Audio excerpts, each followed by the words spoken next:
सत श्री अकाल, सलाम, नमस्कार, आदाब सब सत्कारत सज्जनों ਨੂੰ जो इस वक्त जिंदगी ਦੇ ਰੰਗਾਂ ਤੇ ਵਾਦੀਆਂ ਤਰੰਗਾਂ ਨੂੰ ਮਾਣਦੇ ਹੋਏ ਜੁੜੇ ਨੇ ਟਿਵਾਣਾ ਰੇਡੀਓ ਦੇ ਨਾਲ। ਬਾਗਾਂ ਤੇ ਰਾਗਾਂ ਦੇ ਸ਼ਹਿਰ ਪਟਿਆਲਿਓਂ ਮੈਂ ਪਰਮਿੰਦਰ ਸਿੰਘ ਟਿਵਾਣਾ ਆਪ ਸਭ ਸੱਜਣਾਂ ਦਾ ਸਵਾਗਤ ਕਰਦਾ।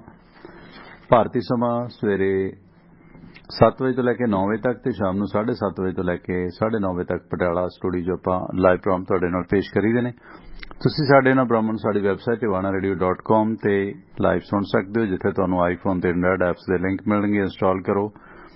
ਟਿਵਾਣਾ ਰੇਡੀਓ ਦਾ ਫੇਸਬੁੱਕ ਤੇ YouTube ਪੇਜ ਦਾ ਲਿੰਕ ਮਿਲੇਗਾ, ਉਹ ਵੀ ਲਾਈਕ ਕਰੋ, ਇੰਸਟਾਲ ਕਰੋ, ਬੈਲ ਆਈਕਨ ਦਬਾਵੋ, ਇਹ ਬਿਹਤਰ ਲੱਗਦਾ ਹੈ। ਇਸ ਤਰ੍ਹਾਂ ਇਹਨਾਂ ਪ੍ਰੋਗਰਾਮਾਂ ਦੇ ਲਾਈਵ ਦੇ ਲਿੰਕ ਅਤੇ ਇਸ ਤੋਂ ਇਲਾਵਾ YouTube ਦਾ ਜਿਹੜਾ ਖਬਰਾਂ ਦਾ ਬੁਲੇਟਿਨ ਹੈ ਉਸ ਦਾ ਲਿੰਕ YouTube ਦਾ ਤੁਸੀਂ ਮੰਗਵਾ ਸਕਦੇ ਹੋ ਆਪਣੇ WhatsApp ਗਰੁੱਪ ਤੇ।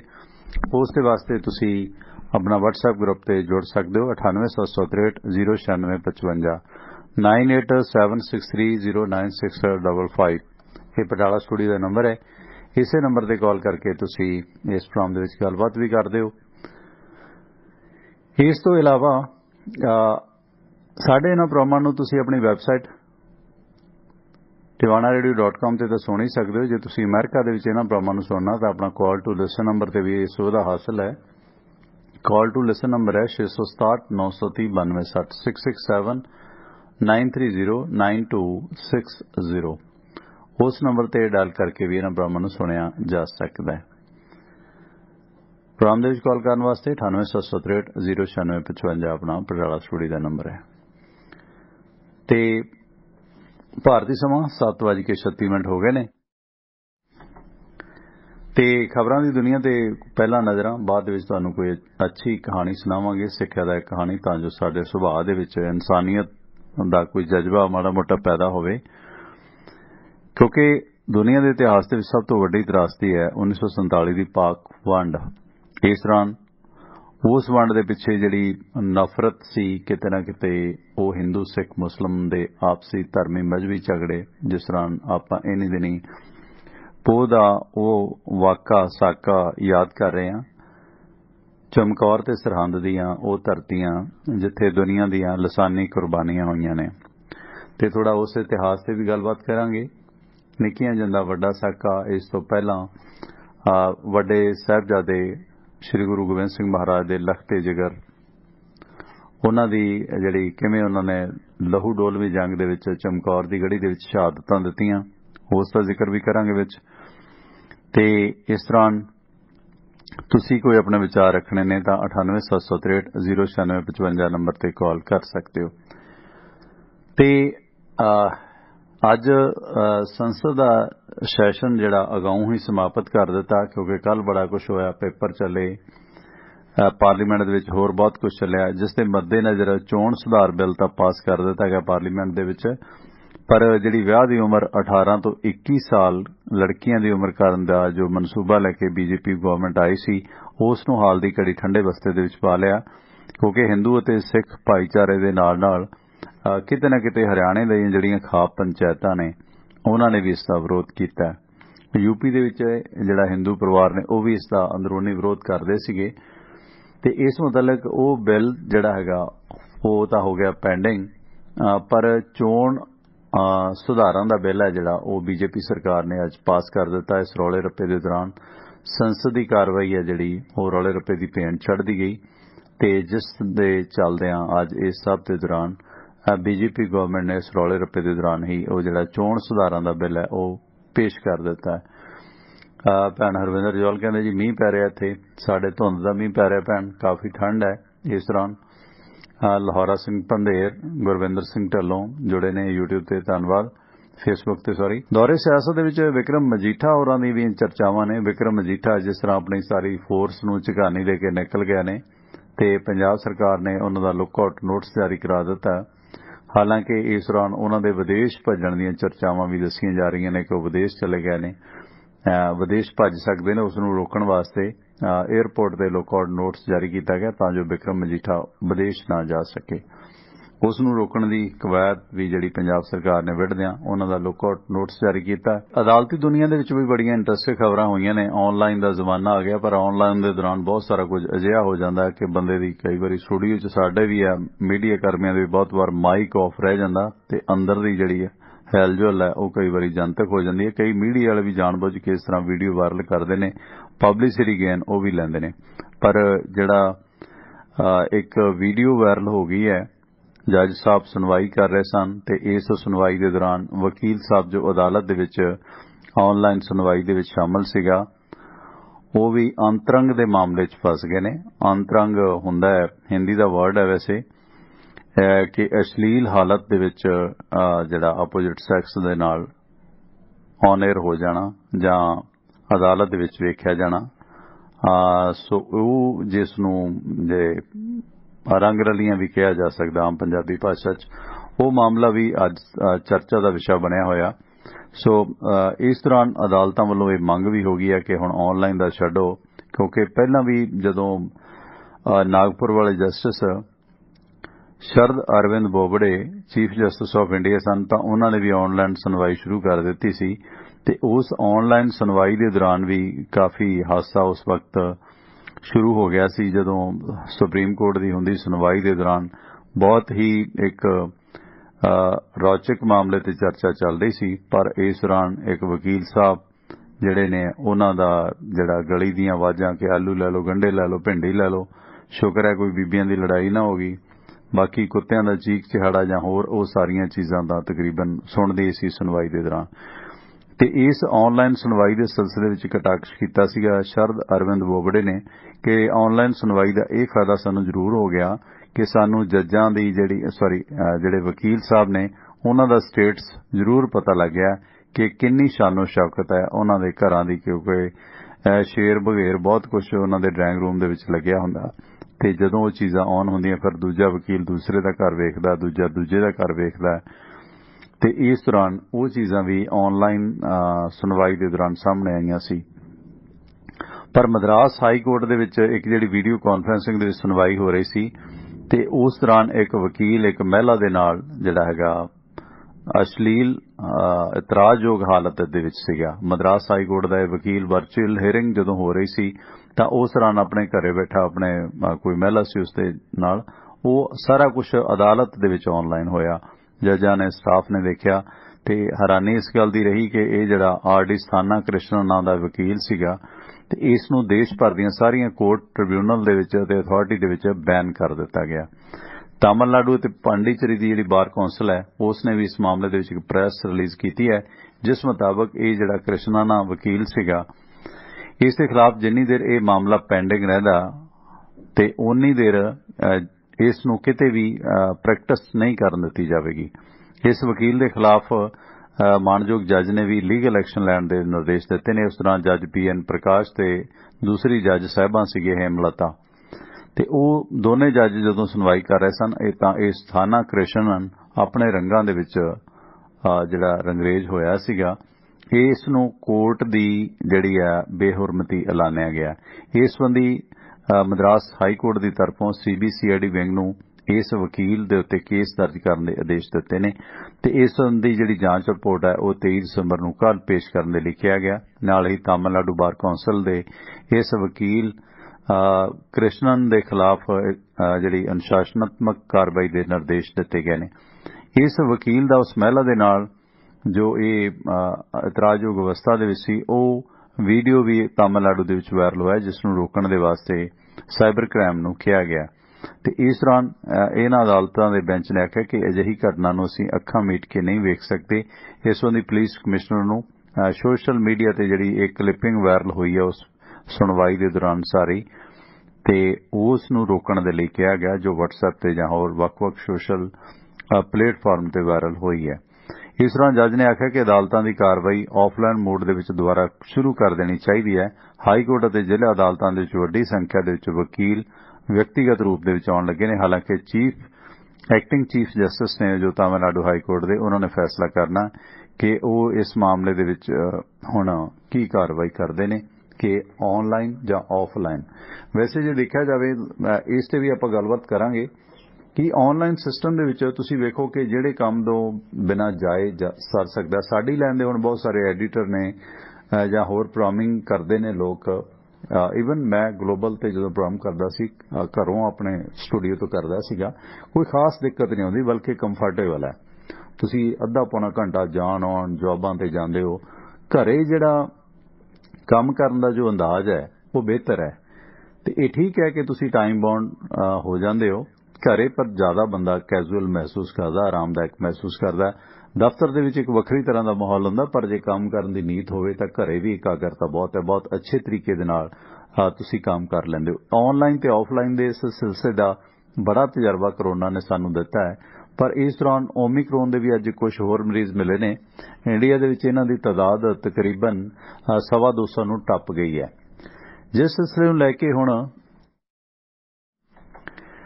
ਦਿੱਲੀ ਦੇ ਵਿੱਚ ਡਿਜ਼ਾਸਟਰ ਮੈਨੇਜਮੈਂਟ ਅਥਾਰਟੀ ਦੀ ਤਰਫੋਂ ਇਹ ਹੁਕਮ ਦਿੱਤੇ ਗਏ ਨੇ ਕਿ ਦਿੱਲੀ ਦੇ ਵਿੱਚ ਇਸ ਓਮਿਕਰੋਨ ਵਾਇਰਸ ਦੇ ਮੱਦੇਨਜ਼ਰ ਵੱਡਾ ਇਕੱਠ ਕਰਨ ਤੇ ਰੋਕ ਲਗਾ ਦਿੱਤੀ ਗਈ ਹੈ ਖਾਸ ਕਰਕੇ ਦਿੱਲੀ ਕਿਉਂਕਿ ਦਿੱਲੀ ਦੀ ਸਰਦੀ ਬੜੀ ਮਸ਼ਹੂਰ ਹੈ ਮੀਕੇ ਦੇ ਗਾਣੇ ਦੇ ਮੁਤਾਬਕ ਸੋ ਇਸ ਸਰਦੀ ਦੌਰਾਨ ਵੱਡੇ ਪੱਧਰ ਤੇ ਫੰਕਸ਼ਨ ਹੁੰਦੇ ਨੇ ਪਾਰਟੀਆਂ ਹੁੰਦੀਆਂ ਨੇ ਹਾਲਾਂਕਿ ਤੁਸੀਂ ਵੇਖੋ ਕਿ ਇੱਕ ਪਾਸੇ ਇਸ ਤਰ੍ਹਾਂ ਦਾ ਵਾਕਾ ਸਾਕਾ ਸਰਹੰਦ ਜਿਹੜਾ ਉਹ ਚੱਲ ਰਿਹਾ ਪਰ ਇਸ ਤਰ੍ਹਾਂ ਦੂਸਰੇ ਜਿਹੜਾ ਸਿਸਟਮ ਹੈ ਉਸ ਦਾ ਦੌਰਾਨ ਜਿਹੜੀਆਂ ਕ੍ਰਿਸਮਸ ਪਾਰਟੀਆਂ ਕਿਉਂਕਿ ਉਹ ਕ੍ਰਿਸਚਨ ਧਰਮ ਦਾ ਇੱਕ ਉਤਸ਼ਾਹ ਵਾਲਾ ਸਮਾਗਮ ਹੈ ਸੋ ਕ੍ਰਿਸਮਸ ਦੇ ਮੌਕੇ ਕ੍ਰਿਸਮਸ ਹੀ ਵੱਡੇ ਪੱਧਰ ਤੇ ਮਨਾਈ ਜਾਂਦੀ ਹੈ ਬਹੁਤ ਪਾਰਟੀਆਂ ਹੁੰਦੀਆਂ ਨੇ ਹੋਟਲਾਂ ਦੇ ਵਿੱਚ ਬਹੁਤ ਕੰਸੈਸ਼ਨ ਚੱਲਦਾ ਹੈ ਲੋਕੀ ਨਵੇਂ ਸਾਲ ਦਾ ਇਹ ਜਿਹੜਾ ਤਿਉਹਾਰ ਹੈ ਬਹੁਤ ਉਤਸ਼ਾਹ ਦੇ ਨਾਲ ਮਨਾਉਂਦੇ ਨੇ ਤੇ ਇਸ ਸੰਬੰਧੀ ਜਿਹੜਾ ਦਿੱਲੀ ਦੇ ਇਸ ਡਿਜ਼ਾਸਟਰ ਮੈਨੇਜਮੈਂਟ ਅਥਾਰਟੀ ਹੈ ਉਸ ਨੇ ਦਿੱਲੀ ਦੇ ਜ਼ਿਲ੍ਹਾ ਮੈਜਿਸਟਰੇਟ ਨੂੰ ਹੁਕਮ ਦਿੱਤੇ ਨੇ ਕਿ ਦਿੱਲੀ ਦੇ ਵਿੱਚ ਕ੍ਰਿਸਮਸ ਅਤੇ ਨਵੇਂ ਸਾਲ ਦੇ ਮੌਕੇ ਤੇ ਇਕੱਠ ਨਾ ਹੋਣ ਦਿੱਤੇ ਜਾਣ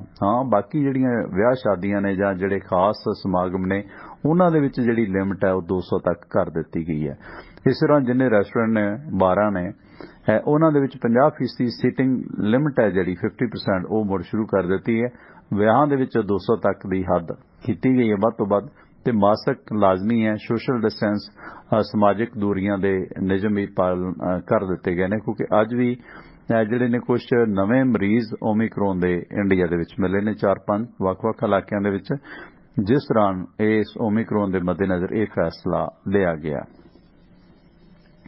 ਤੇ ਪੰਜਾਬ ਸਰਕਾਰ ਨੇ ਵੀ ਕਹਿ ਦਿੱਤਾ ਕਿ ਅਗਰ ਤੁਸੀਂ ਤਨਖਾਹਾਂ ਲੈਣੀਆਂ ਨੇ ਤਾਂ ਟੀਕਾ ਲਵਾਉਣਾ ਲਾਜ਼ਮੀ ਹੋਏਗਾ ਓਮਿਕਰੋਨ ਦੇ ਵੱਧਦੇ ਕੇਸਾਂ ਦੇ ਮੱਦੇਨਜ਼ਰ ਪੰਜਾਬ ਸਰਕਾਰ ਨੇ ਆਪਣੇ ਮੁਲਾਜ਼ਮਾਂ ਨੂੰ ਆਖਿਆ ਕਿ ਜੇ ਤਨਖਾਹ ਤੁਸੀਂ ਲੈਣੀ ਹੈ ਉਸ ਦੇ ਲਈ ਤੁਸੀਂ ਕੋਰੋਨਾ ਰੋਕੂ ਟੀਕਾ ਸਰਟੀਫਿਕੇਟ ਜਿਹੜਾ ਤੁਹਾਡੇ ਕੋਲ ਹੋਣਾ ਚਾਹੀਦਾ ਹੈ ਕਿਉਂਕਿ ਬਹੁਤ ਸਾਰੇ ਲੋਕਾਂ ਨੇ ਜਿਹੜਾ ਓਮਿਕਰੋਨ ਜਾਂ ਇਸ ਕੋਰੋਨਾ ਦੀ ਇੱਕ ਡੋਜ਼ ਲੈਣ ਤੋਂ ਬਾਅਦ ਦੂਸਰੀ ਡੋਜ਼ ਲੈਣ ਦੀ ਬੜੀ ਘੋਲ ਕੀਤੀ ਹੈ ਇਸ ਨੂੰ ਲੈ ਕੇ ਵੀ ਕਈ ਚਰਚਾਵਾਂ ਦਰਪੇਸ਼ ਨੇ ਕਿ ਕੋਈ ਕਹਿੰਦਾ ਕਿ ਜ਼ਰੂਰਤ ਨਹੀਂ ਹੈ ਹੁਣ ਇਸ ਦੀ ਕੀ ਲੋੜ ਹੈ ਪਰ ਜਦੋਂ ਓਮਿਕਰੋਨ ਨੇ ਮੁੜ ਦਸਤਕ ਦਿੱਤੀ ਹੈ ਤਾਂ ਲੋਕ ਥੋੜਾ ਉਸ ਪਾਸੇ ਨੂੰ ਫਿਰ ਜੁੜਨ ਲੱਗੇ ਨੇ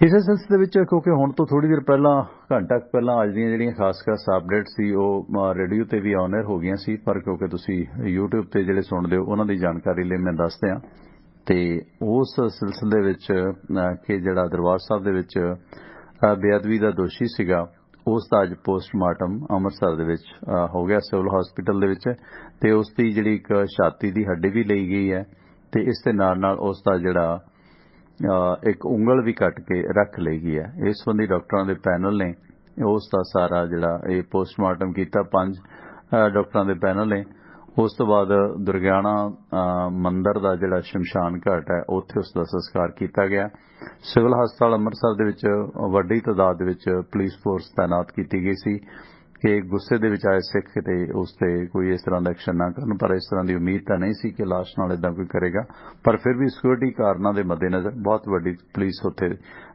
ਵੱਡੀ ਗਿਣਤੀ ਦੇ ਵਿੱਚ ਪੁਲਿਸ ਤਾਇਨਾਤ ਕੀਤੀ ਗਈ ਸੀਗੀ ਤੇ ਜਿਸ ਦੇ ਚੱਲਦਿਆਂ ਫਿਰ ਇਸ ਦਾ ਸੰਸਕਾਰ ਕੀਤਾ ਗਿਆ ਤੇ ਇਸ ਦੀ ਇੱਕ ਉਂਗਲ ਕੱਟ ਕੇ ਰੱਖ ਲਈ ਗਿਆ ਫਿੰਗਰਪ੍ਰਿੰਟ ਵਾਸਤੇ ਤੇ ਹਾਲਾਂਕਿ ਉਸ ਦਾ ਕੋਈ ਜਿਹੜਾ ਫਿੰਗਰਪ੍ਰਿੰਟ ਦਾ ਕੋਈ ਵਜੂਦ ਨਹੀਂ ਮਿਲਿਆ ਕਿਤੇ ਮਿਲਾਨ ਉਸ ਦਾ ਆਧਾਰ ਕਾਰਡ ਅਥਾਰਟੀ ਦੇ ਨਾਲ ਨਹੀਂ ਹੋ ਸਕਿਆ ਤੇ ਇਸ ਦੇ ਨਾਲ ਇਸ ਦੀ ਛਾਤੀ ਦੀ ਹੱਡੀ ਵੀ ਰੱਖੀ ਗਈ ਤਾਂ ਜੋ ਉਸ ਦਾ DNA ਪ੍ਰੀਜ਼ਰਵ ਕੀਤਾ ਜਾਵੇ ਖੁਦਾ ਨਾ ਖਾਸਤਾ ਕਿਤੇ ਇਸ ਦੀ ਸ਼ਨਾਖਤ ਹੁੰਦੀ ਹੈ ਫਿਰ ਸੰਬੰਧਿਤ ਪਰਿਵਾਰ ਦੇ ਕੌਣ ਲੋਕ ਸੀਗੇ ਉਹਨਾਂ ਦੇ ਨਾਲ ਇਸ ਦਾ ਮਿਲਾਨ ਕੀਤਾ ਜਾਵੇਗਾ ਤੇ ਦੂਜੇ ਬੰਨੇ ਨਿਜ਼ਾਮਪੁਰ ਦੇ ਵਿੱਚ ਜਿਹੜੀ ਘਟਨਾ ਘਟੀ ਸੀ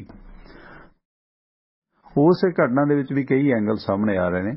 मसलन जिवें सुनील जाखड़ कांग्रेस के आगू ने कह दिता सी कि भाई इहदे विच पाकिस्तान का दोष है। कुछ जिहड़ियां पोलिटिकल पार्टियां खास करके बीजेपी के आगू भी इसका पाकिस्तान कनैक्शन जोड़ रहे हैं। इस मुतलक इस निजामपुर गुरु घर का जिहड़ा ग्रंथी सीगा उसकी एक वीडियो वायरल की जा रही है कि वह पाकिस्तान दे विच कुछ खास लोगों को मिल रहा। हालांकि इस संबंधी पुलिस के उच्च अधिकारियों ने कपूरथला के SSP ने आख्या कि यह कोई जांच का एंगल नहीं है। जे ग्रंथी की पाकिस्तान दे विच किसी नाल वीडियो है इस आधार पर जांच नहीं की जाएगी, क्योंकि कोई बंदा पाकिस्तान गया उत्थे उन्हें कोई भी मिल सकता है, क्योंकि वो उत्थे जथे दे नाल गया सी, जथा लैके गया सी। सो उस आधार पर इसनूं पाकिस्तान कनैक्शन नाल नहीं जोड़िया जा सकता कि जानबूझ के कराया, क्योंकि कुछ मीडिया दे विच जां कुछ आम चर्चा ने जिहड़ियां वो इस पासे नूं चल रही ने। पर इस संबंधी पहले ही झटके पुलिस ने इसनूं रद्द कर दिता कि इस आधार पर उन्हां दी जिहड़ी जांच नहीं होगी ग्रंथी दी कि वो पाकिस्तान गया कि उन्होंने मिलिया उस वीडियो के की आधार ने, उसनूं पहले ही झटके रद्द कर दिता गया पुलिस मुखी वालों, क्योंकि सेंसिटिव इशू बन जाता है अगर इस मामले दे विच कोई जांच उधर नूं करन दी गलबात कीती गई है। जिहड़ा अमृतसर दे विच दोषी सीगा उस दी जिहड़ी पोस्टमार्टम रिपोर्ट अज नशर हुई है उस दे विच दस्सिया गया कि उसके सिर ते लोहे की कोई सख्त चीज़ या कोई सख्त होर चीज़ मारी गई है गैर लोहे की। उसके शरीर ते कोई भी जगह अजिही नहीं सी जिथे सट का या कट का निशान ना होवे। उसदियां शरीर दी हड्डियां भी बहुत सारियां तोड़ दित्तियां गईयां सन। इस संबंधी उसकी छाती, लत्तां, बाहां, पेडू मतलब शरीर के हर अंग ते निशान सन। इस संबंधी अज जिहड़ा बुधवार दोपहर नूं उसका पोस्टमार्टम होया ते उसकी जिहड़ी उंगल है उसनूं कट के फ्लोर फोरेंसिक लैब दे विच भेजिया गया। जो फ्लोर दे विच फोरेंसिक लैब है उस तो कुछ निशान जां होर किथे किथे ठहरे आ वो फिंगरप्रिंट टैली किए जा सकते हैं किसी नेड़ले होटलों के जां जिथे डाउट हुंदा है कि वो व्यक्ति उत्थे आया सी, वो फिंगरप्रिंट मिलान उत्थे होएगा ते DNA टैसट वास्ते उसकी जिहड़ी रिब्स ने छाती की हड्डी है वो भी ली गई है। हालांकि उसकी शनाख्त नहीं हुई। दुर्गियाना मंदिर के लागले शिवपुरी धाम दे विच उसका संस्कार किया गया भारी फोर्स की तैनाती दे विच। इस दौरान सिविल हस्पताल के फोरेंसिक विभाग के doctor Ashish Sharma, doctor Kulvinder, doctor Ravi Tejpal, doctor Arshdeep Singh ते डॉक्टर जैसमीन का 5 मैंबरी जो मैडिकल बोर्ड सीगा उन्होंने 12:30 बजे यह कार्रवाई शुरू की सी उसकी शरीरक मुआयने की ऑटोपसी की ते जिस तो बाद फिर इस दियां उन्होंने रिपोर्टां सारियां जमा करवा दित्तियां ने। हालांकि इस दौरान कई चर्चावां जिहड़ियां ने वो फैल रही ने जिन्हां दा कोई बहुता वजूद नहीं है। जदों कि निजामपुर दे विच गुरु घर दे विच जिहड़ा आया व्यक्ति सी उस मामले दे विच सुखी रंधावा जिहड़े कि गृह मंत्री ने उन्होंने इस दी जांच दे बारे कहा गया कि पंजाब दे DGP सिद्धार्थ चट्टोपाध्याय खुद इस मामले की जांच अपनी देख रेख दे विच करनगे। ते इस दे नाल नाल जिहड़ा दूसरा मसला इस दे विच सामने आउंदा है उस मसले दे विच कि जिहड़ा इसदा वीडियो वायरल होया सी उस वीडियो दे विच जिहड़ा एक वो मंदबुद्धि रूप दे विच पेश हुंदा है तां जिस औरत ने जिहड़ी कह रही है तू कृष्णा मैं तेरा वीडियो बना रही हूं उस औरत का बयान कपूरथला पुलिस ने दर्ज किया है ते जिस मसले नूं लैके अजे उसका कोई होर वजूद नहीं है। हालांकि वक्ती तौर पर यह गल्लां भी आ रही ने कि उसका जिहड़ा कोई भैन सामने आई है जिसने उसका दावा किया कि उसका नाम अंकित है बला बलाया इस तरह की चर्चावां नूं हाल की घड़ी पुलिस ने नकारिया। पर इस दे विच अजे तक कोई पुख्ता वीडियो उसका सामने नहीं आया। पर सुखी रंधावा ने आख्या कि जिहड़ा इस व्यक्ति जो निजामपुर गुरु घर दे विच आया सी वड़िया सी उसका इस तरह बेतहाशा तशद्दद नाल कतल करना जायज़ नहीं सीगा ते प्रबंधकां नूं चाहीदा सी गुरु घर दे प्रबंधकां नूं कि उसनूं उन्हां दे सुपुर्द कर दे। ते इस दौरान 18-19 साल बाद 2 डॉक्टरों नूं 10-10 साल की सज़ा हुई है जिन्हां ने किडनी रैक्ट नूं अंजाम अमृतसर दे विच दित्ता सी ते इस हस्ते विच नाल अदालत दे विच बंदे बिरख हो जाते हैं, बड़ा समा लग जाता है इंसाफ लैण दे वास्ते। ਤੇ ਸਾਡੇ ਇਹਨਾਂ ਭਰਾਵਾਂ ਨੂੰ ਸਪੋਰਟ ਕੀਤਾ ਬਾਈ ਬਲਵੀਰ ਸਿੰਘ ਸਮਾਨਪੁਰ ਪਰਿਵਾਰ ਨੇ, ਜਿਨ੍ਹਾਂ ਦੇ ਅਮਰੀਕਾ ਦੇ ਵਿੱਚ ਕਈ ਸਾਰੇ ਕਾਰੋਬਾਰ ਨੇ। ਵਾਸ਼ਿੰਗਟਨ ਦੇ ਵਿੱਚ ਹੈ ਇਹਨਾਂ ਦਾ Arlington fuel stop 1801 Pioneer East Highway exit 278 ਤੇ। ਇਸ ਲੋਕੇਸ਼ਨ ਤੇ ਤੁਹਾਨੂੰ ਫ੍ਰੀ ਚਾਹ ਸ਼ਾਵਰ ਲਾਂਡਰੀ ਤੇ ਓਵਰਨਾਈਟ ਟਰੱਕ ਪਾਰਕਿੰਗ ਫ੍ਰੀ ਹੈ, ਨਾਲ ਲਿਕਰ ਸ਼ਾਪ ਹੈ, ਫ੍ਰੀ ਨਹੀਂ ਹੈ, ਸਦਉਪਯੋਗ ਕਰੋ। ਇਸੇ ਦੌਰਾਨ ਨਾਲ ਸਾਨੂੰ ਸਪੋਰਟ ਕੀਤਾ ਹੈ ਵਾਸ਼ਿੰਗਟਨ ਫreight ਸਰਵਿਸ ਵਾਲਿਆਂ ਨੇ। ਸਿਆਟਲ ਇਲਾਕੇ ਦੇ ਲੋਕਲ ਲੋਡ ਚਾਹੁੰਦੇ ਹੋ, ਲੰਮੇ ਰੂਟਾਂ ਤੋਂ ਉਕਤਾਏ ਹੋ, ਦਿਨੇ ਟਰੱਕ ਚਲਾਓ, ਸ਼ਾਮਾਂ ਨੂੰ ਘਰ ਆਓ ਤੇ ਸਾਂਝ ਬਣਾਓ ਵਾਸ਼ਿੰਗਟਨ ਫreight ਸਰਵਿਸ ਵਾਲਿਆਂ ਨਾਲ, ਜੋ ਤੁਹਾਡੀ ਸਹੂਲਤ ਵਾਸਤੇ ਡਿਸਪੈਚ ਪੰਜਾਬੀ ਅੰਗਰੇਜ਼ੀ ਭਾਸ਼ਾ 'ਚ ਦਿੰਦੇ ਨੇ। ਤੇ ਤੁਸੀਂ ਓਨਰ ਆਪਰੇਟਰ ਡਰਾਈਵਰ ਹੋ ਤੇ ਲੋਕਲ ਲੋਡ ਚਾਹੁੰਦੇ ਹੋ, ਡਰਾਈਵਿੰਗ ਦੀ ਜੌਬ ਚਾਹੀਦੀ ਹੈ ਤਾਂ ਆਵਰਲੀ ਪੇ ਕੀਤਾ ਜਾਂਦਾ, ਬਹੁਤ ਅੱਛੇ ਵੇਜਸ ਪੇ ਕੀਤੇ ਜਾਂਦੇ ਨੇ। ਤਾਂ ਉਸ ਮੁਤਲਕ ਤੁਸੀਂ ਸੰਪਰਕ ਕਰ ਸਕਦੇ ਹੋ। ਜਗਦੇਵ ਸਿੰਘ ਸੰਧੂ ਹੋਰਾਂ ਦਾ ਨੰਬਰ ਨੋਟ ਕਰ ਲਓ ਗੱਲਬਾਤ ਕਰਨ ਵਾਸਤੇ 253 266 6924 253 266 6924। ਗੈਰੀ ਧਾਲੀਵਾਲ ਹੋਰਾਂ ਦਾ ਨੰਬਰ ਹੈ 206 354 4060 206 354 4060। ਸਰਬਜੀਤ ਕੌਰ ਕਹਿੰਦੇ ਜੀ ਮੁੱਖ ਮੰਤਰੀ ਪਟਿਆਲੇ ਦਾ ਜਾਂ ਬਠਿੰਡੇ ਦਾ ਬਣੇ, ਅਸੀਂ ਤਾਂ ਦੁਖੀ ਹੋ ਗਏ ਚੰਨੀ ਤੋਂ, ਹਰ ਰੋਜ਼ ਖਰੜ ਚ ਜਾਮ ਚੱਲਣਾ ਪੈ ਰਿਹਾ ਤੇ ਸਾਨੂੰ ਨਹੀਂ ਚਾਹੀਦਾ ਚੰਨੀ ਨਹੀਂ ਭੈਣ, ਚੁੰਨੀ ਤਾਂ ਚਾਹੀਦੀ ਆ ਆਪਾਂ ਨੂੰ। ਦੇਖੋ ਚੁੰਨੀ ਦੁਪੱਟੇ ਪਟਿਆਲੇ ਦੇ ਕਿੰਨੇ ਸੋਹਣੇ ਆ, ਸੋਹਣੀ ਲੱਗਦੀ ਆ ਪੰਜਾਬਣਾਂ ਨੇ ਜਦੋਂ ਪੰਜਾਬੀ ਸੂਟ ਪਾਇਆ ਹੁੰਦਾ, ਬੜੀ ਲੰਮੀ ਚੁੰਨੀ ਲਈ ਹੁੰਦੀ ਆ, ਦੁਪੱਟਾ ਖਿਲਾਰ ਕੇ ਅੱਛਾ ਲੱਗਦਾ। ਖਾਸ ਕਰਕੇ ਤੁਸੀਂ ਵੇਖੋਗੇ ਚਲੋ ਪੋਲੀਟੀਕਲ ਤੌਰ ਤੇ ਭਾਵੇਂ ਸ਼੍ਰੀਮਤੀ ਪ੍ਰਨੀਤ ਕੌਰ ਕੁਛ ਵੀ ਨੇ, ਪਰ ਉਹਨਾਂ ਦੀ ਡਰੈਸ ਸੈਂਸ ਬੜੀ ਬਾਕਮਾਲ ਆ। ਉਹਨਾਂ ਨੇ ਯੂਨੈਸਕੋ ਦੇ ਵਿੱਚ ਵੀ ਸੰਬੋਧਨ ਕੀਤਾ ਤਾਂ ਪੰਜਾਬੀ ਸੂਟ ਦੇ ਵਿੱਚ ਬਹੁਤ ਉਹਨਾਂ ਦੀ ਡਰੈਸ ਬੜੀ ਕਮਾਲ ਦੀ ਹੁੰਦੀ ਹੈ। ਹਾਲਾਂਕਿ ਬੀਬਾ ਹਰਸਿਮਰਤ ਵੀ ਹੈ, ਪਰ ਲੁੱਕ ਵਾਈਜ਼ ਜੇ ਦੇਖਿਆ, ਕਿਉਂਕਿ ਬੀਬਾ ਹਰਸਿਮਰਤ ਦੀ ਡਰੈਸ ਥੋੜੀ ਜੀ ਪੰਜਾਬੀ ਸੂਟ ਘੱਟ ਹੁੰਦਾ, ਉਹਨਾਂ ਦੇ ਉਹ ਪਜਾਮੀ ਵਗੈਰਾ ਜਾਂ ਉਹ ਸ਼ਹਿਰੀ ਟਾਈਪ ਉਹਨਾਂ ਦਾ ਜ਼ਿਆਦਾ ਹੁੰਦਾ ਪਹਿਰਾਵਾ। ਪਰ ਸ਼੍ਰੀਮਤੀ ਪ੍ਰਨੀਤ ਕੌਰ ਦਾ ਹਮੇਸ਼ਾ ਪਹਿਰਾਵਾ ਜਿਹੜਾ ਹੈਗਾ ਸਲਵਾਰ ਪਟਿਆਲਾ ਸ਼ਾਹੀ, ਲੰਮਾ ਦੁਪੱਟਾ ਸਰਦਾਰੀ ਟਾਈਪ ਹੁੰਦਾ, ਸੋਹਣਾ ਵੀ ਲੱਗਦਾ ਭੈਣ ਰਾਣੀ। ਇਸ ਤਰ੍ਹਾਂ ਗਿਆਨ ਸਿੰਘ ਜੀ ਸ਼ਾਂਤ ਰਿਹਾ ਕਰੋ, ਇੰਨਾ ਵੀ ਬਹਿਸ ਨਾ ਆਇਆ ਕਰੋ। ਕੋਲ ਬਾਦਲਾਂ ਨੂੰ ਕੁਝ ਨਹੀਂ ਹੋਣਾ, ਤੁਹਾਡਾ ਬਲੱਡ ਪ੍ਰੈਸ਼ਰ ਵੱਧ ਜਾਣਾ। ਉਹ ਬਹੁਤ ਉਹਨਾਂ ਦੀ ਹੱਡੀਆਂ ਸਖਤ ਨੇ, ਕੋਈ ਫਰਕ ਨਹੀਂ ਪੈਣਾ ਜਿੰਨਾ ਮਰਜ਼ੀ ਲਿਖੀ ਜਾਓ ਇੱਥੇ ਫੇਸਬੁੱਕ ਤੇ ਕਿਸੇ ਦੇ ਖਿਲਾਫ, ਕੋਈ ਫਰਕ ਨਹੀਂ ਪੈਣਾ ਹੈ ਨਾ। ਸਾਨੂੰ ਨਹੀਂ ਪੈਂਦਾ, ਜੇ ਸਾਨੂੰ ਕੋਈ ਕਹਿ ਕੋਈ ਜਾਂਦਾ ਸਾਨੂੰ ਵੀ ਬਾਹਲਾ ਫਰਕ ਨਹੀਂ ਪੈਂਦਾ ਕਿ ਕੋਈ ਨਹੀਂ ਭਾਈ ਉਹਦੀ ਜਵਾਬ ਹੈ ਨਾ, ਉਹਦੀ ਮਜਬੂਰੀ ਹੈ। ਇਸ ਕਰਕੇ ਗਿਆਨ ਸਿੰਘ ਜੀ ਕਿਉਂ ਐਵੇਂ ਬਲੱਡ ਪ੍ਰੈਸ਼ਰ ਵਧਾਉਂਦੇ ਹੋ? ਬਾਦਲਾਂ ਨੂੰ ਬੇਹਕੜਾ ਵਾਂਗੂ ਲਈ ਜਾਂਦੇ ਬਾਈ ਗਿਆਨ ਸਿੰਘ। ਇਹ ਨਾ ਕਹਿ ਦਿਓ ਕਿ ਮੈਂ ਹੁਣ ਬਚਾਅ ਕਰਦਾ ਹੈ ਨਾ, ਬਚਾਅ ਚ ਕੋਈ ਨਹੀਂ ਹੈ। ਤੇ ਇਸ ਕਰਕੇ ਗੱਲ ਇਹ ਹੈ ਕਿ ਤੁਹਾਡਾ ਵੀ ਇਹਦੇ ਚ ਹਾਂ ਠੀਕ ਹੈ, ਸਜ਼ਾ ਦੇਣੀ ਹੈ ਕਿਸੇ ਲੀਡਰ ਨੂੰ, ਵੱਧ ਤੋਂ ਵੱਧ ਵੋਟਾਂ ਉਹਦੇ ਖਿਲਾਫ ਪਾਓ ਡਟ ਕੇ, ਹੈ ਨਾ, ਆਪੇ ਸਜ਼ਾ ਹੋ ਜਾਂਦੀ ਹੈ। ਦੂਸਰਾ ਕਿ ਇੱਕ ਡੇਰਾ ਪ੍ਰੇਮੀ ਦੀ ਹੱਤਿਆ ਹੋਈ ਸੀਗੀ ਮਹਿੰਦਰਪਾਲ ਬਿੱਟੂ ਦੀ ਨਾਭਾ ਜੇਲ੍ਹ ਦੇ ਵਿੱਚ। ਉਸ ਦੀ ਪਤਨੀ ਨੇ ਵੀ ਦੋਸ਼ ਲਾਏ ਨੇ ਸਵਿਤਾ ਨੇ ਕਿ ਉਸ ਦੇ ਪਤੀ ਦੀ ਸਾਜ਼ਿਸ਼ਨ ਹੱਤਿਆ ਹੋਈ ਹੈ। ਸੋ ਇਸ ਮਾਮਲੇ ਦੇ ਵਿੱਚ ਸੀਬੀਆਈ ਮੰਨ ਗਈ ਹੈ ਕਿ ਅਸੀਂ ਇਸ ਕੇਸ ਦੀ ਜਾਂਚ ਕਰਾਂਗੇ। ਸੋ ਇਸ ਸੰਬੰਧੀ ਇਹ ਜਿਹੜਾ ਖਾਸ ਕਰਕੇ ਜਦੋਂ ਮੁੱਖ ਬੇਅਦਬੀ ਹੋਈ ਸੀ ਪੰਜਾਬ ਦੇ ਵਿੱਚ ਬਰਗਾੜੀ ਬਹਿਬਲ ਕਲਾਂ ਕੇਸ, ਉਸ ਮਾਮਲੇ ਦੇ ਵਿੱਚ ਇਹ ਮਹਿੰਦਰਪਾਲ ਬਿੱਟੂ ਨੂੰ ਨਾਭਾ ਜੇਲ੍ਹ ਦੇ ਵਿੱਚ ਜੂਨ 2019 ਦੇ ਵਿੱਚ ਇਸ ਦੀ 2 ਵਿਅਕਤੀਆਂ ਨੇ ਹੱਤਿਆ ਕਰ ਦਿੱਤੀ ਸੀ। ਤੇ ਇਹ ਜਿਹੜੀ ਸੁਣਵਾਈ ਜਦੋਂ ਹਾਈ ਕੋਰਟ ਦੇ ਵਿੱਚ ਗਈ ਹੈ ਤਾਂ ਇਸ ਦੌਰਾਨ ਹਾਈ ਕੋਰਟ ਦੀ ਸੁਣਵਾਈ ਦੇ ਦੌਰਾਨ ਸੀਬੀਆਈ ਨੇ ਮੰਨਿਆ ਕਿ ਪੰਜਾਬ ਤੇ ਹਰਿਆਣਾ ਹਾਈ ਕੋਰਟ ਅਗਰ ਸਾਨੂੰ ਹੁਕਮ ਦਿੰਦੀ ਹੈ ਤਾਂ ਅਸੀਂ ਇਸ ਕੇਸ ਦੀ ਜਾਂਚ ਦੇ ਵਾਸਤੇ ਤਿਆਰ ਹਾਂ। ਯਾਨੀ ਇਹ ਮਹਿੰਦਰਪਾਲ ਬਿੱਟੂ ਡੇਰਾ ਪ੍ਰੇਮੀ ਦੀ ਹੱਤਿਆ ਦੇ ਮਾਮਲੇ ਦੇ ਵਿੱਚ ਸੀਬੀਆਈ ਤਿਆਰ ਹੈ ਜਾਂਚ ਵਾਸਤੇ।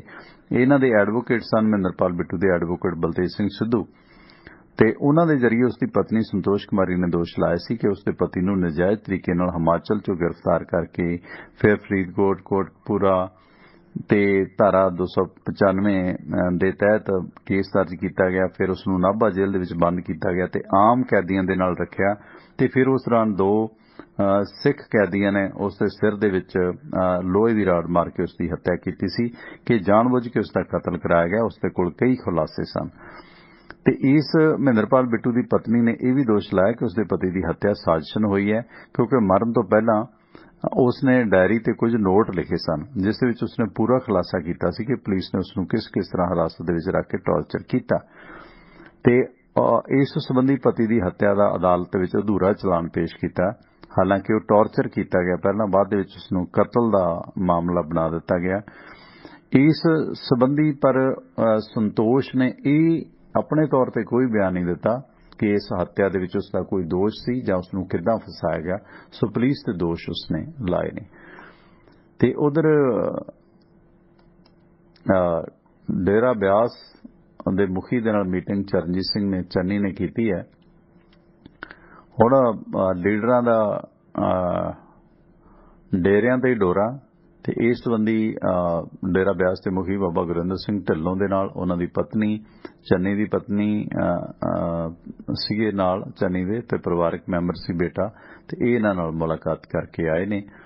ते इस दौरान तारीफ भी की है पंजाब सरकार ने उन्हां दी कि लोक पक्षी उपराले कोविड-19 के दौरान इस डेरे वालों कीते गए ने। ते इह उन्हां दी रहायश ते जिहड़ी मुलाकात कीती गई है ते उस संबंधी डेरे की तारीफ भी है जिहड़ी चरणजीत सिंह चन्नी ने की, क्योंकि बहुत सारे टीकाकरण कैंप सी जिहड़े ਉਹ इस डेरे दे विच इन्हां दे जिहड़े ग्राउंड ने उन्हां दे विच लगे सन। ते इस दौरान कुछ होर मुख खबरां ते नज़रां मारांगे। ते पंजाब सियासत दे विच जिस तरह हुण बिक्रम मजीठा दा लुकआउट नोटिस जारी हो गया। नवजोत सिंह सिद्धू कहंदा हुण पता चलिया कि उसने इस्तीफा क्यों दिता सी, क्योंकि कैप्टन ते बादल हुण एकमिक हो गए ने। कैप्टन के खिलाफ जिहड़ा मामला सामने आया मजीठी के खिलाफ तो कप्तान साहब उस मामले दे विच उन्हां दी सपोर्ट ते आ गए ने। ते उधर अमृतसर दे विच एक मंदिर दे विच लक्ष्मी नारायण मंदिर है, उस दे विच बेअदबी हुई है ते चोरी हुई है। फतेहगढ़ चूड़ियां रोड ते नवीं आबादी दे विच लक्ष्मी नारायण मंदिर दे विच वड़ के कुछ गैर समाजी अंसरां ने बेअदबी करदे होए भगवान श्री कृष्ण दे लड्डू गोपाल नूं जिहड़ा मूर्ति सी जिहड़ी उसनूं जमीन ते सुੱਟ दिता ते मूर्ति नूं जिहड़े सोने दे गहणे जां होर चीज़ां सी नकदी वगैरह चोरी कर ली ते इस मंदिर दे पुजारी दा मोटरसाइकिल भी लै गए। इस संबंधी हिंदू संगठनां ने पंजाब सरकार नूं चेतावनी दित्ती है कि अगर बेअदबी करन वाले नूं ना फड़िया गया तो वह अजनाला शहर बंद कर देणगे। ते इस करके क्योंकि पहला भी एक मामला लुधियाना दे विच कल होया सी ते अज ये श्री लक्ष्मी नारायण मंदिर दे विच ये जिहड़ी गहणे चोरी होए ने ते मूर्ति नूं सुੱਟ दिता गया जो इतराजयोग सी, क्योंकि गहणे आद तां पहला भी चोरी हुंदे ने। काली देवी मंदिर दा पुजारी फड़िया सी गहणे चोरी करदा तां, पर उस दौरान जिहड़ी कृष्ण जी दी बाल स्वरूप मूर्ति सी जो लड्डू गोपाल ਉਹ मतलब डिगी हुई सी ते अलमारी दे विच पए जिहड़े धार्मिक ग्रंथ सी उन्हां नूं भी इधर उधर सुੱਟਿਆ होया सी। कृष्ण जी दियां कन्नां दियां सोने दियां वालियां ते माता रानी दी प्रतिमा नूं पाएगा सोने दा कोका, पुजारी दा मोटरसाइकिल ते मंदिर दी गोलक अते गऊशाला दे विच कान्हा गऊशाला दे विच जो 30,000 रुपया सीगा ਉਹ भी चोरी कर लिया गया। हालांकि देखो कि धार्मिक स्थानां दे विच जां मंदिरां दे विच आम चोरियां हुंदियां ने। बहुत सारियां मूर्तियां चोरी होकर विदेश भी गईयां ने, जिन्हां दे विच एक आस्ट्रेलिया दे NRI नूं भी फड़िया गया सी, ਉਹ हिंदू सीगा हालांकि। ते इस तरह दे मामले आउंदे ने, पर ਇਹ हुण जो पंजाब दे विच मंदभागी रविद चल रही है, रब तुहाडा भला करे अपना इस बेअदबियां दी, उस दौरान अगर ये मामले बेअदबी दे बनते हैं तो बहुत मंदभागा, क्योंकि गुरु घरां दे विच बेअदबियां अक्सर हुंदियां ने, बहुत ज़्यादा तादाद च हुंदियां ने ते नाल हुण मंदिरां च होण लग पईयां ने। कल लुधियाना दे विच हालांकि ये इतफाकन भी हो सकदा क्योंकि बहुत सारे लोग पिपल क्योंकि बर्मा दा रूप मन्निया जांदा उहदी जड़ दे विच मूर्तियां खंडित मूर्तियां कह लैने आपां जिन्हां नूं जां कुछ धार्मिक पन्ने ने उत्थे रख दिंदे ने जां पानी च तार दिंदे ने। पर यह हुण धार्मिक भावनावां दा मामला बन जांदा है, क्योंकि इस संबंधी पंजाब सरकार ने उम्र कैद की व्यवस्था वाला कानून भी लिआंदा सी 2018 दे विच, जिन्हों अजे तक पास ही नहीं किया गया। केंद्र नूं जे इन्ना बीजेपी कह तां रही है कि सानूं बड़ा इसदा हिरख भी है ते असीं 84 कतलेआम की तरह इस दे जिहड़े दोषी ने उन्हां नूं भी सज़ा दिवावांगे, पर हकीकतां की ने कि पंजाब सरकार वल्लों इन्हां बेअदबियां नूं ठੱਲ पाउण दे वास्ते जो कानून बनाया गया उस कानून का भी जिहड़ा हैगा लागू नहीं किया जा रहा, जो कि सख्त सज़ा का कानून है, तो फिर लोग कित्थे सैटिस्फाई होणगे। बलविंदर सिंह दे डॉलर मामले च सुखपाल खैरा शरेआम केजरीवाल का नाम लै लिया, पर केजरीवाल नूं कुछ नहीं होया। हाँ इदां ही है ना। ते हुण देखो ईडी ने तां खामोश वाला भी खामोश कर दिता। शत्रुघ्न सिन्हा ਉਹਨਾਂ ਤੇ ਵੀ ਗਾਜ ਡਿੱਗ ਸਕਦੀ ਹੈ ਜਿਸ ਤਰ੍ਹਾਂ ਦੇ ਹਾਲਾਤ ਬਣ ਰਹੇ ਨੇ। ਸ਼ਤਰੂਘਨ ਸਿਨਹਾ ਨੇ ਵੀ ਕਿਉਂਕਿ ਪਿਛਲੇ ਦਿਨੀ ਕਾਫੀ ਮੋਰਚਾ ਖੋਲ੍ਹਿਆ ਸੀ ਬੀਜੇਪੀ ਸਰਕਾਰ ਦੇ ਖਿਲਾਫ, ਖਮੋਸ਼ ਕਹਿ ਰਿਹਾ ਸੀ, ਤੇ ਹੁਣ ਕੇਂਦਰੀ ਏਜੰਸੀਆਂ ਸ਼ਤਰੂ ਹੋਰਾਂ ਨੂੰ ਜਾਣੀ ਕਿ ਸ਼ਤਰੂ ਸਾਹਿਬ ਦੇ ਜਿਹੜੇ ਸ਼ਤਰੂ ਨੇ ਉਹ ਕਿਤੇ ਨਾ ਕਿਤੇ ਸ਼ਤਰੂ ਹੋਰਾਂ ਨੂੰ ਵੀ ਖਮੋਸ਼ ਕਰਨਗੇ। ਕੋਰੋਨਾ ਦੇ ਮੱਦੇਨਜ਼ਰ ਯੂਪੀ ਦੀ ਇਲੈਕਸ਼ਨ ਤੇ ਵੀ ਅਸਰ ਪਿਆ। ਅਖਿਲੇਸ਼ ਯਾਦਵ ਕਾਫੀ ਬੀਜੇਪੀ ਨੂੰ ਟੱਕਰ ਦੇ ਰਹੇ ਨੇ, ਪਰ ਇਸ ਦੌਰਾਨ ਅਖਿਲੇਸ਼ ਯਾਦਵ, ਉਸ ਦੀ ਪਤਨੀ ਡਿੰਪਲ ਯਾਦਵ ਅਤੇ ਬੇਟੀ ਵੀ ਕੋਰੋਨਾ ਪੋਜ਼ਿਟਿਵ ਹੋ ਗਏ ਨੇ, ਜਿਨ੍ਹਾਂ ਨੇ ਖੁਦ ਨੂੰ ਘਰ ਦੇ ਵਿੱਚ ਹੀ ਆਈਸੋਲੇਟ ਕਰ ਰਹੇ ਆ ਤੇ ਆਪਣੇ ਨਜ਼ਦੀਕੀ ਜੋ ਉਹਨਾਂ ਦੇ ਸੰਪਰਕ ਦੇ ਵਿੱਚ ਆਏ ਨੇ ਉਹਨਾਂ ਨੂੰ ਵੀ ਕਿਹਾ ਕਿ ਉਹ ਆਪਣਾ ਜਾਂਚ ਕਰਵਾ ਲੈਣ।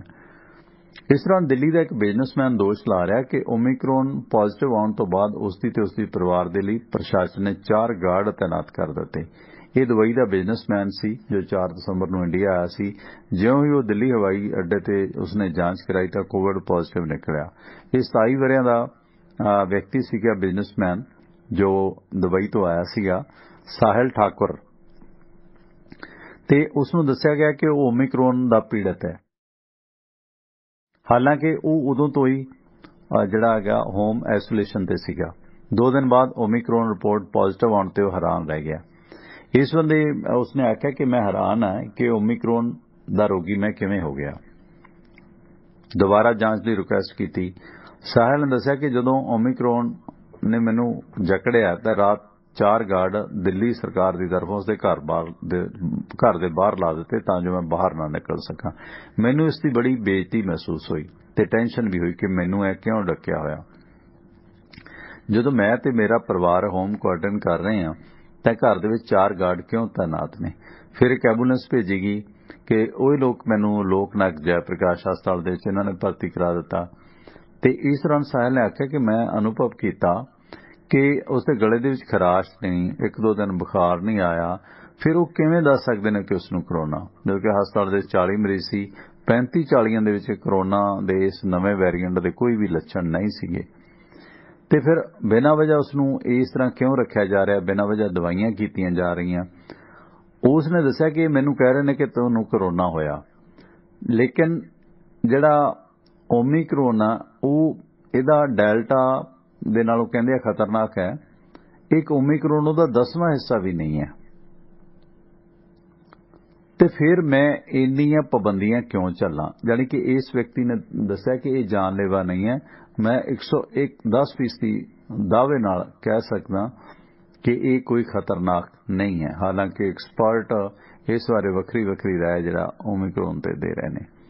ਹਾਲਾਂਕਿ ਇਸ ਸੰਬੰਧੀ ਕੁਝ ਮਰੀਜ਼ ਅੱਜ ਇੰਡੀਆ ਦੇ ਵਿੱਚ ਵੱਖ-ਵੱਖ ਥਾਵਾਂ ਤੋਂ ਮਿਲੇ ਨੇ ਤੇ ਜਿਸ ਦੌਰਾਨ ਜਿਹੜੀਆਂ ਭਾਰਤ ਭਰ ਦੇ ਵਿੱਚ ਓਮਿਕਰੋਨ ਪੀੜਤਾਂ ਦੀ ਜਿਹੜੀ ਤਾਦਾਦ ਹੈ, ਜਿਸ ਤਰ੍ਹਾਂ ਗਾਜ਼ੀਆਬਾਦ ਦੇ ਵਿੱਚ ਵੀ 6 ਨਵੇਂ ਮਰੀਜ਼ ਅੱਜ ਮਿਲੇ ਨੇ ਜੋ ਮੌਰੀਸ਼ਸ ਦੇ ਪਰਿਵਾਰ ਦੇ ਨਾਲ ਸੰਬੰਧ ਸਨ, ਮੌਰੀਸ਼ਸ ਤੋਂ ਆਏ ਸਨ। ਤੇ ਇਸ ਦੌਰਾਨ ਨੋਇਡਾ ਦੇ ਵਿੱਚ 5 ਨਵੇਂ ਮਾਮਲੇ ਸਾਹਮਣੇ ਆਏ ਨੇ ਤੇ ਇਹ ਜਿਹੜੀ ਤਾਦਾਦ ਹੈ 230-35 ਤੱਕ ਪਹੁੰਚ ਗਈ ਹੈ ਇੰਡੀਆ ਦੇ ਵਿੱਚ। ਤੇ ਇਸ ਸੰਬੰਧੀ ਕਾਫੀ ਸਾਰੇ ਐਕਟਿਵ ਕੇਸ ਓਮਿਕਰੋਨ ਦੇ ਸਾਹਮਣੇ ਆ ਰਹੇ ਨੇ। ਤੇ ਹਾਲਾਂਕਿ ਯੂਪੀ ਦੇ ਵਿੱਚ ਵੱਡੇ ਪੱਧਰ ਤੇ ਸੈਂਪਲਿੰਗ ਵੀ ਕੀਤੀ ਜਾ ਰਹੀ ਹੈ। ਦਿੱਲੀ ਜਿਵੇਂ ਮੈਂ ਤੁਹਾਨੂੰ ਦੱਸਿਆ ਹੀ ਹੈ ਕਿ ਉੱਥੇ ਕਾਫੀ ਬੰਦਿਸ਼ ਲਗਾ ਦਿੱਤੀ ਗਈ ਹੈ ਨਵੇਂ ਸਾਲ ਦੀ ਸੈਲੀਬ੍ਰੇਸ਼ਨ ਅਤੇ ਜਿਹੜਾ ਕ੍ਰਿਸਮਸ ਸੈਲੀਬ੍ਰੇਸ਼ਨ ਦੇ। ਇਸ ਦੇ ਨਾਲ ਪਰ ਸ਼ਾਦੀਆਂ ਤੇ 200 ਬੰਦਾ ਇਕੱਠਾ ਹੋ ਸਕੇਗਾ। ਸਾਨੂੰ ਸਪੋਰਟ ਕੀਤਾ ਬਾਈ ਬਲਵੀਰ ਸਿੰਘ ਸਮਾਨਪੁਰ ਪਰਿਵਾਰ ਨੇ, ਜਿਨ੍ਹਾਂ ਦੇ ਅਮਰੀਕਾ ਦੇ ਵਿੱਚ ਕਈ ਸਾਰੇ ਕਾਰੋਬਾਰ ਨੇ। ਵਾਸ਼ਿੰਗਟਨ ਦੇ ਵਿੱਚ ਹੈ ਉਹਨਾਂ ਦਾ Arlington fuel stop 1801 Pioneer East Highway exit 278 ਤੇ ਐਗਜ਼ਿਟ 208 ਤੇ ਸੌਰੀ। ਤੇ ਇਸ ਲੋਕੇਸ਼ਨ ਤੇ ਤੁਹਾਨੂੰ ਫ੍ਰੀ ਕਾਫੀ, ਈਮੇਲ, ਫੈਕਸ ਕਰਨ ਦੀ ਸੁਵਿਧਾ ਤੇ ਟਰੱਕ ਪਾਰਕਿੰਗ ਫ੍ਰੀ ਹੈ। ਨਾਲ ਟਰੱਕਾਂ ਦਾ ਸਮਾਨ ਸਮੱਗਰੀ ਇੱਥੇ ਖਰੀਦ ਸਕਦੇ ਹੋ। ਤੇ ਦੂਜੀ ਲੋਕੇਸ਼ਨ ਹੈ ਇਹਨਾਂ ਦੀ ਕੈਲੀਫੋਰਨੀਆ ਦੇ ਵਿੱਚ, ਉਹ ਹੈ ਲੌਸਟਲ ਟਰੈਵਲ ਸੈਂਟਰ 14814 ਲੋਮਾ ਸਟਰੀਟ, ਲੌਸਟਲ ਐਗਜ਼ਿਟ 278 ਤੇ। ਇਸ ਲੋਕੇਸ਼ਨ ਤੇ ਫ੍ਰੀ ਚਾਹ, ਸ਼ਾਵਰ, ਲਾਂਡਰੀ ਤੇ ਓਵਰਨਾਈਟ ਟਰੱਕ ਪਾਰਕਿੰਗ ਫ੍ਰੀ ਹੈ। ਨਾਲ ਲਿਕਰ ਸ਼ਾਪ ਹੈ, ਫ੍ਰੀ ਨਹੀਂ ਹੈ, ਸਦ ਉਪਯੋਗ ਕਰੋ। ਸਾਬ ਬਲਵੀਰ ਸਿੰਘ ਸਮਾਨਪੁਰ ਹੋਰਾਂ ਦਾ ਫਿਊਲ ਕੰਪਨੀਆਂ ਦਾ ਕਾਰੋਬਾਰ ਹੈ ਤੇ ਇਸ ਤੋਂ ਇਲਾਵਾ delta fuel company, mobile action, Marathon fuel ਕੰਪਨੀਆਂ ਦੇ ਨੇ ਇਹਨਾਂ ਦੀਆਂ, ਜਿਨ੍ਹਾਂ ਤੋਂ ਗੈਸ ਸਟੇਸ਼ਨਾਂ ਵਾਲੇ ਸੱਜਣ ਫਿਊਲ ਫਰੈਂਚਾਈਜ਼ ਬ੍ਰਾਂਡਡ ਤੇ ਅਨਬ੍ਰਾਂਡਡ ਡੀਜ਼ਲ ਖਰੀਦ ਸਕਦੇ ਨੇ।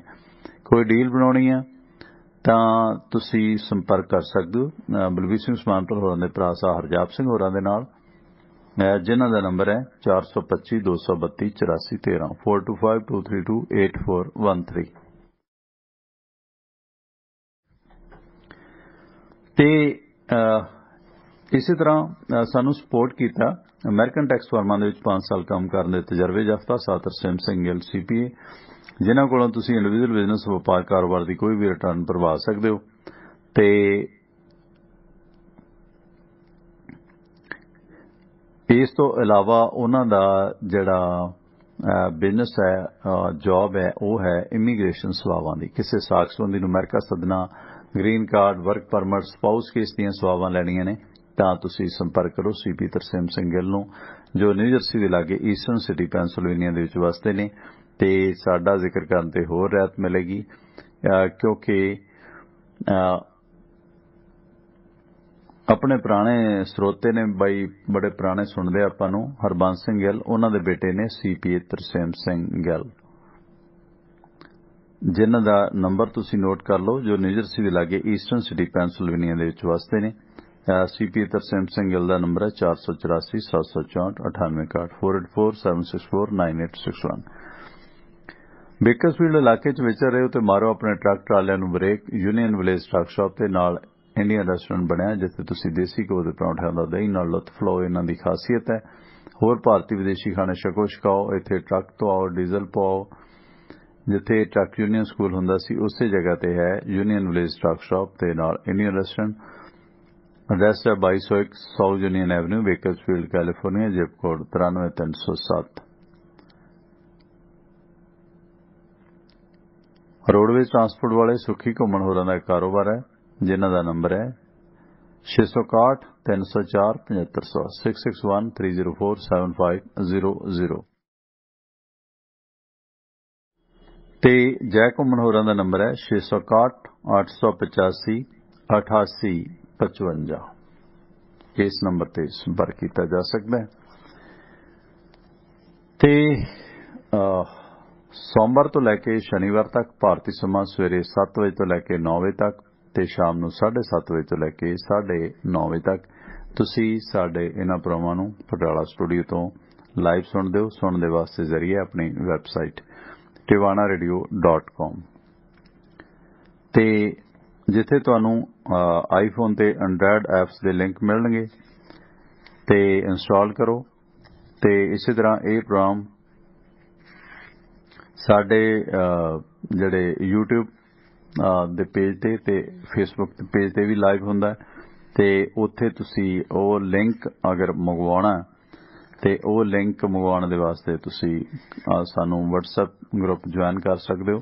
WhatsApp ਗਰੁੱਪ ਇਹੀ ਹੈ ਜਿਹੜਾ ਤੁਸੀਂ ਕਾਲ ਕਰਦੇ ਹੋ 9876 09655 98763 09655।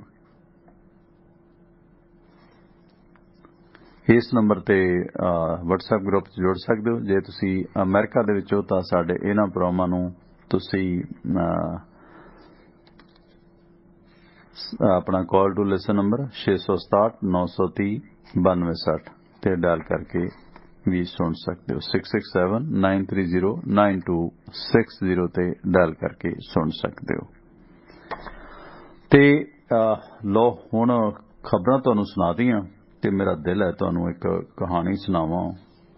ਉਸ ਕਹਾਣੀ ਤੋਂ ਵੀ ਕੁਝ ਨਾ ਕੁਝ ਸਿੱਖਣ ਨੂੰ ਮਿਲੇਗਾ ਕਿਉਂਕਿ ਇਹ ਕਹਾਣੀਆਂ ਸਾਨੂੰ ਜ਼ਿੰਦਗੀ ਦੇ ਵਿੱਚ ਬੜਾ ਕੁਝ ਸਿਖਾਉਂਦੀਆਂ ਨੇ।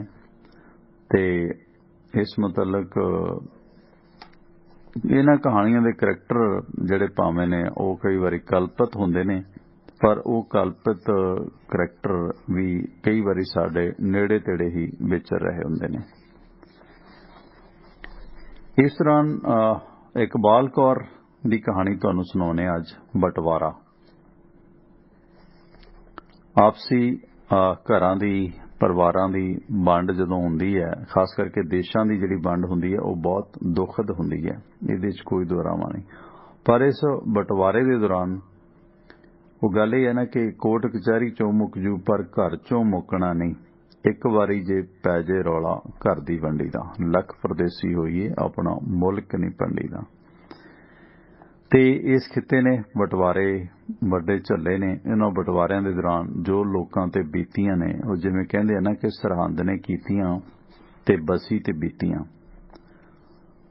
नानी खसम करे ते दोता चट्टी भरे, ये उस एंगल तो भी कहा जाता। पर देखो सरहंद उस वक्त सूबा सी, सूबा सरहंद ने जो कुछ किया उस दा खमियाजा बसी पठाणा नूं भी भुगतना पिया, ज्यादा भुगतना पिया, बल्कि करदा कोई है ते भरदा कोई है। सो इस करके ये बड़ा सटीक मुहावरा बनया सी कि सरहंद ने कीतियां ते बसी ते बीतियां। इस दी कहानीकार इकबाल कौर दी कहानी बटवारा अज तुहाडे नाल साझे करदे हां। कल दीआं घटनावां नाल झंबे सरदार नूं कुर्सी उत्ते सुस्ताउंदिआं वेख के चिंतत सुरजन सिंह मुड़दे पैरी ही चबारे विचों हेठां उतर आए ते बीबी कोल रुक गए ते गल्लां दे विच बीबी गुरनाम कौर ने कल दी घटना दा दुख ज़ाहिर करदिआं कल सवेर दी घटना दा जिक्र छेड़ दिता कि सवेरे तां इन्हां नूं तसल्ली सी कि असीं सकीना नां दी कुड़ी नूं सुरੱਖਿਅਤ उसदे मापिਆਂ नाल रला आए हां, पर जिस तरह ਉਹ ਰਾਹ ਦੇ ਵਿੱਚ ਘੋੜੀ ਉੱਤੇ ਸਾਡੇ ਨਾਲ ਵੀ ਠਠੰਬਰੀ ਰਹੀ ਉਹ ਗੱਲ नहीं भुलदी। बीबी जी ये बहुत चंगा होया, नहीं तो यह निरा पाप सी पाप। ये हारी सारी का काम नहीं, ये करनियां सरदार ही कर सकता है। नंबरदार जी लो चाह पियो, ये जाग पैणगे ते मिल के ही जायो। सरदार जी दसदे सी कि सरपंच नूं पछतावा सी कि उसने संतान दी घाट करके शरीकां दे मिहणिਆਂ दे दुखों ਇਹ काम कर लिया सी। पर ਜਦੋਂ ਉਹ ਆਪਣੀ ਪੈਲੀ ਕੋਲੋਂ ਲੰਘਦੇ ਕਾਫਲੇ ਦੇ ਵਿੱਚੋਂ ਪਾਣੀ ਪੀਣ ਲਈ ਉਰੇ ਹੋਈ ਸੀ ਤਾਂ ਉਹ ਵਿਚਾਰੀ ਧੂ ਕੇ ਲੈ ਆਇਆ ਸੀ। ਘਰਦਿਆਂ ਦੱਸਿਆ ਕਿ ਉਸ ਗਊ ਨੇ ਸਾਰੀ ਰਾਤ ਅੰਨ ਨੂੰ ਮੂੰਹ ਨਹੀਂ ਸੀ ਲਾਇਆ, ਰੋ ਰੋ ਕੇ ਬੇਹਾਲ ਹੁੰਦੀ ਰਹੀ। ਹੁਣ ਉਹ ਉਸ ਨੂੰ ਉਸਦੇ ਘਰਦਿਆਂ ਨਾਲ ਰਲਾਉਣਾ ਚਾਹੁੰਦਾ ਸੀ। ਸਰਦਾਰ ਜੀ ਉਹ ਬੜਾ ਦੇਣਦਾਰ ਤੇ ਕਿ ਉਸ ਵੇਲੇ ਉਸ ਦੇ ਨਾਲ ਤੁਰ ਪਈ। बीबी जी इहो जिहा सूरमे भगत कित्थे जम्मणे आ? नंबरदार जी आके तां इहो सोचते रहे कि धीआं धीआं हुंदियां ने। उधर किन्नियां दी पत्त लुट्टी गई ते कईयां ने बुरशियां दे डरों नेड़ले खूहां दे विच छाल मारीआं। जदों धाड़ां दीआं धाड़ां पईआं, टब्बरां दे टब्बरां ने अपणीਆਂ ਧੀਆਂ ਭੈਣਾਂ ਨੂੰ ਆਪਣੇ ਹੱਥੀਂ ਖੂਹੇ ਦੇ ਵਿੱਚ ਧੱਕ ਦਿੱਤਾ। इधर भी ਉਹੀ ਕੁਝ ਵਾਪਰਿਆ। ਕਹਿੰਦੇ ਨੇ ਕਿ ਉਹਦਾ ਆਪਣੀ ਨਵਜੋਤ ਵਾਂਗ ਭੋਲਾ ਜਿਹਾ ਚਿਹਰਾ ਉਹਨੂੰ ਨਹੀਂ ਭੁੱਲਦਾ ਸੀ। ਜਦੋਂ ਉਸਨੇ ਸਰਪੰਚ ਨੂੰ ਤੇ ਮੈਨੂੰ ਆਪਣੀ ਜਾਨ ਬਖਸ਼ੀ ਦੇ ਲਈ 3-4 ਵੇਰਾਂ ਝੁੱਕ ਕੇ ਅਦਾਬ ਕੀਤੀ ਤੇ ਰਾਤੀ ਰੋ ਰੋ ਕੇ ਉਸਦੀ ਘਿੱਗੀ ਵੱਜੀ ਪਈ ਸੀ। ਕੱਲ ਰਾਤ ਵਾਲੀ ਗੱਲ ਨੇ ਇਹਨਾਂ ਨੂੰ ਕੁਝ ਕਮਜ਼ੋਰ ਕਰ ਦਿੱਤਾ। ਕਹਿੰਦੇ ਹੁਣ ਜ਼ੁਲਮ ਦੀ ਹਨੇਰੀ ਵਗ ਤੁਰੀ ਹੈ, ਰਾਤ ਦੇ ਬਹੁਤ ਪਰੇਸ਼ਾਨ ਨੇ। ਬੀਬੀ ਜੀ ਕਹਿੰਦੇ कल राह दे विच रोक के इन्हां नूं बुला भला भी किया गया सी, तुहानूं दस्सिया? हाँ जी दस्सिया सी, पर इन्हां नूं अपनी जान दा फिकर नहीं। कहंदे इह किवें हो सकदा कि लोग मरदे जाण ते मैं अपनी चमड़ी बचा के पासे हो जावां? लो उत्तर आए, नींद कित्थे आउंदी है? गुरनाम कौर बोली। नंबरदार ने चिंता नाल आखिया, सरदार जी राती पिंड दे बाहरले पै ते लब्बू घुमियार नूं वड्ढण दी घटना किसी बाहरले बंदे दी शरारत होनी है। किन्नी बेरहमी दे नाल लब्बू घुमियार दी वड्ढ टुक कीती गई कि रब भी करला उठिया होना। सुरजन सिंह शरारत ही वड्डे वड्डे भांबड़ बाल दिंदी है। की कुछ नहीं वेख्या? दो पासी बराबर दे नारे, बरछे, टकुए, बंदूकां, इह तां जुल्म दी इंतहा हो गई। दसो उस विचारे लब्बू घुमियार ने किसी दा की गवाया सी? मूर्खो की मिल गया होवेगा तुहानूं उस बेदोशे लब्बू दी हत्या करके? तुसी उधर दा बदला लैंदे हो ते ओह भी नहके मारे गए। आ तुसी नहक ही कर रहे हो ना, ये किहड़ा इंसाफ है बदलाखोरी दा? सरदार जी कहंदे हत्थ विच तेल दी शीशी ते परना सी, विचारा नहाउण गया होना। खौरे हुणी खिच के लै गई उत्थे, विचारे दियां 2 धीआं ही ने। कलाकारा पालण वाला सी, लोग वैशी हो गए वैशी, रब तो भी डरदे इहो जिहे कारे करन वाले कित्थे अड़दे ने। कहंदे कोई डरदा लाश कोल नहीं गया बई कोई वेख ना लवे। नहीं तो ओदा ही फस्ता वढिया जाऊ। सारी रात वड्डी टुकी लाश लब्बू दी उत्थे ही पई रही ते किन्नी किन्नी रात तक बोहण वालियां जोगां गड्डियां ते हालियां पालियां दी आवाज़ रहिंदी सी ते राती तां जिवें सारे पिंड च सुन्न मसान पै गया। जापे पत्ते भी डरदे हिलणों हट गए। कुत्तियां दे भौंकड़ दी आवाज़ ने पिंड वालियां दा साह सूत रखिया सी। दूरों हनेरियां दे विच टालियां इदां जापण जिद्दां मौत दे साए खड़े होण। लोग घरां दे विच दड़े सहमे बैठे रहे, कोई कुसकिया नहीं। जिस किसे दे कन्नी ये गल पई उसने बुल सी लै। रात ना किसी ने रोटियां पकाईयां ते ना किसे खाधियां। भाई ये मजहबी जनून है। उधर दी मार धाड़ ते दिल कंबाऊ कतलेआम भी बदोशियां दा घाण सी ते इधर दी वढ टुक भी निर्दोषां दी हत्या सी। कोई शक्ति दो ही पासे सुमत बख्शे। चंगा कीता असी अंदरों अंदरी तैयारी करवाउण दा सोच लिया। समझ नहीं आउंदी अगले पल की कारा वापर जाना। लोग घरां दे विच रेडियो तो खबरां सुण सुण के घबराए होए आ। किसे टामे टामे ने समान भी थोड़ा बहुता बन्नण दी कोशिश कीती सी, पर आस सी कि अपनी जम्मन भों छड्डण दी नौबत नहीं आउणी। ठंड ढंडौला हो जाना। ਜਿਹੜੇ हिल पए सबना ने घर मुड़ आउणा और रात की घटना ने सब नूं बियास कर दिता। हुण सानूं ढिल नहीं करनी चाहिदी। कोशिश करिए कि अज रात तक बंदोबस्त हो जावे। रात जाग के कट्टीए। सरदारा चल जिद्दां आखें तेरे नाल ही आ, पर अजे हौसला नहीं पैंदा। अज जुम्मे दी लाल हनेरी वेख किदां चढ़ी है। इत्थे सुख नहीं लिआउंदी। कोई ना कोई तबाही करके जाती है जुम्मे दे दिन दी हनेरी। वेख लई हुण सुख नहीं रहनी, समा ही माड़ा चलना। सुरजन सिंह ने ज्यादा ही घबरा के आख्या। सरदार ने हंबला मार के सुरजन सिंह नूं थापी दे के उठाया। चल भाई दिल ना छड्डो। हर इम्तिहान दी घड़ी हुंदी है। रब भी अज साडा इम्तिहान लै रिहा।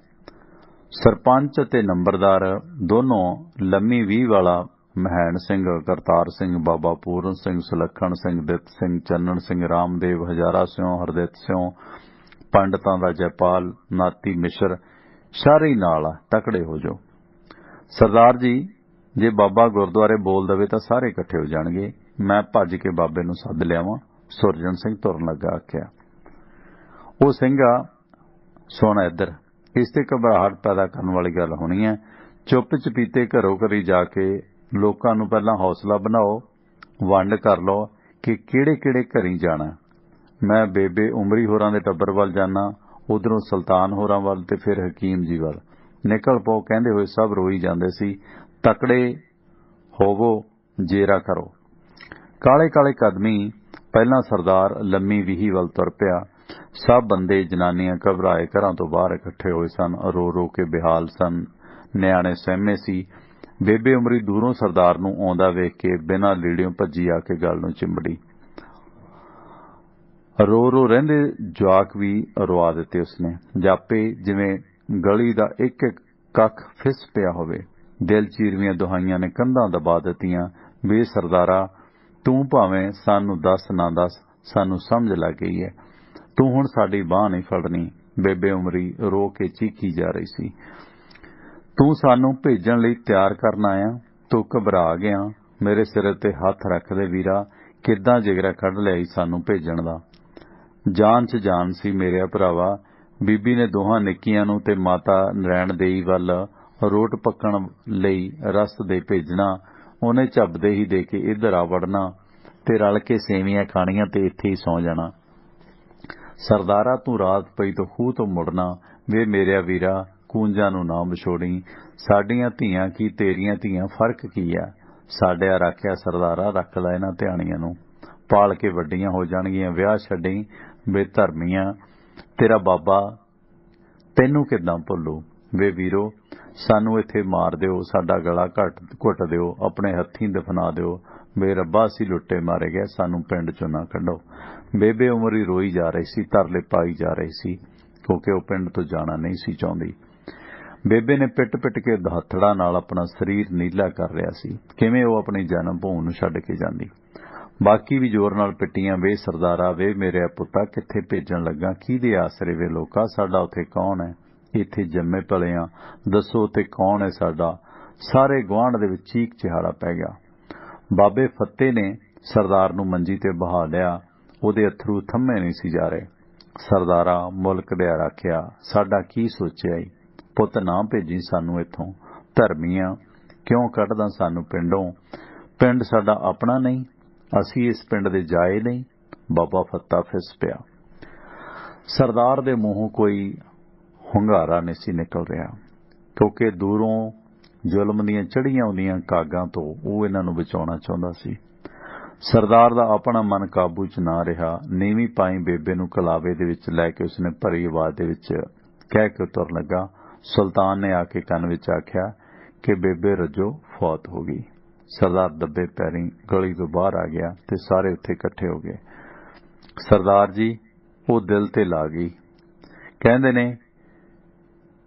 ਕਹਿੰਦੇ ਬੰਦੇ ਕਿਉਂ ਭੱਜੇ ਫਿਰਦੇ ਨੇ? ਸੁੱਖ ਤਾਂ ਹੈ। ਕਹਿੰਦੇ ਜਾਣਾ ਕਿੱਥੇ ਜਾਣਾ? ਇਹ ਸਾਡੇ ਘਰ ਨਹੀਂ, ਇਹ ਅਸੀਂ ਆਪ ਛੱਤੇ ਆ, ਇਹ ਸਾਡਾ ਮੁਲਕ ਨਹੀਂ। ਉਹ ਇਹਨਾਂ ਕਹਿੰਦੇ ਆਈ ਬੇਬੇ ਫੱਤੋ ਦਾ ਸਾਹ ਉਖੜ ਗਿਆ ਤੇ ਸਰਦਾਰ ਨੇ ਡੂੰਘਾ ਹੌਕਾ ਲਿਆ। ਉਰੇ ਹੋ ਕੇ ਉਸਨੇ ਸੁਲਤਾਨ ਨੂੰ ਗੱਲ ਨਾਲ ਲਾਇਆ, ਬਈ ਹੁਣ ਧਿਆਨ ਰੱਖਿਓ ਬੇਬੇ ਰੱਜੋ ਵਾਲੀ ਗੱਲ ਨਾ ਨਿਕਲੇ। ਕਹਿੰਦੇ ਤਾਇਆ ਰਸ਼ੀਦ ਵੀ ਮੰਨਦਾ ਪਿਆ, ਉਹ ਵੀ ਸਹਿਕਦਾ ਕਿ ਕਿਵੇਂ ਪਿੰਡ ਨੂੰ ਛੱਡ ਕੇ ਜਾਵਾਂ। ਸੂਬੇਦਾਰਾ, ਤੂੰ ਹਰਸ਼ੇ ਨੂੰ ਨਾਲ ਲੈ ਜਾਈਂ ਤੇ ਜਵੇਦ ਤੇ ਫਰੂਕ ਨੂੰ ਵੀ ਨਾਲ ਲੈ ਜਾਇਓ। ਪਹਿਲਾਂ ਕਬਰਾਂ ਪੁੱਟਾਓ, ਮਸੀਹ ਤੋਂ 2-4 ਫੁੱਲ ਲੱਗੇ ਹੋਣੇ ਆ ਲੈ ਆਓ। ਚੌਕੀਦਾਰਾ, ਤੂੰ ਘਰੋਂ ਗੁਰਨਾਮ ਕੌਰ ਕੋਲੋਂ 2 ਨਵੀਆਂ ਚਾਦਰਾਂ ਫੜ ਲਿਆ। ਧਿਆਨ ਰੱਖਿਓ ਕਾਹਲੀ ਵਾਲਾ ਕੰਮ ਨਾ ਕਰਿਓ, ਪੂਰੇ ਅਦਬ ਨਾਲ ਦਫਨਾਉਣਾ ਬੇਬੇ ਫੱਤੋ ਨੂੰ। ਭੀੜ ਵੱਲ ਵੇਖ ਕੇ ਉਸਨੇ ਆਖਿਆ, ਉਹ ਭਰਾਵੋ ਦਿਲ ਰੱਖਿਓ, ਜ਼ਰੂਰੀ ਸਮਾਨ ਕੱਢ ਲਓ, ਬਹੁਤਾ ਭਾਰ ਨਹੀਂ ਚੁੱਕ ਹੋਣਾ। ਕੁੰਜੀਆਂ ਰਾਜੇ ਚਰਨ ਸਿੰਘ ਨੂੰ ਫੜਾ ਦਿਓ, ਠੰਡ ਠੰਡੋਲਾ ਹੋ ਜਾਊ, ਖੌਰੇ ਇਧਰੋਂ ਉਧਰ ਆਉਣ ਦਾ ਕੋਈ ਤਰੀਕਾ ਮਿਲ ਜਾਵੇ, ਤੁਸੀਂ ਫਿਰ ਪਿੰਡ ਵਾਪਸ ਆ ਜਿਓ। ਅਜੇ ਜਾਨਾਂ ਬਚਾ ਕੇ ਅਸੀਂ ਨਿਕਲ ਜਾਈਏ, ਤੁਹਾਨੂੰ ਪਾਕਿਸਤਾਨ ਭੇਜ ਦਈਏ। ਸਰਦਾਰ ਨੇ ਆਖਿਆ। ਸ਼ਾਹ ਦੇ ਬੰਦਿਆਂ ਗੱਡੇ ਘੋੜੀਆਂ ਸਾਈਕਲ ਸਭ ਤਿਆਰ ਰੱਖੇ ਸਨ। ਗੰਗਾ ਸਿੰਘ ਤੇ ਸੋਹਣੂ ਵੀ ਉਸੇ ਵੇਲੇ ਟਾਂਗੇ ਜੋ ਕੇ ਤਿਆਰ ਸਨ। ਧਰਮੇ ਨੂੰ ਭੱਜਿਆ ਆਉਂਦਾ ਵੇਖ ਕੇ ਸਰਦਾਰ ਰੁਕ ਗਿਆ। ਸਰਦਾਰ ਜੀ, ਮਾਸਟਰਾਂ ਦੇ ਟੱਬਰ ਬੜੇ ਘਬਰਾਏ ਨੇ, ਕਹਿੰਦੇ ਕੋਈ ਦਾਬਾ ਮਾਰ ਗਿਆ। ਕਿ ਆਖੇ ਵੇਖੋ ਤੁਹਾਡਾ ਕੀ ਹਾਲ ਕਰਦੇ ਆ। ਲੈ ਸਲੀਮ ਵੀ ਭੱਜਾ ਆਉਂਦਾ। ਸੁਖਦੇਵ ਨੇ ਵੇਖ ਕੇ ਕਿਹਾ, ਸਰਦਾਰ ਜੀ ਉਸਤਾਨੀ ਜੀਤੇ ਉਹਦੀਆਂ 3 ਧੀਆਂ ਪੁਰਾਣੇ ਖੂਹ ਵੱਲ ਡੁੱਬਣ ਲਈ ਭੱਜ ਗਈਆਂ। ਉਸਤਾਨੀ ਜੀਤੇ ਅਤੇ ਉਸਦੀਆਂ 3 ਧੀਆਂ ਪੁਰਾਣੇ ਖੂਹ ਦੇ ਵਿੱਚ ਛਾਲਾ ਮਾਰਨ ਦੇ ਲਈ ਭੱਜ ਗਈਆਂ। ਸਰਦਾਰ ਚਰਨ ਸਿੰਘ ਤੇ ਸੁਲੱਖਣ ਸੰਤੋੜ ਉਧਰ ਪੁੱਜੇ। ਪਿੱਛੇ ਹੀ ਸਕੂਲ ਦੇ ਮੁੰਡੇ ਛੇਤੀ ਨਾਲ ਉਹਨਾਂ ਦੀਆਂ ਚੁੰਨੀਆਂ ਫੜ ਕੇ ਮੌਣ ਤੋਂ ਉਰਾਂ ਖਿੱਚੀਆਂ। ਉਹ ਭੈਣੋ ਸਾਡੀਓ, ਇਹ ਕਹਿਰ ਨਾ ਕਰਿਓ, ਇਹ ਪਿੰਡ ਤੁਹਾਡਾ ਰੱਖ ਹੈ। ਵੇਖੋ ਕਿੱਦਾਂ ਸਾਰਾ ਪਿੰਡ ਢਾਲ ਬਣ ਕੇ ਤੁਹਾਡੇ ਨਾਲ ਖੜਾ ਹੈ। ਤੁਸੀਂ ਪੱਤ ਦੀ ਰਾਖੀ ਦੇ ਵਾਸਤੇ ਆਪਣੇ ਆਪ ਨੂੰ ਖੂਹ 'ਚ ਨਾ ਸਿੱਟਿਓ। ਲੋਕੀ ਸਮਝਾ ਵੀ ਰਹੇ ਸਨ, ਡਰ ਵੀ ਰਹੇ ਸਨ ਤੇ ਰੋ ਵੀ ਰਹੇ ਸਨ। ਪਹਿਲਾਂ ਕੋਈ ਸਾਨੂੰ ਮਾਰੂ ਪਰ ਫੇਰ ਤੁਹਾਡੇ ਵੱਲ ਅੱਖ ਚੱਕੂ। ਸਾਡੇ ਜਿਉਂਦਿਆਂ ਤੁਹਾਡੀ ਪੱਤ ਤੇ ਕੋਈ ਅੱਖ ਨਹੀਂ ਰੱਖ ਸਕਦਾ, ਇਸ ਕਰਕੇ ਭੈਣੋ ਖੂਹ 'ਚ ਛਾਲ ਨਾ ਮਾਰੋ। ਉਸਤਾਦ ਜੀ, ਸਭ ਸਕੂਲੇ ਇਕੱਠੇ ਹੋ ਜਾਓ। ਲੰਮਾ ਸਾਹ ਭਰਦਿਆਂ ਉਸਨੇ ਆਖਿਆ, ਇੰਨਾ ਜ਼ੁਲਮ, ਸਾਨੂੰ ਚਾਨਣ ਦੇਣ ਵਾਲੇ ਮਾਸਟਰ ਅੱਜ ਬੇਆਸਰਾ ਹੋ ਗਏ। ਕਦੇ ਇਲਮ ਦੇ ਦਾਤਿਆਂ ਨੂੰ ਵੀ ਕਦੇ ਕਿਸੇ ਨੇ ਬਾਹਰ ਧੱਕਿਆ। ਸਾਡੀ ਬਦਕਿਸਮਤੀ, ਅਸੀਂ ਆਪ ਹੀਰੇ ਰੋਲ ਰਹੇ ਹਾਂ। ਮੇਰੀਆਂ ਸਾਰੀਆਂ ਧੀਆਂ ਇਹਨਾਂ ਕੋਲੋਂ ਪੜ੍ਹੀਆਂ ਨੇ। ਆਕਾਸ਼ ਵੱਲ ਵੇਖਦਿਆਂ ਅਸੀਂ ਪੱਟੀਆਂ ਗਲਤ ਪੋਚ ਲਈਆਂ। ਸ਼ਾਂਤੀ ਦੇ ਅੱਖਰ ਮੇਟ ਲੜਾਈਆਂ, ਜੰਗਾਂ ਤੇ ਜ਼ੁਲਮ ਦੇ ਅੱਖਰ ਗੂੜੇ ਕਰ ਲਏ। ਕਮਲਿਓ, ਧਰਤੀ ਵੰਡ ਲਈ, ਦਿਲਾਂ ਨੂੰ ਕਿਵੇਂ ਵੰਡੋਗੇ? ਸਰਦਾਰਾ, ਅਸੀਂ ਇਹਨਾਂ ਨੂੰ ਚਾਹ ਪਾਣੀ ਪਿਆਉਂਦੇ ਹਾਂ, ਤੂੰ ਛੇਤੀ ਮੁੜ ਕੇ ਘਰੋਂ ਹੋ ਕੇ ਆ। ਮੁਖਤਿਆਰ ਸਿੰਘ ਨੇ ਦਲੇਰੀ ਨਾਲ ਸਰਦਾਰ ਨੂੰ ਆਖਿਆ। ਸਰਦਾਰ ਘਰ ਨੂੰ ਤੁਰ ਪਿਆ। ਡਿਉਢੀ ਜਾ ਵੜਿਆ। ਇਹ ਸਿਲਸਿਲਾ ਰੌਲੇ ਪੈਣ ਤੋਂ ਸ਼ੁਰੂ ਹੋ ਗਿਆ ਕਿ ਅੰਦਰੋਂ ਜਿੰਦਰੇ ਨਹੀਂ ਮਾਰਨੇ। ਖੜਾਕ ਨਾਲ ਬੱਚੇ, ਮਾਂ ਜੀ ਤੇ ਆਂਢ ਗੁਆਂਢ ਜਾਗ ਪੈਣਗੇ। ਬੇਬੇ ਉਮਰੀ ਦੇ ਟੱਬਰ ਦੇ ਵਿੱਚ ਇਹਨਾਂ ਬੱਚਿਆਂ ਦੀ ਜਾਨ ਸੀ। ਗੁਰਨਾਮ ਕੌਰ ਨੇ ਚੀਜ਼ਾਂ ਦੀ ਤਿਆਰੀ ਤਾਂ ਪਹਿਲਾਂ ਹੀ ਕਰ ਲਈ ਸੀ। ਦੱਸਦੀ ਦਾ ਮੁੜ ਗਲਾ ਭਰ ਆਉਂਦਾ। ਸਰਦਾਰ ਜੀ ਨੇ 3 ਪੀਪੇ ਲੂਣ ਵਾਲੀਆਂ ਤੇ 3 ਮਿੱਠੀਆਂ ਦੇ ਨੇ। 20 ਸੇਰ ਆਟਾ ਖੰਡ ਵੀ ਭੁੰਨ ਕੇ ਪਾ ਦਿੱਤਾ। ਵੱਡੀ ਨਵਜੋਤ ਬੜੀ ਉਦਾਸ ਹੈ। ਸੌਣ ਲੱਗਿਆਂ ਕਹਿੰਦੀ ਹੈ ਕਿ ਬੀਜੀ ਕੱਲ ਨੂੰ ਜ਼ਾਇਦਾ ਕਹਿੰਦੀ ਸੀ ਤੇ ਉਹਦੀ ਹਮਸ਼ੀਰਾ ਵੀ ਦੱਸਦੀ ਸੀ ਕਿ ਅਸੀਂ ਪਿੰਡ ਚੋਂ ਚਲੇ ਜਾਣਾ ਤੇ ਮੁੜ ਕੇ ਨਹੀਂ ਆਉਣਾ। ਜਾਣੀ ਉਹ ਸਰਦਾਰ ਦੀ ਬੇਟੀ ਸੀਗੀ ਨਵਜੋਤ, ਉਹ ਆਪਣੀਆਂ ਸਹੇਲੀਆਂ ਦੇ ਬਾਰੇ ਗੱਲ ਕਰਦੀ ਸੀ। ਉਹ ਦੱਸਦੀ ਸੀ ਕਿ ਜ਼ਾਹਿਦਾ ਅਤੇ ਹਮਸ਼ੀਰਾ ਬਹੁਤ ਰੋਂਦੀਆਂ ਸਨ ਤੇ ਕਹਿ ਰਹੀਆਂ ਸਨ, ਕਿਉਂ ਇਹ ਸਾਡਾ ਵਤਨ ਨਹੀਂ, ਤੇਰਾ ਇਹ ਵਤਨ ਨਹੀਂ, ਫਿਰ ਤੂੰ ਵੀ ਜਾਵੇਂਗੀ ਸਾਡੇ ਨਾਲ, ਅਸੀਂ ਇਕੱਠੀਆਂ ਹੀ ਪੜ੍ਹਨਾ ਤੋੜ ਤੱਕ। ਤੇ ਬੀਜੀ ਉਹ ਰੋਂਦੀਆਂ ਨੇ, ਤੁਸੀਂ ਕਿਉਂ ਨਹੀਂ ਰੱਖ ਸਕਦੇ ਉਹਨਾਂ ਨੂੰ ਆਪਣੇ ਕੋਲ। ਬੀਜੀ ਜਰੀਨਾ ਤੇ ਨਜਮਾ ਹੁਣ ਇਸ ਸਕੂਲ 'ਚ ਨਹੀਂ ਪੜ੍ਹਨਗੀਆਂ, ਜਾਣੀ ਕਿ ਨਵਤੋਜ ਇਹਦੀ ਬੇਟੀ ਸੀ ਜਿਹੜੀ ਨਵਤੇਜ ਸਰਦਾਰ ਅਤੇ ਉਸਦੀ, ਤੇ ਉਹ ਉਸ ਨੂੰ ਗੁਰਨਾਮ ਕੌਰ ਦਾ ਘਰ ਵਾਲਾ ਸੀ, ਸਰਦਾਰ ਸੀ ਜਿਹੜਾ, ਇੱਕ ਉਹ ਦੂਸਰਾ ਲੰਬਰਦਾਰ ਸੀ। ਸਰਦਾਰ ਕਈ ਦਿਨਾਂ ਤੋਂ ਨੀਂਦਰਾ ਸੀ। ਮੰਜੇ ਦੀ ਪੈਂਦ ਤੇ ਉਹ ਬੈਠ ਗਿਆ। ਗੁਰਨਾਮ ਕੌਰ, ਤੂੰ ਸਮਝਦਾਰ ਹੈ, ਇਹੋ ਜਿਹੇ ਵੇਲੇ ਜਜ਼ਬਾਤੀ ਹੋਇਆ ਕੰਮ ਨਹੀਂ ਚੱਲਦਾ। ਅਗਰ ਮੈਂ ਇਸ ਵੇਲੇ ਡੋਲ ਗਿਆ ਤਾਂ ਸਾਰਾ ਪਿੰਡ ਡੋਲ ਜਾਊ, ਕਿਉਂਕਿ ਮੇਰੀ ਆਸ ਤੇ ਸਾਰਾ ਪਿੰਡ ਖੜਾ ਹੈ। ਤੇ ਇਸ ਕਰਕੇ ਇੱਕੋ ਹੀ ਕੋਸ਼ਿਸ਼ ਹੈ ਕਿ ਸਭ ਠੀਕ ਠਾਕ ਪਾਕਿਸਤਾਨ ਪਹੁੰਚ ਜਾਣ। ਕਿਹਦੇ ਨਾਲ ਪਿਆਰ ਨਹੀਂ। ਪੜਦਾਦਿਆਂ ਤੋਂ ਅਸੀਂ ਇੱਥੇ ਵਸੇਵਾ ਇਕੱਠਾ ਕੀਤਾ, ਘਰ-ਬਾਰ, ਮਾਲ ਡੰਗਰ, ਖੇਤ ਖਲਿਆਣ ਸਭ ਡੂੰਘੀਆਂ ਸਾਂਝਾਂ ਨੇ, ਬਹੁਤ ਔਖੀਆਂ ਨੇ ਨੌਹਾਂ ਨਾਲੋਂ ਮਾਸ ਛੱਡਣਾ। ਤੇ ਰਾਜਾ, ਆ ਚਾਹ ਦੀਆਂ ਡੋਣੀਆਂ ਚੁੱਕ, ਪਾਣੀ ਦੇ ਘੜੇ ਗੱਡਿਆਂ ਤੇ ਰੱਖ ਲਓ। ਸੁਲਤਾਨ ਨੇ ਵੀ ਮਸ਼ਕਾਂ ਭਰ ਲਈਆਂ ਨੇ। ਗੁਰਨਾਮ ਕੌਰੇ, ਪੈਸੇ ਜਿੰਨੇ ਹੈਗੇ ਫੜਾ ਦੇ। ਚਰਨ ਸਿਆਂ, ਜਾ ਕੇ ਥੋੜੇ ਥੋੜੇ ਹਰ ਇੱਕ ਦੀ ਜੇਬ 'ਚ ਪੈਸੇ ਪਾ ਦਿਓ, ਵਿਚਾਰਿਆਂ ਨੂੰ ਸਦਾ ਲਈ ਵਿਦਾ ਕਰਨ ਲੱਗੇ ਆ। ਜਾ ਕੇ ਦੋਹਾਂ ਨੰਬਰਦਾਰਾਂ ਨੂੰ ਕਹੋ ਕਿ ਮੁੰਡਿਆਂ ਨੂੰ ਨਾਲ ਲਿਜਾ ਕੇ ਸਭ ਨੂੰ ਚਾਹ ਤੇ ਲੰਗਰ ਛਕਾ ਦੇਣ। ਸਰਦਾਰ ਜੀ, ਮੈਂ ਚੱਲਾਂ, ਸਾਰਿਆਂ ਨੂੰ ਮਿਲ ਆਵਾਂ। ਤੇ ਫਿਰ ਨਦੀ ਨਾਮ ਸੰਜੋਗੀ ਮੇਲੇ। ਉਸਦੀ ਵਾਈਫ ਉਸਨੂੰ ਕਹਿਣ ਲੱਗੀ, ਮੈਂ ਕਿੱਦਾਂ ਸਮਝਾਵਾਂ, ਸਾਡੇ ਲਈ ਬੜਾ ਵਕਤ ਬਹੁਤ ਕਠਿਨ ਹੈ। ਮੈਂ ਤੇਰੇ ਮਨ ਦੀ ਗੱਲ ਸਮਝਦਾ, ਸਾਥੋਂ ਤਾਂ ਅੱਗੇ ਸਾਰੇ ਰੋਂਦੇ ਨਹੀਂ ਸਾਂਭੇ ਜਾਂਦੇ। ਮਾਹੌਲ ਹੋਰ ਗਮਗੀਨ ਹੋ ਜਾਣਾ ਤੇ ਲੋਕਾਂ ਨੇ ਡਰ ਜਾਣਾ, ਠਰ ਜਾਣਾ, ਨੁਕਸਾਨ ਹੋ ਜਾਣਾ, ਉਹਨਾਂ ਦੀਆਂ ਜਾਨਾਂ ਬਚ ਜਾਣ। ਇਹ ਸਭ ਤੋਂ ਵੱਡਾ ਫਿਕਰ ਹੈ। ਇਸ ਵਕਤ ਰੋਣ ਦਾ ਤੇ ਜਜ਼ਬਾਤੀ ਹੋਣ ਦਾ ਵਕਤ ਨਹੀਂ। ਤੇ ਫਿਰ ਉਸ ਨੂੰ ਯਾਦ ਆਇਆ ਕਿ ਕੁਝ ਦਵਾਈ ਦੀਆਂ ਪੁੜੀਆਂ, ਚੁਆਰਕੇ ਦੀਆਂ ਬੋਤਲਾਂ ਵੀ ਨਾਲ ਪਾ ਦਿਓ, ਰਸਤੇ 'ਚ ਦਿੱਕਤ ਆ ਸਕਦੀ ਹੈ। ਅੱਛਾ, ਇਹ ਸੂਟ ਤੇ ਚਾਦਰਾਂ, 6 ਬਿਸਤਰਿਆਂ ਦੀਆਂ ਵੱਡੀਆਂ ਚਾਦਰਾਂ, ਇਹ ਵੀ ਬੇਬੇ ਨੂੰ ਫੜਾ ਦਿਓ, ਉਮਰੀ ਨੂੰ। ਰਾਹ ਦੇ ਵਿੱਚ ਕੱਪੜੇ ਲੀੜੇ ਦੀ ਲੋੜ ਪੈ ਸਕਦੀ ਹੈ। ਰੱਬਾ ਸੁੱਖ ਰਹੇ। ਇਹ ਲੀੜਾ ਲੱਤਾ ਫੜਾਉਂਦੀ ਸਰਦਾਰ ਨੂੰ ਗੁਰਨਾਮ ਕੌਰ ਵੀ ਰੋ ਪਈ, ਫਿਸ ਪਈ। ਤੇ ਸਰਦਾਰ ਇਹ ਸਾਰਾ ਸਮਾਨ ਸੰਭਾਲ ਕੇ ਆਪਣੇ ਘਰੋਂ ਭਰੇ ਮਨ ਨਾਲ ਗੁਰਨਾਮ ਕੌਰ ਨੂੰ ਤਸੱਲੀ ਦੇ ਕੇ ਤੁਰਿਆ ਕਿ ਮੇਰੀ ਸਭ ਤੋਂ ਵੱਡੀ ਜ਼ਿੰਮੇਵਾਰੀ ਹੈ ਕਿ ਮੈਂ ਇਹਨਾਂ ਨੂੰ ਪਾਕਿਸਤਾਨ ਵੜਦਾ ਕਰਾਂਗਾ। ਅੱਧਿਓਂ ਵੱਧ ਪਿੰਡ ਨਾਲ ਹੋ ਤੁਰਿਆ। ਸਿਸਕੀਆਂ, ਹੌਂਕੇ, ਭੁੱਬਾਂ, ਕਿਸੇ ਦਾ ਵੀ ਮਨ ਕਾਬੂ ਦੇ ਵਿੱਚ ਨਾ ਰਿਹਾ। ਸਿਆਣੇ ਹੱਥਾਂ ਦੇ ਵਿੱਚ ਲਾਲਟਣਾ ਫੜੀ ਪਹੁੰਚਦੇ ਗਏ। ਹਨੇਰੇ ਦੇ ਵਿੱਚ ਜਿਸ ਦਾ ਵੀ ਮੂੰਹ ਨਜ਼ਰ ਆਉਂਦਾ, ਸ਼ਮ ਅਥਰੂ ਸਾਰਿਆਂ ਦੇ ਚਿਹਰਿਆਂ ਤੇ ਵਹਿ ਰਹੇ ਸਨ। ਪਿੰਡ ਵਾਲੇ ਬਚਾਅ ਦੇ ਲਈ ਦੋਹੇ ਪਾਸੇ ਉਸ ਮੁਸਲਮਾਨਾਂ ਦੇ ਕਾਫਲੇ ਨਾਲ ਤੁਰ ਪਏ ਤੇ ਉਹਨਾਂ ਨੂੰ ਵਿੱਚ ਹਿਫਾਜ਼ਤ ਨਾਲ ਤੋਰਿਆ। ਉਹ ਸਹਿਮੇ ਹੋਏ ਮੁਸਲਮ ਭਾਈਚਾਰੇ ਦੇ ਲੋਕ ਇਸ ਪਿੰਡ ਦੇ ਆਸਰੇ ਨਾਲ ਤੁਰ ਪਏ ਕਿ ਸ਼ਾਇਦ ਜਾਨ ਬਚ ਜਾਏਗੀ, ਉਹ ਸਲਾਮਤ ਪਾਕਿਸਤਾਨ ਪਹੁੰਚ ਜਾਣਗੇ। ਉਹ ਆਪਣੇ ਦਿਲਾਂ ਨੂੰ, ਜਿਗਰਾਂ ਨੂੰ ਇਸ ਪਿੰਡ ਦੀ ਜੂਹ ਦੇ ਵਿੱਚ ਛੱਡ ਕੇ ਗਏ ਸੀ। ਨਾ ਯਾਦਾਂ ਮੁੱਕਣ ਵਾਲੀਆਂ ਸੀ, ਨਾ ਦਿਲ ਮੁੜਨ ਵਾਲੇ ਸੀ। ਝੋਰੇ ਨਾਲ ਵੱਡੇ ਸਰੀਰ ਉੱਥੇ ਹੀ ਮੁੱਕ ਗਏ, ਜਿਵੇਂ ਬੀਬੀ ਫੱਤੋ ਮੁੱਕ ਗਈ। ਰੂਹਾਂ ਆਪਣੇ ਇਸ ਵਤਨ ਦੇ ਵਿੱਚ ਘੁੰਮਦੀਆਂ ਫਿਰਨਗੀਆਂ। ਅਸੀਂ 100 ਮੰਨਤਾਂ ਮੰਨ ਕੇ ਵੀ ਉਹਨਾਂ ਰੂਹਾਂ ਤੋਂ ਨਿਜਾਤ ਨਹੀਂ ਪਾ ਸਕਾਂਗੇ।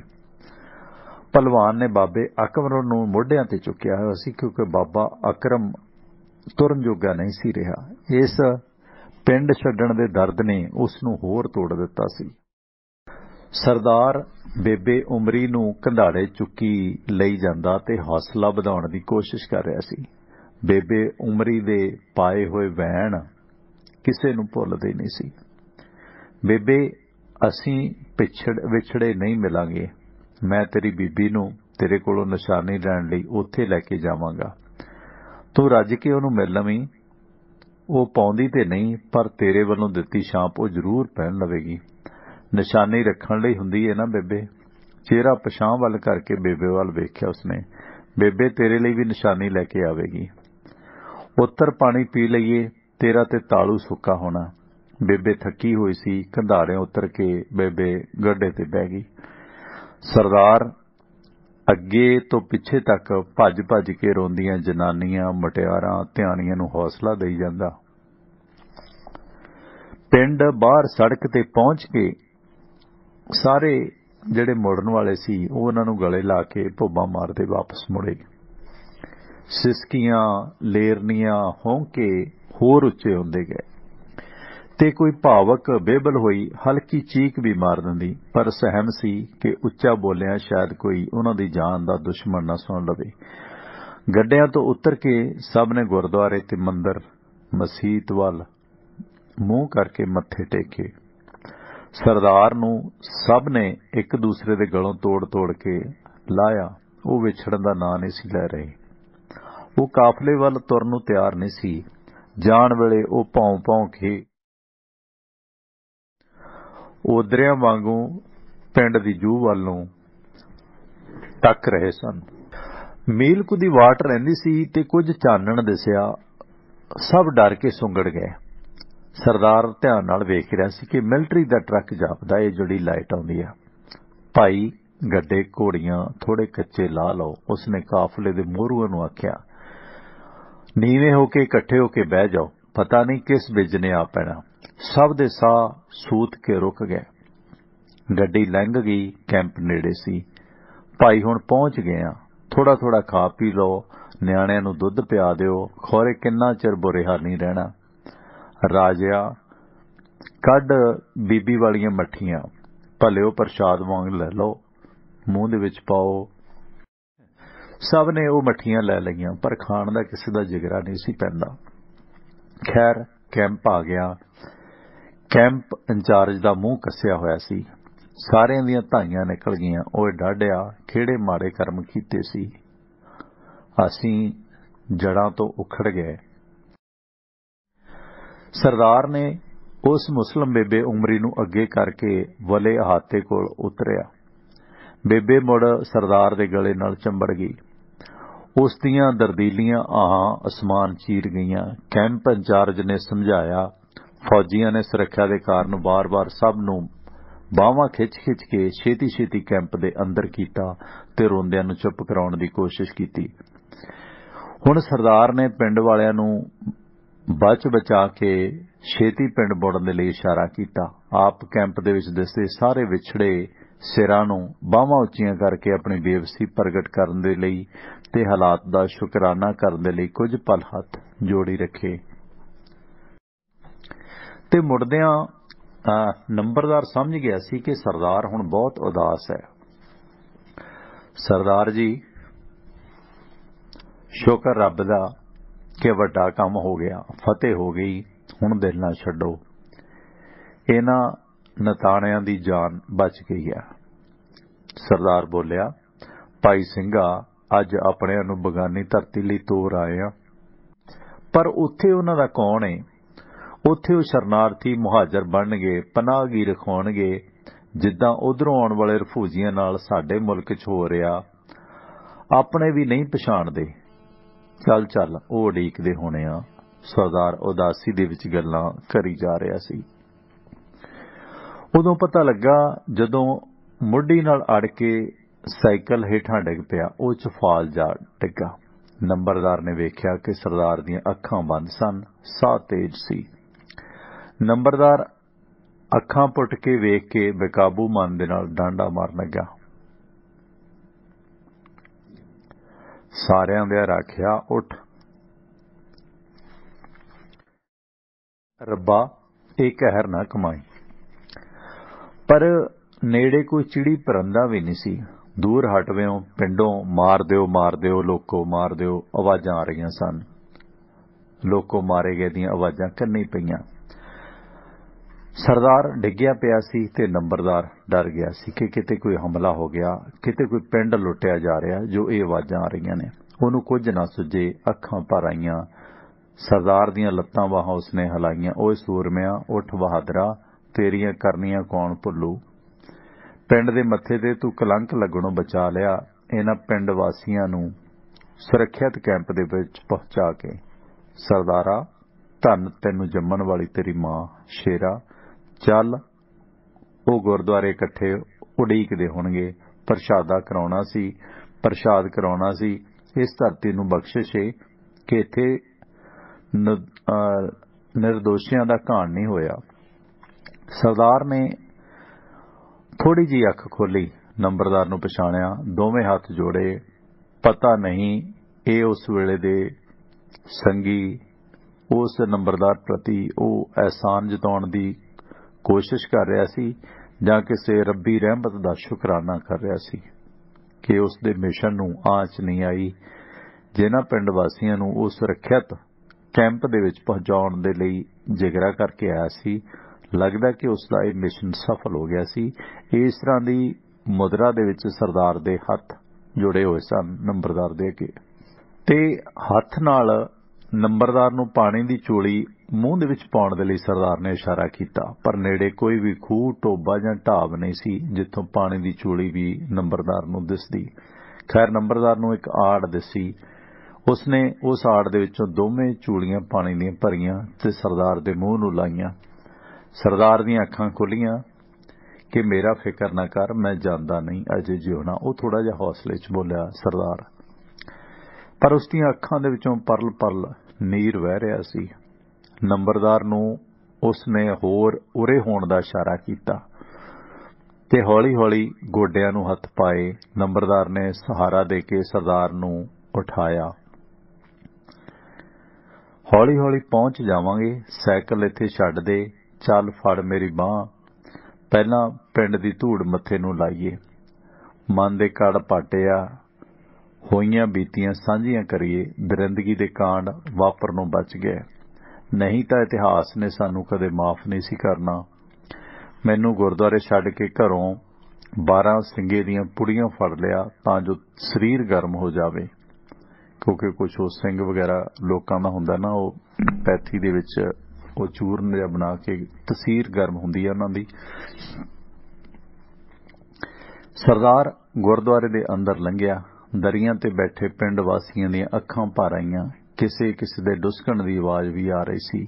सरदार ने कोल खलोते बीरे दे मोढे तो लटकदे परने नाल अखां पूंजियां। नंबरदारा चेते आया, आ सवा रुपईया भी विच पा दिओ, बेबे उमरी ने फड़ाया सी। ते बहादुर सिंह आसरा दे के उसनूं बिठाउण ही लगा सी कि लंबर भज्जा आया ते आके सरदार दे कोल खलो गया। सरदार ने थोड़ा जिहा मोढा नीवां कीता ते उसने ਉਹਦੇ ਕੰਨ ਦੇ ਵਿੱਚ ਹੌਲੀ ਦੇ ਕੇ ਕਿਹਾ, ਬੀਬੀ ਜੀ ਕਹਿੰਦੇ ਆ ਕਿ ਅਜੇ ਘਰ ਨਾ ਆਉਣਾ। 5-7 ਲੰਮੇ ਵੱਡਿਆਂ ਜੁੱਸਿਆਂ ਵਾਲੇ ਬੰਦੇ ਰਾਈਫਲਾਂ ਲੈ ਕੇ ਪਿੰਡ ਦੇ ਵਿੱਚ ਤੁਰੇ ਫਿਰਦੇ ਆ। 2 ਜਾਣਿਆਂ ਕੋਲੋਂ ਉਹਨਾਂ ਨੇ ਘਰ ਵੀ ਪੁੱਛਿਆ ਸੀ ਕਿ ਸਰਦਾਰ ਦਾ ਘਰ ਕਿਹੜਾ, ਉਹਨੂੰ ਆ ਲੈਣ ਦਿਓ ਅੱਜ। ਕਿਵੇਂ ਉਹਨੇ ਸਾਡੇ ਸ਼ਿਕਾਰ ਕੱਢ ਦਿੱਤੇ। ਸਾਰੇ ਸਰਦਾਰ ਦੇ ਚਿਹਰੇ ਵੱਲ ਹੈਰਾਨਗੀ ਨਾਲ ਵੇਖਣ ਲੱਗ ਪਏ। ਸਰਦਾਰ ਨੇ ਸਭ ਵੱਲ ਵੇਖਿਆ, ਭੋਲਿਓ ਅੱਜ ਚਲੇ ਜਾਣਗੇ, ਕੱਲ ਨੂੰ ਫੇਰ ਆ ਜਾਣਗੇ। ਮੈਂ ਕਿਹੜਾ ਕੋਈ ਮਾੜਾ ਕੰਮ ਕਰ ਰਿਹਾ, ਮੈਂ ਕਿਹਦਾ ਹੱਕ ਮਾਰਿਆ, ਕਿਸੇ ਨੂੰ ਨੁਕਸਾਨ ਪਹੁੰਚਾਇਆ। ਜੇ ਇਹਨਾਂ ਨੇ ਮੇਰੀ ਜਾਨ ਲੈਣੀ ਆ ਤਾਂ ਇਹਨਾਂ ਦੀ ਮਰਜ਼ੀ, ਮੈਂ ਕਿਤੇ ਭੱਜ ਨਹੀਂ ਚੱਲਿਆ ਤੇ ਮੇਰੇ ਵਰਗੇ ਹੋਰ ਵੀ ਇਹਨਾਂ ਨੇ ਗੱਡੀ ਚਾੜਨੇ ਆ। ਕਿਹੜੇ ਧਰਮ ਦੇ ਵਿੱਚ ਲਿਖਿਆ ਕਿ ਲੋਕਾਂ ਨੂੰ ਅਨਿਆਈ ਮੌਤੇ ਮਾਰਨਾ। ਕਿੰਨੇ ਦਿਨ ਮੈਂ ਘਰ ਲੁੱਕ ਕੇ ਬੈਠਾ ਰਹਾਂਗਾ। ਉਹਨਾਂ ਦੀ ਮੈਨੂੰ ਖਤਮ ਕਰਨ ਦੀ ਕੋਈ ਸਕੀਮ ਜਾਪਦੀ ਹੈ। ਤੁਸੀਂ ਬੈਠੋ, ਉੱਠ ਕੇ ਕਿਉਂ ਗਏ ਜੇ, ਬੈਠੋ ਧਰਮੀਓ, ਮੈਂ ਤੁਹਾਡਾ ਦੇਣ ਕਿਉਂ ਦੇਵਾਂਗਾ ਸੂਰਮਿਓ। ਇਹ ਇਕਬਾਲ ਕੌਰ ਦੀ ਕਹਾਣੀ ਹੈ। ਮੈਨੂੰ ਥੋੜਾ ਯਾਦ ਆਉਂਦਾ ਹੈ, ਇਹ ਸੀ ਕਹਾਣੀ ਇਕਬਾਲ ਕੌਰ ਹੋਰਾਂ ਦੀ। ਸ਼ਾਇਦ ਇਹਨਾਂ ਦੇ ਆਪਣੇ ਪਰਿਵਾਰ ਦੀ ਕਹਾਣੀ ਹੈ, ਬਟਵਾਰਾ। ਇਕਬਾਲ ਕੌਰ ਨਾਲ ਮੈਨੂੰ ਚੇਤੇ ਹੈ ਕਿਤੇ ਥੋੜੀ ਗੱਲਬਾਤ ਹੋਈ ਸੀ ਜਿਨ੍ਹਾਂ ਨੇ ਕਹਾਣੀ ਲਿਖੀ ਹੈ। ਸ਼ਾਇਦ ਇਹਨਾਂ ਦੇ ਪਰਿਵਾਰਕ ਮੈਂਬਰ ਦੇ ਨਾਲ ਇਹ ਜਿਹੜਾ ਕਰੈਕਟਰ ਸਰਦਾਰ ਦਾ ਸੀ ਨਾ, ਜਿਹਦੇ ਧੀਆਂ ਹੀ ਸੀ 2, ਇਹ ਸ਼ਾਇਦ ਇਹਨਾਂ ਦੀ ਆਪਣੀ निजी कहानी है जो मैनू जापदा, पर फिर भी मैं क्लीयर करांगा। याद रखियो इस सारे प्रसंग नूं। सो ये सी धर्म करम मजहब नफरत दी सियासत कि उधर उन्हां दे मार दिते, इधर इन्हां दे मार दिते। मैनू याद है साडे यूनीवर्सिटी एक बाबा हुंदा सी, वो सुणाउंदा हुंदा सी कि पंजाबी यूनीवर्सिटी च जिहड़ा वाइस चांसलर दा ऑफिस है श्री गुरु तेग बहादुर हाल है, उत्थे एक वड्डा खूह हुंदा सी। वो जिहड़ा खूह सारे दा सारा उस काफले दीयां लाशां नाल भर गया सी। इधर राजपुरा अंबाला साइड तो वड्डे काफले आए ते जदों वो पटियाले दी लगन लगे उदों पंजाबी यूनीवर्सिटी वाला इलाका सुनसान हुंदा सी ते इत्थे फिर उस काफले दी वड्ड टुक होई। वो पूरे दा पूरा जिहड़ा खूह सीगा वो उन्हां लाशां नाल भर गया सी। सो इस करके इस नफरत दी आड़ दे विच सियासत चलदी है, उस नूं समझण दी जरूरत है। अज भी जिस तरह के हालात बन रहे ने, कदे 47, कदे 84, कदे गोधरा, कदे दिल्ली कांड, ये जिहड़ा सारा कुछ चल रहा, इस नफरत की अग नूं ठंडी करने की अपनी थोड़ी बहुती कोशिश करनी चाहिए है। नहीं तो जिस पासे नूं कहानी चल रही है वो बहुत माड़ी होनी है। जिवें मजहबां दी नफरत वध रही है, इस मजहबां दी नफरत ने इस मनुखता नूं सुआह कर देना। अज जे असीं चुप वटांगे वो चुप अद्धी हां हुंदी है। सो इस करके कोशिश है कि कोई भी धर्म अपनी मर्यादा च रहे। तुसीं उस दे नाल जे विरोध नहीं करना उन्हां दी गलत गल दा, तां घट्टो घट उन्हां दे नाल धिर ना बनो, चुप ना वटो, सही नूं सही ते गलत नूं गलत आखो। क्योंकि ये सियासतदान जिहड़े ने ना बहुत डरपोक हुंदे ने। जे पब्लिक थोड़ा जिहा भी हौसला रखे ना, जिवें चोर दे पैर नहीं हुंदे, इन्हां दे पैर नहीं हुंदे। पर जदों असीं कहने आ असीं कुछ नहीं कर सकते,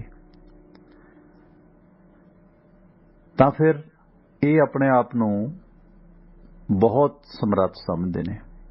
जे पब्लिक थोड़ा जिहा कोशिश करे, हुण किसान अंदोलन की सी,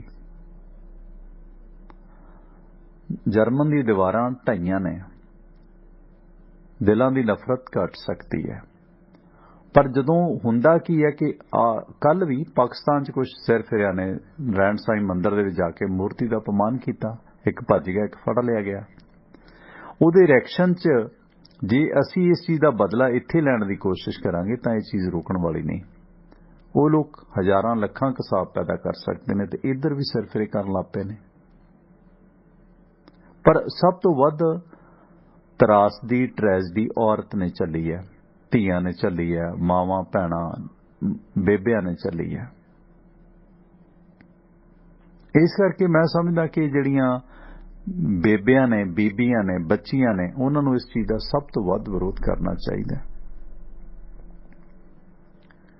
क्योंकि जिवें वो 2 लड़कियां खूह च छाल मार रही सी, इदां दियां पता नहीं किन्नियां लड़कियां ने मारी है, सिखां दियां, हिंदुआं दियां, मुसलमानां दियां, तिन्नां दियां।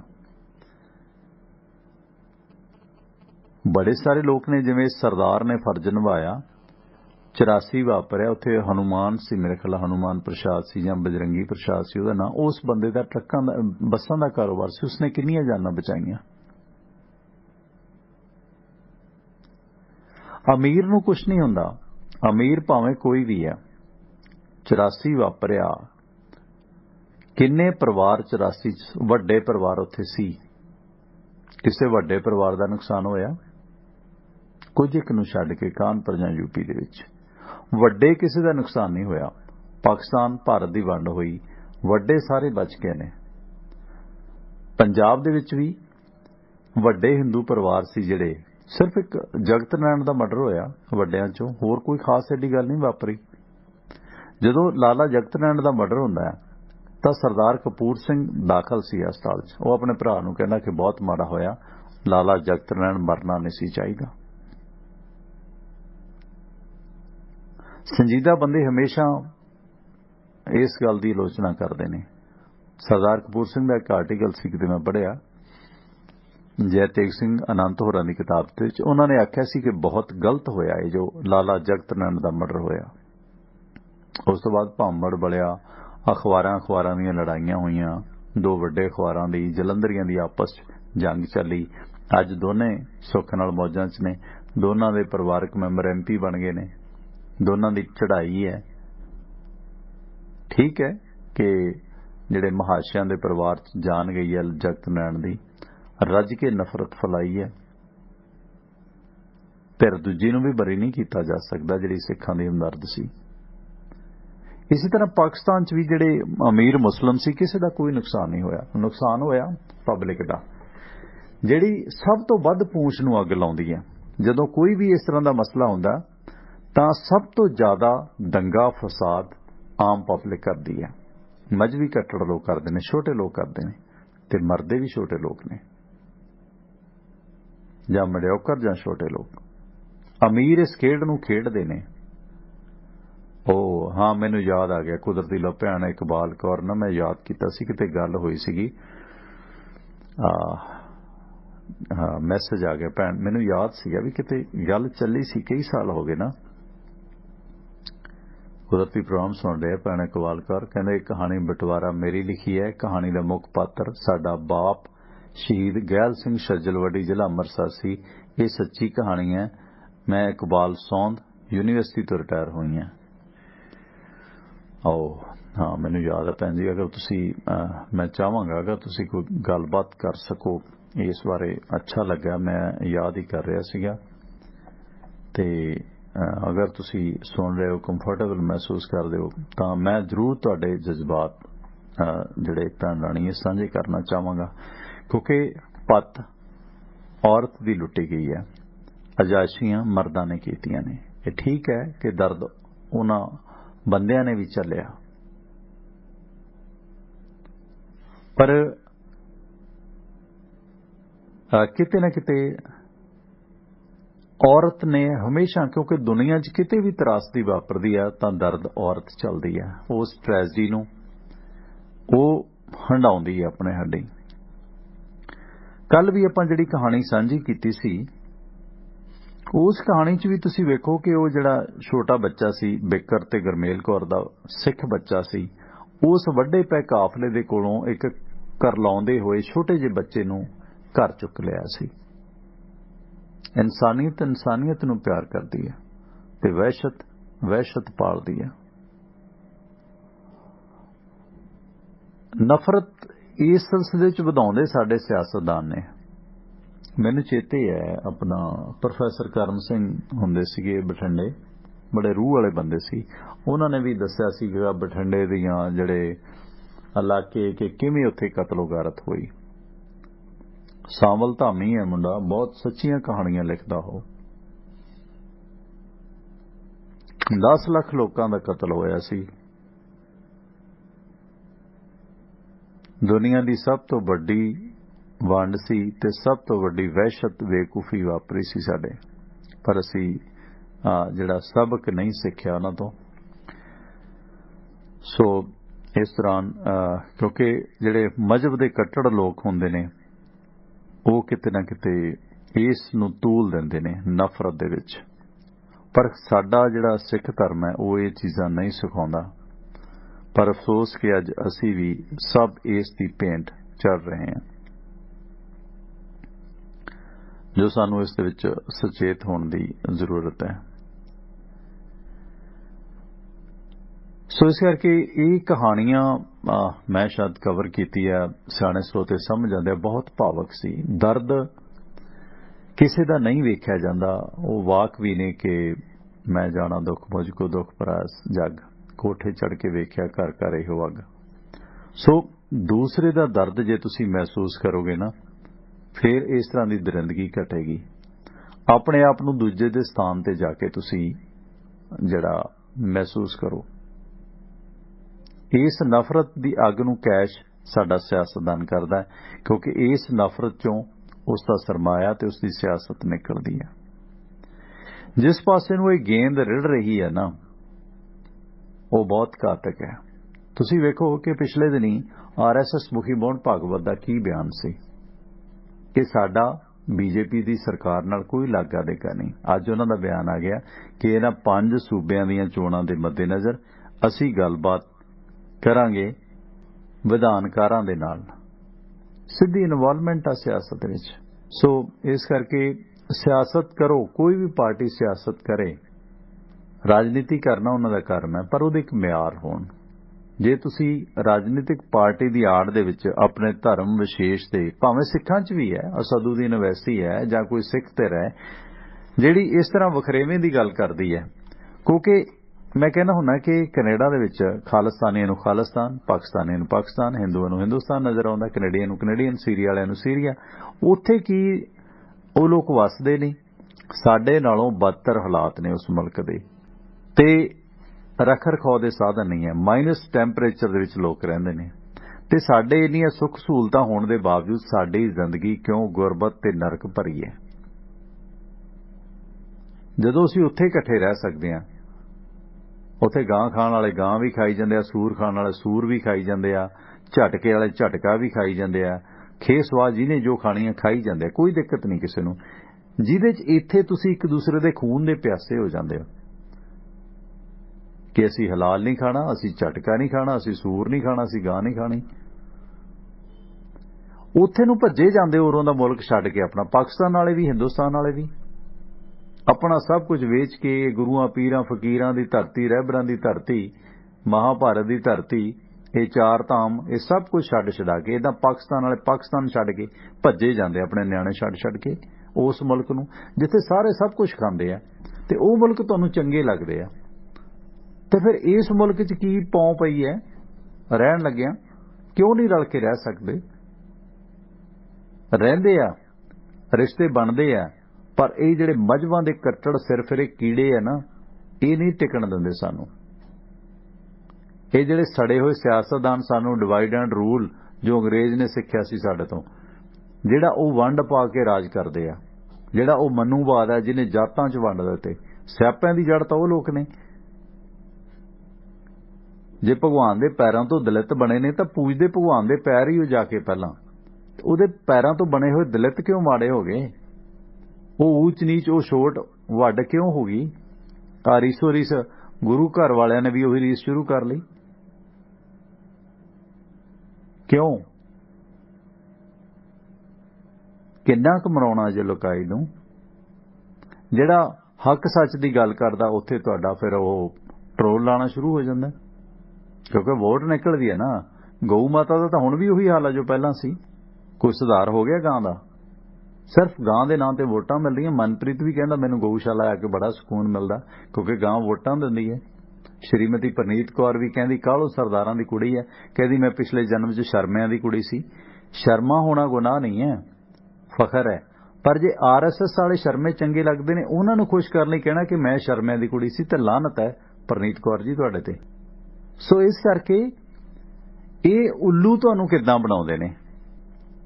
जदों पंजाब दे विच ये खेड खेडी गई, जदों पंजाब दे विच शर्मिਆਂ दी बेपत होई, शर्मिਆਂ दे मुंडिਆਂ दे कतल होए, उदों खालिस्तान अहदनामे ते इसे परनीत कौर दे पति ने कैप्टन अमरिंदर सिंह ने साइन कीते सी खालिस्तान अहदनामिਆਂ ते। जिस खालिस्तान नूं वेख के खौफ आउंदा शर्मिਆਂ नूं, वो सब कुछ माफ हो गया क्योंकि उन्हें कहता कि मैं शर्मिਆਂ दी कुड़ी हां ते तुहाडीआं वोटां पक्कीआं। सिर्फ ये मजहबी लोग नहीं समझते इस कहानी नूं। कोई आके साडे माड़ा जिहा धार्मिक स्थान च कह दवे ते बारे न्यारे सब तुसी डेरेदारां दे मगर लग के झूठे धार्मिक आगूआं दे मगर लग के अपने धर्म दा भी घाण कर रहे हो, इंसानियत दा भी घाण कर रहे हो। मजहब नहीं सिखाउंदा आपस च वैर रखना। सो समझो जिंदगी नूं, जिंदगी बहुत सोहनी है, हंडा लो इसनूं, वंड के जी लो। किसी की हत्या करके तुसी खुश नहीं रह सकते। कुछ कॉल लवांगे। स्वागत तुहाडा, वेलकम जी, सत श्री अकाल। सत श्री अकाल टवाणा साहब जी। साहब मुकद्दर सिंह, स्वागत है तुहाडा, वेलकम।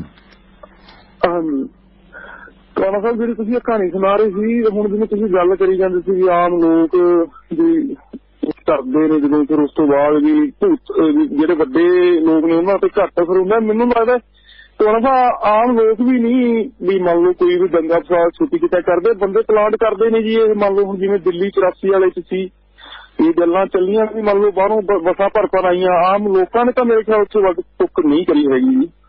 ਚਲੋ ਥੋੜਾ ਬੜਾ ਉਹਦਾ ਅਸਰ ਉਸ ਤੋਂ ਬਾਅਦ ਹੋ ਜਾਂਦਾ ਜਦੋਂ ਮੰਨ ਲਓ ਫਿਰ ਉਹ ਨਫ਼ਰਤ ਹੁੰਦੀ ਹੈ ਜੀ। ਉਸ ਤੋਂ ਬਾਅਦ ਪਹਿਲਾਂ ਵਾਲੇ ਬੰਦੇ ਪਲਾਂਟ ਕਰਦੇ ਨੇ ਜੀ, ਤੇ ਲੋਕਾਂ ਦੇ ਜਜ਼ਬਾਤ ਭੜਕਾਉਣ ਵਾਸਤੇ ਵੀ ਹਿੰਦੂ ਨੇ ਕਰਤਾ, ਦੂਜੇ ਨੇ ਕਰਤਾ, ਫਿਰ ਉਸ ਤੋਂ ਬਾਅਦ ਲੋਕਾਂ ਨੂੰ ਫਿਰ ਉਹੀ ਹੋ ਜਾਂਦਾ ਜੀ, ਹਨਾ।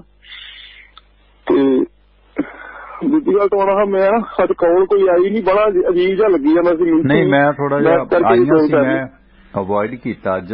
ਮੈਂ ਚਲੋ ਪਹਿਲਾਂ ਖਬਰਾਂ ਕਰਕੇ ਨਾ, ਕਿਉਂਕਿ ਉਹ ਇੱਕੋ ਗੱਲ ਰਿਪੀਟ ਹੋ ਜਾਂਦੀ ਹੈ, ਉਹਦੇ ਨਾਲ ਵੀ ਥੋੜੀ ਨੈਗੇਟਿਵਿਟੀ ਵੱਧਦੀ ਹੈ, ਤੇ ਇਸ ਕਰਕੇ ਮੈਂ ਥੋੜੀਆਂ ਅਵੋਇਡ ਕੀਤੀਆਂ ਕਾਲਸ ਅੱਜ। ਮਾਫੀ ਚਾਹੁੰਦਾ।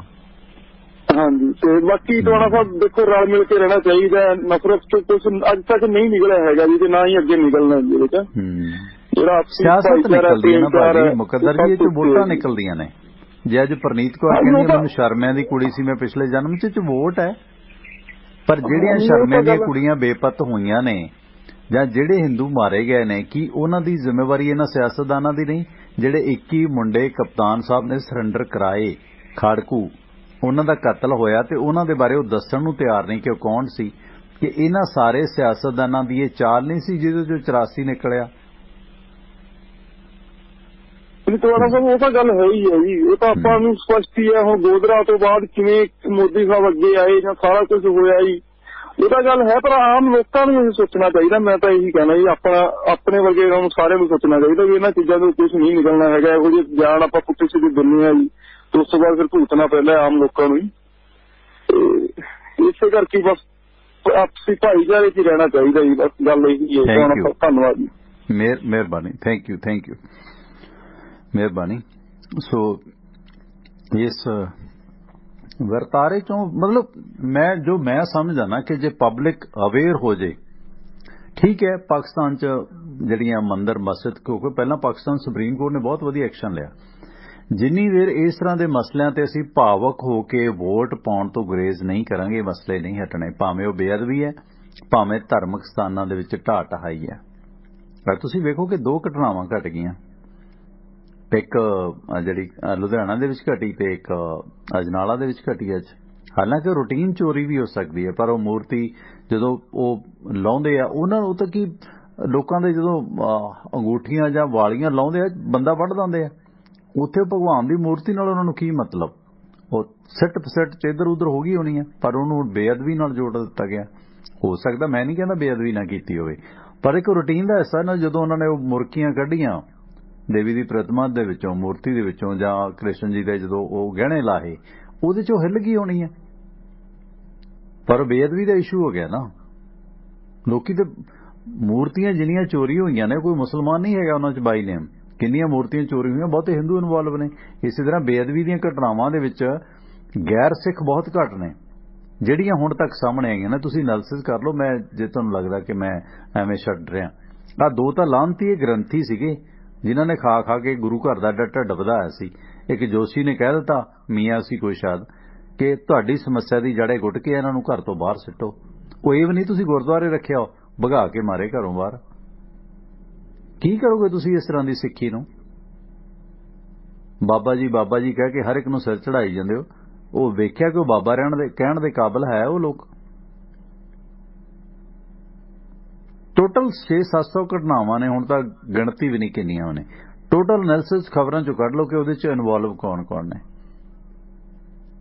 ਕਿਸੇ ਦੀ ਕੋਈ ਕਿਸੇ ਨਾਲ ਲੜਾਈ, ਕਿਸੇ ਦੀ ਕੋਈ ਕਿਸੇ ਨਾਲ ਲੜਾਈ, ਕਿਸੇ ਦੀ ਕੋਈ ਮੁੰਡਾ ਕੁੜੀ ਦੀ ਭੱਜ ਭਜਾਈ, ਨਾਲ ਲਾ ਦਿਓ ਨਾ ਗੁਰੂ ਗ੍ਰੰਥ ਸਾਹਿਬ ਦਾ, ਬਹੁਤ ਸਖਾਲਾ, ਕੋਈ ਇਤਰਾਜ਼ ਥੋੜੀ ਹੈ।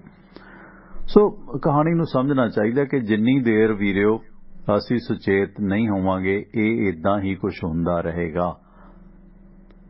ਗੁਰਦੀਪ ਸਿੰਘ ਭੁੱਲਰ ਸਾਹਿਬ ਬਟਵਾਰੇ ਦੇ ਜ਼ਿੰਮੇਵਾਰ ਜਿਨਾਹ ਤੇ ਨਹਿਰੂ ਸਭ ਸੀਗੇ। ਅੰਗਰੇਜ਼ ਵੰਡੀਆਂ ਪਾ ਗਏ। ਇਹ ਜਿਨਾਹ ਤੇ ਨਹਿਰੂ ਦੇ ਪਿਛਲਾ ਕੌਣ ਸੀ ਬਾਈ ਜੀ? ਭੁੱਲਰ ਸਾਹਿਬ। ਜੇ ਅਸੀਂ ਸੁਚੇਤ ਹੁੰਦੇ ਕਿ ਨਹੀਂ ਹੋਣ ਦੇਣਾ। ਹੁਣ ਇਹ ਗੱਲ ਨਹੀਂ ਸੀ, ਸਿਕੰਦਰ ਹਯਾਤ ਖਾਂ ਟਿਵਾਣਾ ਹੋ ਰਹੇ ਸੀਗੇ ਜਿਹੜੀ ਯੂਨੀਅਨਿਸਟ ਪਾਰਟੀ ਸੀ, ਉਹ ਪੰਜਾਬ ਦੀ ਵੰਡ ਦੀ ਵਿਰੋਧੀ ਸੀ।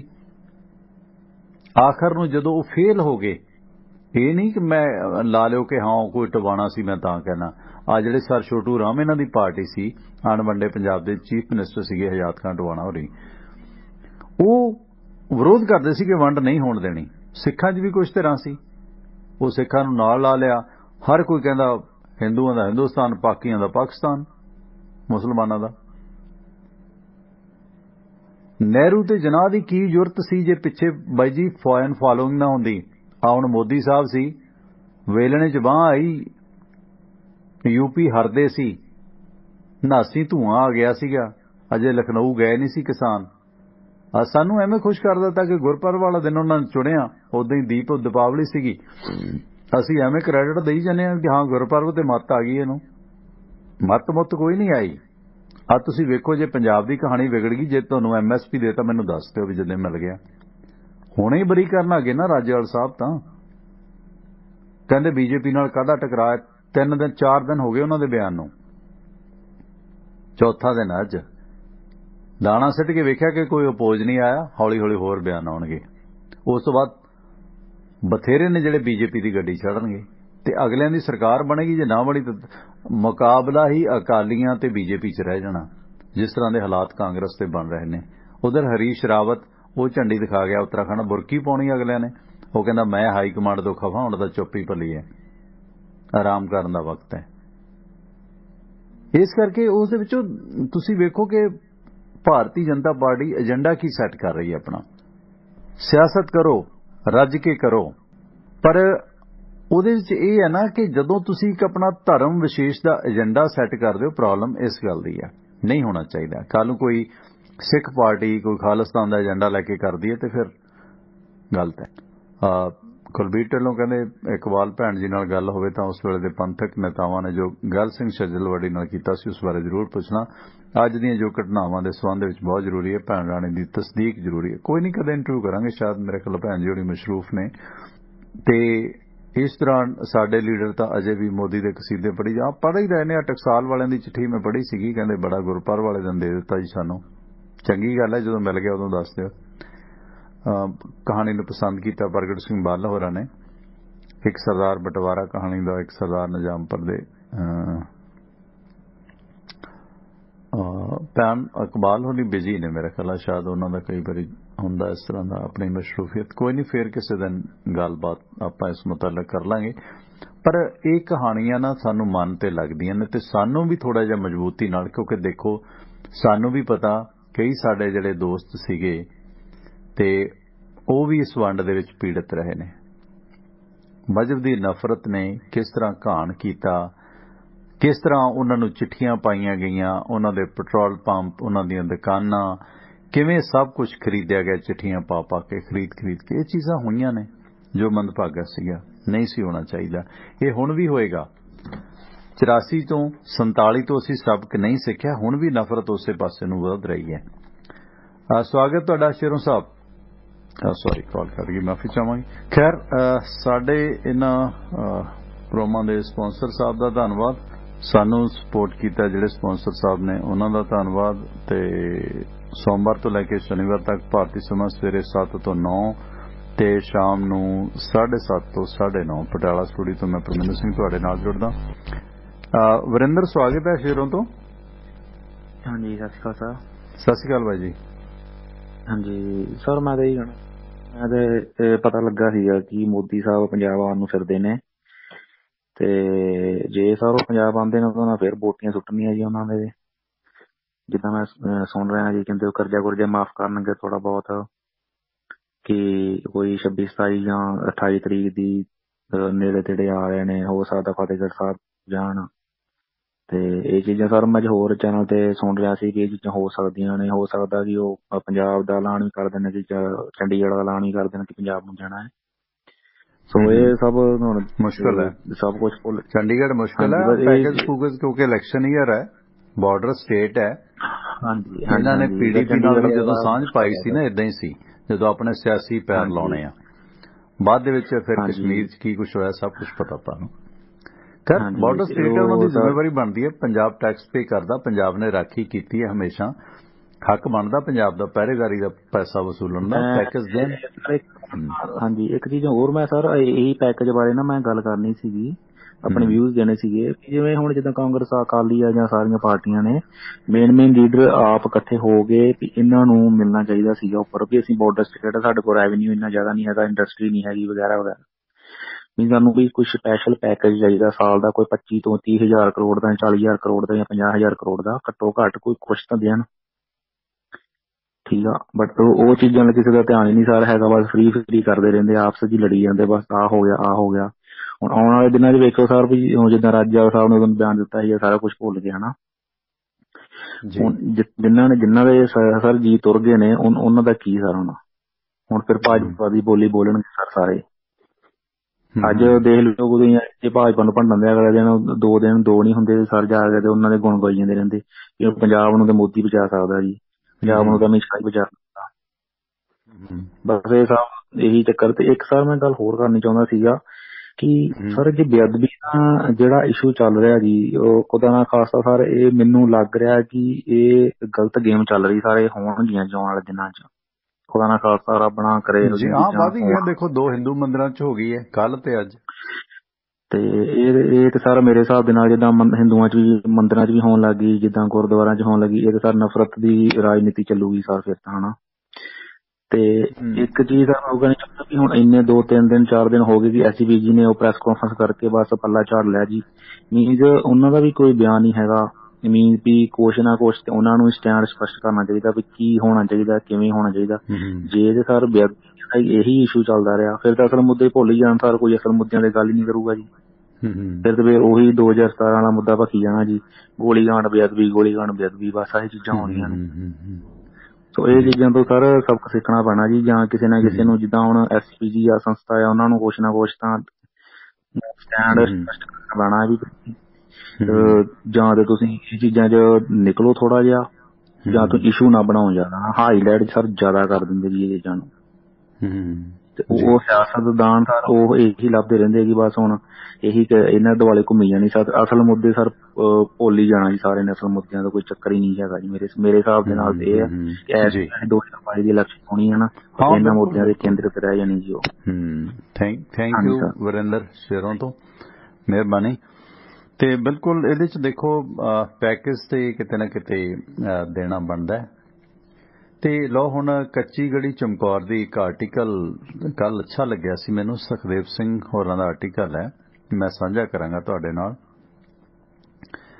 ਕਿ ਮਿਤੀ 22 ਦਸੰਬਰ 1704 ਨੂੰ ਚਮਕੌਰ ਦੇ ਵਿੱਚ ਇੱਕ ਅਨੋਖਾ ਯੁੱਧ ਹੋਇਆ। ਸ਼ਾਹੀ ਫੌਜ 'ਚ ਘਿਰੇ ਦਸ਼ਮੇਸ਼ ਗੁਰੂ ਜੀ ਨੇ ਤੇ ਸਿੰਘਾਂ ਨੇ ਹੌਸਲਾ ਨਹੀਂ ਹਾਰਿਆ। ਉਹਨਾਂ ਨੂੰ ਮੌਤ ਦਾ ਫਿਕਰ ਨਹੀਂ ਸੀ, ਸਗੋਂ ਧਰਮ ਦੇ ਲਈ ਜ਼ੁਲਮ ਦੇ ਵਿਰੁੱਧ ਜੂਝਦਿਆਂ ਸ਼ਹਾਦਤ ਪਾਉਣ ਦਾ ਚਾਅ ਸੀ।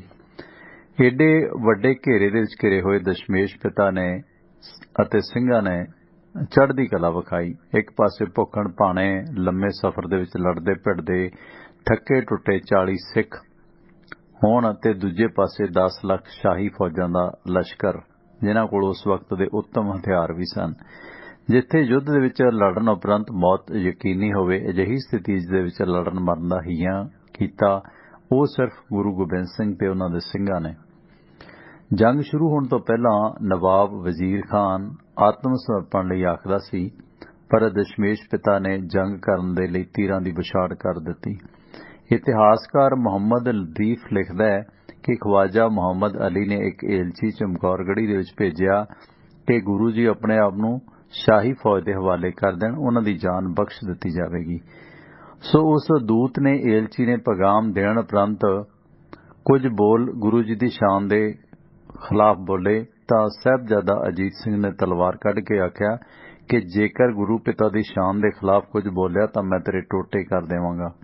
ਤੇ ਇਸ ਤੋਂ ਬਾਅਦ ਦਵੱਲਾ ਯੁੱਧ ਸ਼ੁਰੂ ਹੋ ਗਿਆ। ਇਹ ਮੁਹੰਮਦ ਲਤੀਫ ਨੇ ਲਿਖਿਆ ਵੈਸੇ ਕੋਟ।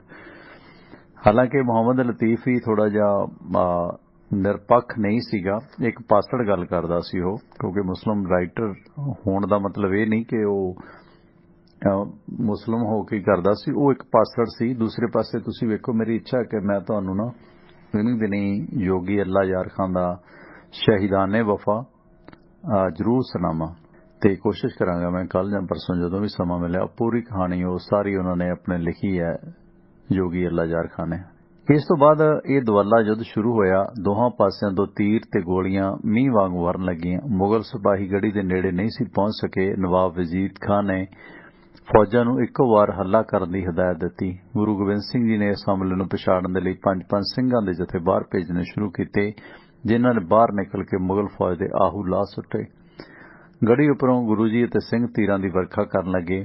ਜਦੋਂ ਸ਼ਾਹੀ ਫੌਜ ਦੇ ਤੂਫਾਨੀ ਹਮਲੇ ਨੂੰ ਸਿੰਘ ਰੋਕਣ ਤੋਂ ਅਸਮਰੱਥ ਦਿਸੇ ਤਾਂ ਦਸ਼ਮੇਸ਼ ਪਿਤਾ ਜੀ ਆਪ ਗੜ੍ਹੀ ਤੋਂ ਬਾਹਰ ਨਿਕਲ ਕੇ ਮੁਗਲ ਫੌਜ ਤੇ ਟੁੱਟ ਕੇ ਪੈ ਗਏ। ਦਸ਼ਮੇਸ਼ ਪਿਤਾ ਜੀ ਦੀ ਤਲਵਾਰ ਅੱਗੇ ਮੁਗਲ ਫੌਜ ਦੇ ਘਾਣ ਲੱਥੇ। ਇਸੇ ਤਰ੍ਹਾਂ ਮੈਦਾਨੇ ਜੰਗ ਦੇ ਵਿੱਚ ਹਫੜਾ ਦਫੜੀ ਮੱਚੀ। ਸਿੰਘ ਮੁਗਲ ਫੌਜਾਂ ਤੇ ਹਾਵੀ ਹੋ ਗਏ। ਮੁਗਲ ਫੌਜਾਂ ਦੇ ਹਮਲੇ ਨੂੰ ਸਿੰਘਾਂ ਨੇ ਜਾਨਾਂ ਵਾਰ ਕੇ ਰੋਕਿਆ।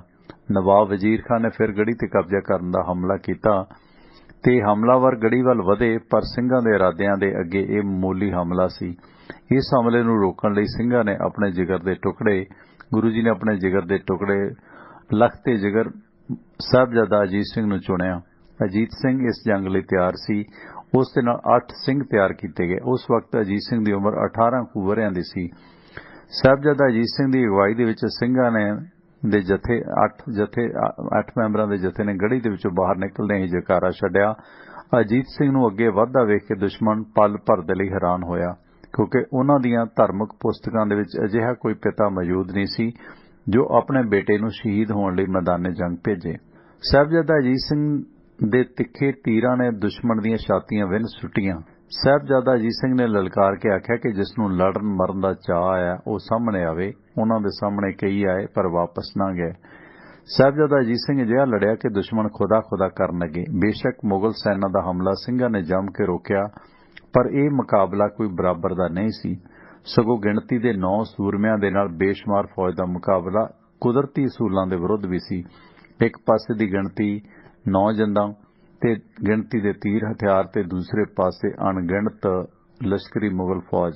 ਜਦੋਂ ਤੀਰ ਮੁੱਕੇ ਤਾਂ ਸਿੰਘਾਂ ਨੇ ਤਲਵਾਰਾਂ ਧੋ ਲਈਆਂ। ਸਾਹਿਬਜ਼ਾਦਾ ਅਜੀਤ ਸਿੰਘ ਕੋਲ ਨੇਜਾ ਸੀ ਤੇ ਇੱਕ ਮੁਗਲ ਸਰਦਾਰ ਅਨਵਰ ਖਾਨ ਮਰੇਕੋਟਲੇ ਵਾਲਾ, ਜਿਸ ਦਾ ਸਾਰਾ ਸਰੀਰ ਲੋਹੇ ਨਾਲ ਢਕਿਆ ਹੋਇਆ ਸੀ। ਸਾਹਿਬਜ਼ਾਦੇ ਨੇ ਰਕਾਬਾਂ ਤੇ ਖੜੇ ਹੋ ਕੇ ਘੋੜੇ ਦੀਆਂ ਤੇ ਪੂਰੇ ਜ਼ੋਰ ਦੇ ਨਾਲ ਅਜਿਹਾ ਨੇਜਾ ਅਨਵਰ ਖਾਨ ਦੀ ਛਾਤੀ 'ਚ ਮਾਰਿਆ, ਜਿਹੜਾ ਉਸ ਲੋਹੇ ਦੇ ਸੰਜੋਗ ਨੂੰ ਵੀ ਪਾੜ ਕੇ ਉਸ ਦੀ ਛਾਤੀ ਦੇ ਵਿੱਚ ਜਾ ਧੱਸਿਆ। ਅਨਵਰ ਖਾਨ ਮਰੇਕੋਟਲਾ ਵਾਲੇ ਦੇ ਤੇ ਲੜਦੇ ਸਾਹਿਬਜ਼ਾਦਾ ਅਜੀਤ ਸਿੰਘ ਦੇ ਸਾਥੀ 8 ਸਿੰਘ ਸ਼ਹੀਦ ਹੋ ਗਏ, ਪਰ ਆਖਰ ਤੱਕ ਸਾਹਿਬਜ਼ਾਦਾ ਅਜੀਤ ਸਿੰਘ ਇਕੱਲਾ ਲੜਦਾ ਰਿਹਾ। ਇੱਕ ਮੁਗਲ ਸਰਦਾਰ ਨੇ ਨੇਜਾ ਉਹਨਾਂ ਦੇ ਮਾਰਿਆ ਤੇ ਸਾਹਿਬਜ਼ਾਦਾ ਅਜੀਤ ਸਿੰਘ ਉਸ ਵਾਰ ਨੂੰ ਬਚਾ ਗਏ, ਪਰ ਉਹਨਾਂ ਦਾ ਘੋੜਾ ਜ਼ਖਮੀ ਹੋ ਗਿਆ। ਫਿਰ ਸਾਹਿਬਜ਼ਾਦਾ ਅਜੀਤ ਸਿੰਘ ਪੈਦਲ ਹੋ ਗਏ ਤੇ ਤਲਵਾਰ ਦੇ ਕ੍ਰਿਸ਼ਮੇ ਪੈਦਲ ਲੜਦੇ ਦਿਖਾਉਣ ਲੱਗੇ। ਉਹਨਾਂ ਨੇ ਇਕੱਲਿਆਂ ਲੜਦੇ ਸ਼ਾਹੀ ਸੈਨਾ ਦੇ ਉਹਨਾਂ ਤੇ ਸਾਰੀ ਸੈਨਾ ਇੱਕੋ ਵਾਰ ਆ ਪਈ। ਹਰ ਇੱਕ ਫੌਜੀ ਦੀ ਇੱਛਾ ਸੀ ਕਿ ਉਹ ਸਾਹਿਬਜ਼ਾਦਾ ਅਜੀਤ ਸਿੰਘ ਉਸ ਨੂੰ ਆਪਣੇ ਵਾਰ ਦੇ ਨਾਲ ਖਤਮ ਕਰੇ, ਕਿਉਂਕਿ ਉਹਦੇ 'ਚ ਫਿਰ ਇਹ ਹੁੰਦਾ ਕਿ ਉਹਨੂੰ ਫਿਰ ਸ਼ਾਹੀ ਇਨਾਮ ਮਿਲਦਾ ਕਿ ਇਸ ਨੇ ਸਾਹਿਬਜ਼ਾਦੇ ਦਾ ਕਤਲ ਕੀਤਾ। ਹੁਣ ਉਹ ਸ਼ਾਹੀ ਫੌਜ ਦੇ ਵਿਚਕਾਰ ਘਿਰ ਚੁੱਕੇ ਸਨ। ਚਫੇਰਿਓਂ ਵਾਰ ਹੋ ਰਹੇ ਸਨ। ਸਾਹਿਬਜ਼ਾਦਾ ਅਜੀਤ ਸਿੰਘ ਦੀ ਤਲਵਾਰ ਖੁੰਡੀ ਹੋ ਗਈ ਸੀ, ਪਰ ਲੜਨ ਦਾ ਚਾਅ ਮੱਠਾ ਨਹੀਂ ਸੀ ਹੋਇਆ। ਅਚਾਨਕ ਉਹਨਾਂ ਦੇ ਪਿੱਠੋਂ ਤੋਂ ਵਾਰ ਹੋਇਆ। ਇਹ ਵਾਰ ਕਰਨ ਵਾਲਾ ਸੈਯਦ ਜਲਾਲੂਦੀਨ ਦਾ ਪੁੱਤਰ ਸੀ ਤੇ ਉਸ ਦਾ ਨੇਜਾ ਅਜੀਤ ਸਿੰਘ ਦੀ ਛਾਤੀ ਨੂੰ ਪਾਰ ਕਰ ਗਿਆ ਤੇ ਚਫੇਰਿਓਂ ਅਣਗਿਣਤ ਵਾਰਾਂ ਦੇ ਨਾਲ ਅਜੀਤ ਸਿੰਘ ਸ਼ਹੀਦ ਹੋ ਗਏ। ਦਸ਼ਮੇਸ਼ ਪਿਤਾ ਸ੍ਰੀ ਗੁਰੂ ਗੋਬਿੰਦ ਸਿੰਘ ਜੀ ਇਹ ਯੁੱਧ ਅੱਖੀਂ ਵੇਖ ਰਹੇ ਸਨ। ਆਪਣੇ ਪੁੱਤਰ ਦੀ ਸ਼ਹਾਦਤ ਤੇ ਗੁਰੂ ਜੀ ਨੇ ਅਫਸੋਸ ਨਹੀਂ ਕੀਤਾ, ਅੱਖਾਂ 'ਚੋਂ ਹੰਝੂ ਨਹੀਂ ਵਹਾਏ, ਸਗੋਂ ਅਕਾਲ ਪੁਰਖ ਦਾ ਸ਼ੁਕਰਾਨਾ ਕਰਦੇ ਹੋਏ ਜੈਕਾਰਾ ਛੱਡਿਆ। ਸਾਹਿਬਜ਼ਾਦਾ ਅਜੀਤ ਸਿੰਘ ਦੇ ਸ਼ਹੀਦ ਹੋਣ ਤੋਂ ਬਾਅਦ ਸਾਹਿਬਜ਼ਾਦਾ ਜੁਝਾਰ ਸਿੰਘ ਨੇ ਜੋਸ਼ ਦੇ ਨਾਲ ਉਬਾਲਾ ਖਾਧਾ। ਉਹ ਗੁਰੂ ਪਿਤਾ ਜੀ ਕੋਲ ਆਏ ਤੇ ਸ਼ਹਾਦਤ ਪ੍ਰਾਪਤ ਕਰਨ ਲਈ ਆਪਣੇ ਆਪ ਨੂੰ ਪੇਸ਼ ਕੀਤਾ ਤੇ ਦਸ਼ਮੇਸ਼ ਪਿਤਾ ਨੇ ਸਾਹਿਬਜ਼ਾਦਾ ਜੁਝਾਰ ਸਿੰਘ ਦਾ ਮੱਥਾ ਚੁੰਮਿਆ। ਤੁਸੀਂ ਵੇਖੋ ਕਿਹੋ ਜਿਹੀ ਘੜੀ ਹੋਵੇਗੀ ਉਦੋਂ। ਉਹਨਾਂ ਜੁਝਾਰ ਸਿੰਘ ਨੂੰ ਘੁੱਟ ਕੇ ਛਾਤੀ ਨਾਲ ਲਾਇਆ ਤੇ ਆਖਿਆ, ਜਾਓ ਮੇਰੇ ਲਾਲ, ਸੂਰਮੇ ਦਾ ਕਰਮ ਧਰਮ ਯੁੱਧ ਦੇ ਵਿੱਚ ਰੰਗ ਮਚਾਉਣਾ ਹੁੰਦਾ। ਧਰਮ ਦੇ ਲਈ ਮਰਨ ਵਾਲੇ ਬੰਦਿਆਂ ਦੀ ਇੱਥੇ ਉਸਤਤ ਹੈ ਤੇ ਦਰਗਾਹ ਦੇ ਵਿੱਚ ਸੁੱਖ ਮਿਲਦਾ ਹੈ। ਸਾਹਿਬਜ਼ਾਦਾ ਜੁਝਾਰ ਸਿੰਘ ਆਪਣੀ ਜ਼ਿੰਦਗੀ ਦੇ ਵਿੱਚ ਪਹਿਲੀ ਵਾਰੀ ਜੰਗ ਕਰਨ ਜਾ ਰਹੇ ਸਨ, ਜਦੋਂ ਕਿ ਸਾਹਿਬਜ਼ਾਦਾ ਅਜੀਤ ਸਿੰਘ ਪਹਿਲਾਂ ਵੀ 3 ਜੰਗਾਂ ਲੜ ਚੁੱਕੇ ਸਨ। ਲਾਡਾਂ ਨਾਲ ਪਲੇ ਸਾਹਿਬਜ਼ਾਦਾ ਨੂੰ ਗੁਰੂ ਗੋਬਿੰਦ ਸਿੰਘ ਨੇ ਆਪਣੇ ਕੋਲੋਂ ਇੱਕ ਖੰਜਰ ਦਿੰਦੇ ਹੋਏ ਹਦਾਇਤ ਕੀਤੀ, ਹਮ ਦੇਤੇ हैं खंजर उसे शमशीर समझना, नेजों की जगह दादा का तीर समझना, जितने मरे उससे उन्हें बेपीर समझना, जख्म आए तो होना नहीं दलगीर समझना, जब तीर कलेजे में लगे सी नहीं करना, उफ मुंह से मेरी जा कभी भी, उफ मुंह से मेरी जा कभी भी नहीं करना। सो गुरु गोबिंद सिंह ने भाई हिम्मत सिंह, भाई साहब सिंह ते 3 होर ਸਿੰਘਾਂ ਦੇ ਜਥੇ ਨੂੰ ਸਾਹਿਬਜ਼ਾਦਾ ਜੁਝਾਰ ਸਿੰਘ ਦੇ ਨਾਲ ਇਸ ਚਮਕੌਰ ਦੀ ਗੜੀ ਦੇ ਮੈਦਾਨ 'ਚ ਉਤਾਰਿਆ। ਸਾਹਿਬਜ਼ਾਦਾ ਜੁਝਾਰ ਸਿੰਘ ਦੀ ਉਮਰ ਉਸ ਵਕਤ 14 ਸਾਲ 8 ਮਹੀਨੇ 17 ਦਿਨ ਸੀ। ਇਸ ਜੰਗੇ ਮੈਦਾਨ ਦੇ ਵਿੱਚ ਆਉਣ ਤੇ ਤਰਥੱਲ ਮਚ ਗਿਆ ਤੇ ਦੁਵੱਲੇ ਵਾਰ ਉਹਨਾਂ ਤੇ ਹੋਣ ਲੱਗੇ, ਲੋਥਾਂ ਡਿੱਗਣ ਲੱਗੀਆਂ। ਸ਼ਾਹੀ ਫੌਜ ਨੇ ਇਹਨਾਂ ਸਾਹਿਬਜ਼ਾਦਾ ਜੁਝਾਰ ਸਿੰਘ ਸਮੇਤ 6 ਸਿੰਘਾਂ ਨੂੰ ਘੇਰ ਲਿਆ। 6 ਸੂਰਮੇ ਤਨੋ ਮਨੋ ਹੋ ਕੇ ਲੜੇ। ਦਿਨ ਦਾ ਅਖੀਰਲਾ ਪਹਿਰ ਬੀਤ ਰਿਹਾ ਸੀ ਜਦੋਂ ਮੁਗਲਾਂ ਨੇ ਸਾਹਿਬਜ਼ਾਦਾ ਜੁਝਾਰ ਸਿੰਘ ਨੂੰ ਘੇਰ ਲਿਆ ਤਾਂ ਦਸ਼ਮੇਸ਼ ਪਿਤਾ ਨੇ ਗੜੀ ਦੇ ਵਿੱਚੋਂ ਤੀਰਾਂ ਦੀ ਵਿਛਾੜ ਕੀਤੀ ਤੇ ਪਿਤਾ ਗੁਰੂ ਜੀ ਦੇ ਤੀਰਾਂ ਦੀ ਛਾਂ ਹੇਠਾਂ ਜੁਝਾਰ ਸਿੰਘ ਸਾਹਿਬਜ਼ਾਦਾ ਲੜਦਾ ਰਿਹਾ ਤੇ ਸੈਨਾ ਦੇ ਆਹੂ ਲਾਉਂਦਾ ਰਿਹਾ। ਇੱਕ ਇੱਕ ਕਰਕੇ ਇਹ ਸਿੰਘ ਸ਼ਹੀਦ ਹੁੰਦੇ ਗਏ। ਉਹਨਾਂ ਯੋਧਿਆਂ ਨੇ ਦੱਸ ਦਿੱਤਾ ਸੀ ਕਿ ਇੱਕ ਇੱਕ ਸਿੰਘ 1.25 ਲੱਖ ਨਾਲ ਮੁਕਾਬਲਾ ਕਰ ਸਕਦਾ ਹੈ। ਸਾਹਿਬਜ਼ਾਦਾ ਜੁਝਾਰ ਸਿੰਘ ਲੜਦਾ ਲੜਦਾ ਉਸ ਜਗ੍ਹਾ ਤੇ ਪਹੁੰਚ ਗਿਆ ਜਿੱਥੇ ਉਹਨਾਂ ਦੇ ਵੱਡੇ ਵੀਰ ਅਜੀਤ ਸਿੰਘ ਸਾਹਿਬਜ਼ਾਦੇ ਦੀ ਦੇਹ ਪਈ ਸੀ ਤੇ ਉਸੇ ਥਾਂ ਤੇ ਅਚਾਨਕ ਇੱਕ ਤੀਰ ਜੁਝਾਰ ਸਿੰਘ ਦੀ ਛਾਤੀ ਦੇ ਵਿੱਚ ਆ ਵੱਜਾ। ਕਵੀ योगी अल्लाह यार खां लिखदा, इतने में खगंध आके लगा है जिगर में, बातीर कलेजे में या कांटा गुलतर में, तारीक ज़माना हुआ सतगुर की नज़र में, तूफान उठा खाक उड़ी बहर में बर में। इस तरह साया दुश्मनों नूं मौत दे घाट उतार के बहादुर योधा साहिबजादा जुझार सिंह भी शहीद हो गया। दशमेश पिता ने फिर उसी तरह जयकारा छड्डिया जिस तरह साहिबजादा अजीत सिंह की शहादत ते छड्डिया सी ते अकाल पुरख का शुकराना किया। इस युद्ध दे विच 5 प्यारिਆਂ ਦੇ ਵਿੱਚੋਂ एक भाई मोहकम सिंह, ये युद्ध भाई मोहकम सिंह की शहीदी तो शुरू होया सी ते साहिबजादा जुझार सिंह की शहीदी दे नाल ये चमकौर की गढ़ी का युद्ध समाप्त हो गया सी। इस तो बाद फिर रात वापरदी है ते फिर चमकौर की गढ़ी दे विचों गुरु साहब निकलते हैं। ये सी ਉਹ ਲਸਾਨੀ ਕੁਰਬਾਨੀ ਜਿਹੜੀ ਹਮੇਸ਼ਾ ਚੇਤੇ ਕਰਾਉਂਦੀ ਰਹੇਗੀ ਧਰਮ ਤੇ ਅਧਰਮ ਦੀ ਲੜਾਈ ਦੇ ਉਸ ਸੀਨ ਨੂੰ। ਇਹ ਠੀਕ ਹੈ ਕਿ ਉਦੋਂ ਮੁਗਲੀਆ ਹਕੂਮਤ ਵੀ ਆਪਣੇ ਆਪ ਨੂੰ ਇਹ ਦਾਅਵਾ ਕਰਦੀ ਸੀ ਕਿ ਅਸੀਂ ਵੀ ਗਾਜ਼ੀ ਹਾਂ, ਪਰ ਉਹਦੇ 'ਚ ਤੁਸੀਂ ਵੇਖੋ ਕਿ ਇਸੇ ਤਰ੍ਹਾਂ ਦੀ ਮਜ਼ਹਬ ਦੀ ਕੱਟੜਤਾ ਸੀ। ਔਰੰਗਜ਼ੇਬ ਜਾਂ ਬਾਕੀ ਬਾਦਸ਼ਾਹ ਬਾਬਰ ਤੋਂ ਜਦੋਂ ਇਹ ਕੁਮਕ ਆਉਂਦੀ ਹੈ, ਉਸ ਤੋਂ ਬਾਅਦ ਅਕਬਰ ਥੋੜਾ ਲਿਬਰਲ ਸੀ, ਉਸ ਦੇ ਨਾਲ ਉਹਨਾਂ ਦਾ ਇਸ ਖਿੱਤੇ ਪ੍ਰਤੀ ਜਿਹੜਾ ਰੁਝਾਨ ਸੀ ਉਹ ਕੱਟੜ ਨਹੀਂ ਸੀ। ਉਸ ਤੋਂ ਬਾਅਦ ਸਾਰੇ ਹੀ ਮੁਗਲ ਬਾਦਸ਼ਾਹ ਇਸੇ ਤਰ੍ਹਾਂ ਮਜ਼ਹਬ ਦੀ ਕੱਟੜਤਾ ਦੇ ਵਿੱਚ ਕਿ ਆਪਣਾ ਮਜ਼ਹਬ ਵਧਾਉਣਾ ਤੇ ਪਿੱਛੇ ਫਿਰ ਉਹਨਾਂ ਦੇ ਮਜੱਦਦ ਸਾਨੀ ਵਰਗੇ ਧਾਰਮਿਕ ਮੌਲਾਣੇ ਉਹ ਲੋਕ ਸੀ। ਪਰ ਤੁਸੀਂ ਵੇਖੋ ਕਿ ਮੈਂ ਕਾਫੀ ਇਹਨਾਂ ਤੇ ਡਾਕੂਮੈਂਟਰੀਆਂ ਬਣਾਈਆਂ ਸੀ ਪਿਛਲੇ ਸਮੇਂ ਦੇ ਵਿੱਚ 2006-07 ਦੇ ਵਿੱਚ, ਤੇ ਸਰਹੰਦ ਦੇ ਆਲੇ ਦੁਆਲੇ ਇੰਨੀਆਂ ਮਸਜਿਦਾਂ ਮਕਬਰੇ ਨੇ, ਦੱਸਦੇ ਆ ਕਿ ਉੱਥੇ 400 ਦੇ ਕਰੀਬ ਮਸਜਿਦਾਂ ਮਕਬਰੇ ਸੀਗੇ ਜਿਨ੍ਹਾਂ ਦੇ ਵਿੱਚੋਂ ਅਜੇ ਵੀ ਬਹੁਤਿਆਂ ਦਾ ਵਜੂਦ ਉਸੇ ਤਰ੍ਹਾਂ ਹੈਗਾ। ਖਾਸ ਕਰਕੇ ਜਿਹੜਾ ਗੁਰੂ ਘਰ ਹੈ ਉਹਦੇ ਬਿਲਕੁਲ ਨਾਲ ਰੋਜ਼ਾ ਸ਼ਰੀਫ ਹੈ ਜਿਹੜਾ ਮੁਸਲਮਾਨਾਂ ਦੇ ਵਿੱਚ ਦੂਸਰੇ ਮੱਕੇ ਦੀ ਹੈਸੀਅਤ ਰੱਖਦਾ ਹੈ। ਸਾਰੇ ਉਸੇ ਸ਼ਾਨ ਦੇ ਨਾਲ ਨੇ, ਕੋਈ ਕਿਸੇ ਦਾ ਨੁਕਸਾਨ ਨਹੀਂ ਕੀਤਾ ਗਿਆ। ਧਰਮ ਇਹ ਸਿਖਾਉਂਦਾ ਹੈ। ਪਰ ਅਫਸੋਸ ਕਿ ਧਰਮ ਦੇ ਆਧਾਰ ਤੇ ਜਦੋਂ ਸਲਤਨਤਾਂ ਬਣਦੀਆਂ ਨੇ ਨਾ, ਉਹ ਭਾਵੇਂ ਕ੍ਰਿਸਚੀਅਨਿਟੀ ਦੀ ਹੋਵੇ, ਕਿਉਂਕਿ ਉਹਨਾਂ ਨੇ ਵੀ ਕ੍ਰਿਸਚੀਅਨਿਟੀ ਨੂੰ ਪੋਪ ਨੇ ਅੱਗੋਂ ਸਪੋਰਟ ਕੀਤਾ, ਮਿਸ਼ਨਰੀ ਆਏ, ਇਸੇ ਤਰ੍ਹਾਂ ਇਸਲਾਮ ਚ ਆਏ, ਹੈ ਨਾ। ਇਹ ਠੀਕ ਹੈ ਕਿ ਸਿੱਖ ਮਹਾਰਾਜਾ ਰਣਜੀਤ ਸਿੰਘ ਨੇ ਵੀ ਸਿੱਖ ਧਰਮ ਦੀ ਕਿਰਪਾ ਦੇ ਨਾਲ ਅਕਾਲ ਤਖਤ ਖਾਸ ਕਰਕੇ ਜਥੇਦਾਰ ਬਾਬਾ ਫੂਲਾ ਸਿੰਘ ਦੀ ਕਿਰਪਾ ਦੇ ਨਾਲ ਆਪਣਾ ਰਾਜ ਭਾਗ ਸਥਾਪਿਤ ਕੀਤਾ। ਪਰ ਠੀਕ ਹੈ, ਉਦੋਂ ਧਰਮ ਵਿਸ਼ੇਸ਼ ਤੇ ਜ਼ੁਲਮ ਕਿਸੇ ਤੇ ਨਹੀਂ ਹੋਇਆ, ਹਾਲਾਂਕਿ ਦੋਸ਼ ਉਹਨਾਂ ਤੇ ਵੀ ਲੱਗਦੇ ਰਹੇ। ਆ ਜਿਹੜਾ ਪਿੱਛੇ ਜੇ ਮੌਲਵੀ ਫੌਤ ਹੋਇਆ ਨਾ, ਬੜਾ ਕੱਟੜ ਸੀ ਉਹ ਵੀ ਰਜਵੀ, ਉਹ ਦੋਸ਼ ਲਾਉਂਦਾ ਸੀ ਕਿ ਇੱਥੋਂ ਤਲਵਾਰ ਚੁੱਕ ਕੇ ਲੈ ਗਏ, ਇੱਥੋਂ ਕਬਰਾਂ ਪੁੱਟ ਕੇ ਲੈ ਗਏ, ਗੱਲਾਂ ਲੈ ਗਏ। ਦੋਸ਼ ਲੱਗਦੇ ਨੇ ਪਰ ਇਸ ਤਰ੍ਹਾਂ ਦੀ ਕੋਈ ਗੱਲ ਨਹੀਂ ਸੀ, ਸਿਰਫ ਅਫਵਾਹਾਂ ਨੇ ਭੜਕਾਉਣ ਦੀਆਂ। ਸੋ ਉਸ ਲਸਾਨੀ ਕੁਰਬਾਨੀ ਨੂੰ ਯਾਦ ਕਰੀਏ, ਇਨਸਾਨੀਅਤ ਨੂੰ ਯਾਦ ਕਰੀਏ, ਇਹ ਸਮੇਂ ਦਾ ਸੱਚ ਹੈ। ਤੇ ਸਾਡੇ ਨਾਲ ਪ੍ਰੋਗਰਾਮਾਂ ਨੂੰ ਸਪੋਰਟ ਕੀਤਾ ਹੈ। ਬਾਈ ਬਲਵੀਰ ਸਿੰਘ ਸਮਾਨਪੁਰ ਪਰਿਵਾਰ ਨੇ, ਜਿਨ੍ਹਾਂ ਦੇ ਅਮਰੀਕਾ ਦੇ ਵਿੱਚ ਕਈ ਸਾਰੇ ਕਾਰੋਬਾਰ ਨੇ। ਵਾਸ਼ਿੰਗਟਨ ਦੇ ਵਿੱਚ ਹੈ Arlington fuel stop 1801 Pioneer East Highway exit 208 ਤੇ। ਇਸ ਲੋਕੇਸ਼ਨ ਤੇ ਤੁਹਾਨੂੰ ਫ੍ਰੀ ਕਾਫੀ, ਈਮੇਲ, ਫੈਕਸ ਕਰਨ ਦੀ ਸੁਵਿਧਾ ਤੇ ਟਰੱਕ ਪਾਰਕਿੰਗ ਫ੍ਰੀ ਹੈ। ਨਾਲ ਲਿਕਰ ਸ਼ਾਪ ਹੈ, ਫ੍ਰੀ ਨਹੀਂ ਹੈ, ਸੌਰੀ ਟਰੱਕਾਂ ਦਾ ਸਮਾਨ ਸਮਗਰੀ ਖਰੀਦ ਸਕਦੇ ਹੋ। ਦੂਸਰੀ ਲੋਕੇਸ਼ਨ ਹੈ ਲਿਕਰ ਸ਼ਾਪ ਵਾਲੀ। ਦੂਜੀ ਲੋਕੇਸ਼ਨ ਹੈ ਇਹਨਾਂ ਦੀ ਕੈਲੀਫੋਰਨੀਆ ਦੇ ਵਿੱਚ ਲਾਸਟਲ ਟਰੈਵਲ ਸੈਂਟਰ 1414 ਲੋਮਾ ਸਟਰੀਟ ਲਾਸਟਲ ਐਗਜ਼ਿਟ 278 ਤੇ। ਇਸ ਲੋਕੇਸ਼ਨ ਤੇ ਤੁਸੀਂ ਫ੍ਰੀ ਚਾਹ ਸ਼ਾਵਰ ਲਾਂਡਰੀ ਤੇ ਓਵਰਨਾਈਟ ਟਰੱਕ ਪਾਰਕਿੰਗ ਫ੍ਰੀ ਹੈ।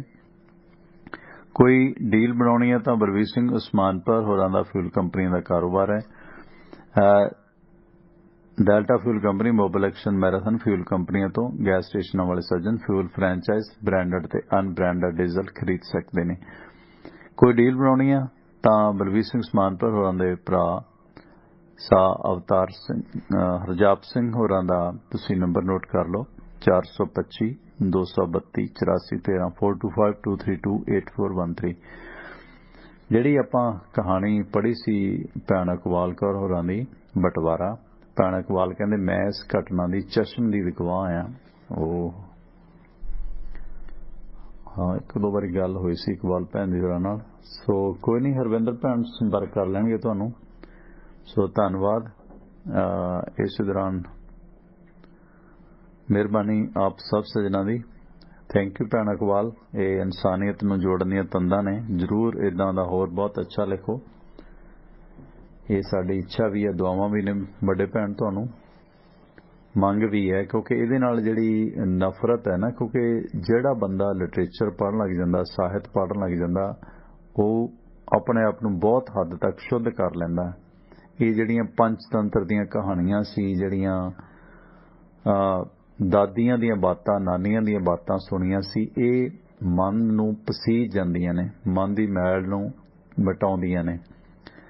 ਤੇ ਧਰਮ ਦੇ ਵਿੱਚ ਇਹ ਚੀਜ਼ਾਂ ਭਾਵੇਂ ਧਾਰਮਿਕ ਨਜ਼ਰੀਏ ਤੋਂ ਹੁੰਦੀਆਂ ਨੇ, ਪਰ ਸੱਭਿਆਚਾਰ ਦੇ ਵਿੱਚ ਇਹ ਚੀਜ਼ਾਂ ਵੀ ਬਹੁਤ ਜ਼ਰੂਰੀ ਹੁੰਦਾ। ਪਰ ਅਫਸੋਸ ਕਿ ਅਸੀਂ ਅੱਜ ਕੱਲ੍ਹ ਇਹਨਾਂ ਤੋਂ ਟੁੱਟ ਗਏ ਹਾਂ। ਸਿਰਫ ਤੇ ਸਿਰਫ ਵਾਇਲੈਂਸ ਦਿਖਾਈ ਜਾਂਦੀ ਹੈ। ਜਿੰਨੀਆਂ ਸਟੋਰੀਜ਼ ਨੇ, ਬਹੁਤ ਘੱਟ ਸਟੋਰੀਜ਼ ਨੇ ਜਿਨ੍ਹਾਂ ਦੇ ਵਿੱਚੋਂ ਬੱਚੇ ਕੋਈ ਸਿੱਖਿਆ ਹਾਸਲ ਕਰਦੇ ਨੇ। ਇਸ ਕਰਕੇ ਉਹ ਆਪਣਾ ਸਾਡੇ ਪ੍ਰੋਫੈਸਰ ਕਪੂਰ ਸਾਹਿਬ ਕਹਾਣੀ ਸੁਣਾਉਂਦੇ ਹੁੰਦੇ ਸੀ ਜਦੋਂ ਸਟੂਡੈਂਟ ਸੀਗੇ, ਨਰਿੰਦਰ ਸਿੰਘ ਕਪੂਰ, ਕਹਿੰਦੇ ਜਦੋਂ ਰਸ਼ੀਆ ਇੱਕ ਸੀ, ਸੋਵੀਅਤ ਸੰਘ, ਤਾਂ ਉਸ ਵਕਤ ਉਹਨਾਂ ਨੇ ਨਾ ਜਿਹੜੇ ਇੰਡੀਵਿਜੂਅਲ ਖਿਡੌਣੇ ਸੀ ਇਕੱਲੇ ਖੇਡਣ ਵਾਲੇ, ਉਹ ਬੈਨ ਕੀਤੇ ਹੋਏ ਸੀਗੇ, ਤਾਂ ਜੋ ਇੱਕ ਸਾਂਝ ਬਣੀ ਰਹੇ। ਤੁਹਾਡੀ ਜ਼ਰੂਰਤ ਬਣ ਜਾਵੇ ਕਿ ਤੁਸੀਂ ਸਾਥ ਪਾਲੋ। ਜੇ ਆੜੀ ਟੁੱਕ ਵੀ ਕਰ ਦਿੱਤੀ ਤੇ ਅੱਬੀ ਪਾਉਣ ਦੇ ਲਈ ਆਪ ਤਰਲੇ ਕਰੋ ਇੱਕ ਦੂਸਰੇ ਦੇ। ਇਸੇ ਕਰਕੇ ਧਰਮ ਦੇ ਵਿੱਚ ਸੰਗਤ ਨੂੰ ਤਵੱਜੋ ਦਿੱਤੀ ਗਈ ਹੈ। ਪਰ ਅੱਜ ਜਿਸ ਤਰ੍ਹਾਂ ਨਿਊਕਲੀਅਰ ਸਿਸਟਮ ਹੋਈ ਜਾਂਦਾ ਹੈ, ਵੰਡ ਹੋਈ ਜਾਂਦੀ ਹੈ, ਕੋਈ ਕਿਸੇ ਤੇ ਡਿਪੈਂਡੈਂਟ ਨਹੀਂ, ਤੇ ਉਹ ਸੰਸਾਰ ਨੂੰ ਨਿਊਕਲੀਅਰ ਸਿਸਟਮ ਵੱਲ ਨੂੰ ਲਿਜਾ ਰਿਹਾ। ਸੋ ਇਸ ਕਰਕੇ ਕੋਸ਼ਿਸ਼ ਹੈ, ਮੈਨੂੰ ਬਹੁਤ ਪਸੰਦ ਹੈ, ਖਾਸ ਕਰਕੇ ਇਸ ਮੁਤਾਬਕ ਮੈਂ ਵੀ ਵੈਸੇ ਕਈ ਕਹਾਣੀਆਂ ਕਦੇ ਕਦਾਈ ਪੜ੍ਹ ਲਈਦਾ, ਪਰ ਮੈਨੂੰ ਅੱਛਾ ਲੱਗਦਾ ਕਿ ਜਦੋਂ ਆਪਾਂ ਇਕੱਠੇ ਬੈਠ ਕੇ ਸੁਣਿਆ ਕਰੀਏ, ਪੜ੍ਹਿਆ ਕਰੀਏ, ਬੜਾ ਅੱਛਾ ਲੱਗਦਾ। ਬਾਕੀ ਰੋਜ਼ ਦੀਆਂ ਖਬਰਾਂ, ਲੀਡਰਾਂ ਦਾ ਹੀਜ ਪਿਆਜ ਆਪਾਂ ਨੰਗਾ ਕਰਦੇ ਹਾਂ। ਘੱਟੋ ਘੱਟ ਘੰਟਾ ਤੋਂ ਘੰਟਾ ਅਗਰ ਇਸ ਕੰਮ ਤੇ ਲਾਇਆ ਕਰੀ ਤਾਂ ਆਈ ਥਿੰਕ ਸ਼ਾਇਦ ਬਿਹਤਰ ਹੈ, ਆਪਣੇ ਵਾਸਤੇ ਵੀ ਤੇ ਆਪਣੇ ਭਵਿੱਖ ਦੇ ਵਾਸਤੇ ਵੀ। ਤੇ ਇਸੇ ਦੌਰਾਨ ਕੁਝ ਖਬਰਾਂ ਜਾਂਦੇ ਜਾਂਦੇ ਮੈਂ ਸਾਂਝੀਆਂ ਕਰਾਂਗਾ। ਪਾਰਲੀਮੈਂਟ ਅੱਜ ਸਮਾਪਤ ਹੋ ਗਿਆ ਸੈਸ਼ਨ, ਇੱਕ ਦਿਨ ਪਹਿਲਾਂ ਹੀ ਉਠਾ ਦਿੱਤਾ ਰੌਲੇ ਰੱਪੇ ਤੋਂ ਡਰਦਿਆਂ। ਪਰ ਜੋ ਅੰਕੜੇ ਆਏ ਨੇ ਕਿ ਪਾਕਿਸਤਾਨ, ਅਫਗਾਨਿਸਤਾਨ ਅਤੇ ਬੰਗਲਾਦੇਸ਼ ਤੋਂ ਆਏ 3117 ਲੋਕਾਂ ਨੂੰ ਪਿਛਲੇ 4 ਵਰ੍ਹਿਆਂ ਦੇ ਦੌਰਾਨ ਭਾਰਤ ਦੇ ਵਿੱਚ ਨਾਗਰਿਕਤਾ ਦਿੱਤੀ ਗਈ ਹੈ, ਜਦੋਂ ਕਿ ਪਾਕਿਸਤਾਨ ਤੇ ਅਫਗਾਨਿਸਤਾਨ ਤੋਂ 8244 ਜਿਹੜੇ ਗੈਰ ਮੁਸਲਿਮ ਲੋਕ ਸੀਗੇ, ਜਾਣੀ ਕਿ ਮੁਸਲਿਮ ਤੋਂ ਬਿਨਾਂ ਹਿੰਦੂ, ਸਿੱਖ ਜਾਂ ਈਸਾਈ, ਜਿਹੜੇ ਪਾਕਿਸਤਾਨ ਜਾਂ ਅਫਗਾਨਿਸਤਾਨ ਤੋਂ ਆਏ ਸੀ 8244, ਉਹਨਾਂ ਨੇ ਭਾਰਤ ਦੀ ਨਾਗਰਿਕਤਾ ਦੇ ਵਾਸਤੇ ਅਰਜ਼ੀ ਦਿੱਤੀ ਸੀ। ਇਸ ਸੰਬੰਧੀ ਪਾਰਲੀਮੈਂਟ ਦੇ ਵਿੱਚ ਗ੍ਰਹਿ ਰਾਜ ਮੰਤਰੀ ਨਿਤਿਆਨੰਦ ਰਾਏ ਨੇ ਇਹ ਜਾਣਕਾਰੀ ਰਾਜ ਸਭਾ ਦੇ ਵਿੱਚ ਦਿੱਤੀ ਹੈ। ਇਸ ਦੌਰਾਨ ਪਾਕਿਸਤਾਨ, ਅਫਗਾਨਿਸਤਾਨ, ਬੰਗਲਾਦੇਸ਼ ਮੂਲ ਦੇ ਨਿਵਾਸੀ ਹਿੰਦੂ, ਸਿੱਖ, ਜੈਨ, ਮਸੀਹੀ ਭਾਈਚਾਰੇ ਦੇ ਲੋਕਾਂ ਨੂੰ 2018, 19, 20, 21 ਦੇ ਵਿੱਚ ਟੋਟਲ ਇਹਨਾਂ 4 ਵਰ੍ਹਿਆਂ ਦੇ ਦੌਰਾਨ 8244 ਅਰਜ਼ੀਆਂ ਪ੍ਰਾਪਤ ਹੋਈਆਂ ਸਨ। ਪਰ ਇਹਨਾਂ 8244 ਦੇ ਵਿੱਚੋਂ ਇਹਨਾਂ 4 ਸਾਲਾਂ ਦੇ ਦੌਰਾਨ 3117 ਲੋਕਾਂ ਨੂੰ ਇੰਡੀਅਨ ਸਿਟੀਜ਼ਨਸ਼ਿਪ ਦਿੱਤੀ ਗਈ ਹੈ। ਵੈਸੇ ਇੰਡੀਆ ਦੀ ਸਿਟੀਜ਼ਨ ਬਹੁਤ ਲੰਮੀ ਮਿਲਦੀ ਹੈ, 15-20 ਸਾਲ ਬਾਅਦ। ਬਹੁਤ ਸਾਰੀਆਂ ਜਿਹੜੀਆਂ ਪਾਕਿਸਤਾਨ ਤੋਂ ਵਿਆਹ ਕੇ ਇੱਥੇ ਆਈਆਂ ਹੋਈਆਂ ਨੇ ਨਾ, ਉਹਨਾਂ ਦੇ ਤਕਰੀਬਨ ਨਿਆਣੇ ਵੀ ਵਿਆਹਣ ਵਾਲੇ ਹੋ ਗਏ ਨੇ, 18 20 ਸਾਲ ਹੋ ਗਏ ਨੇ, ਉਹਨਾਂ ਨੂੰ ਨਾਗਰਿਕਤਾ ਨਹੀਂ ਮਿਲੀ।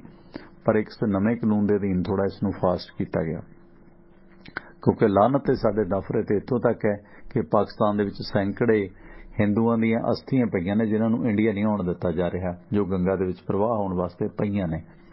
ਹਾਲਾਂਕਿ ਕਿੱਡਾ ਜ਼ਰੂਰੀ ਆ ਆਖਰੀ ਰਸਮਾਂ, ਪਰ ਉਹ ਨਹੀਂ ਦਿੱਤਾ ਜਾ ਰਿਹਾ। 7 ਸਾਲ ਰਾਮ ਰਾਜ ਆਏ ਨੂੰ ਵੀ ਹੋ ਗਏ ਨੇ। ਸੋ ਇਸ ਸੰਬੰਧੀ ਇੱਕ ਸਵਾਲ ਦੇ ਜਵਾਬ ਦੇ ਵਿੱਚ ਇਹ ਜਾਣਕਾਰੀ ਦਿੱਤੀ ਗਈ ਹੈ ਕਿ ਇਹ ਜਿਹੜਾ ਨਵਾਂ ਕਾਨੂੰਨ ਸੀਗਾ ਰਜਿਸਟ੍ਰੇਸ਼ਨ ਆਫ ਫਾਰਨ ਐਕਟ ਦੇ ਅਧੀਨ, ਇਹ ਜਿਹੜਾ ਇਸ ਦੇ ਵਿੱਚ ਸਿਟੀਜ਼ਨਸ਼ਿਪ ਦਿੱਤੀ ਗਈ ਹੈ। 8244 ਲੋਕਾਂ ਨੇ ਅਪਲਾਈ ਕੀਤਾ ਸੀ, ਜਿਨ੍ਹਾਂ ਦੇ ਵਿੱਚੋਂ 3117 ਨੂੰ ਇਹ ਭਾਰਤੀ ਨਾਗਰਿਕਤਾ ਮਿਲੀ ਹੈ।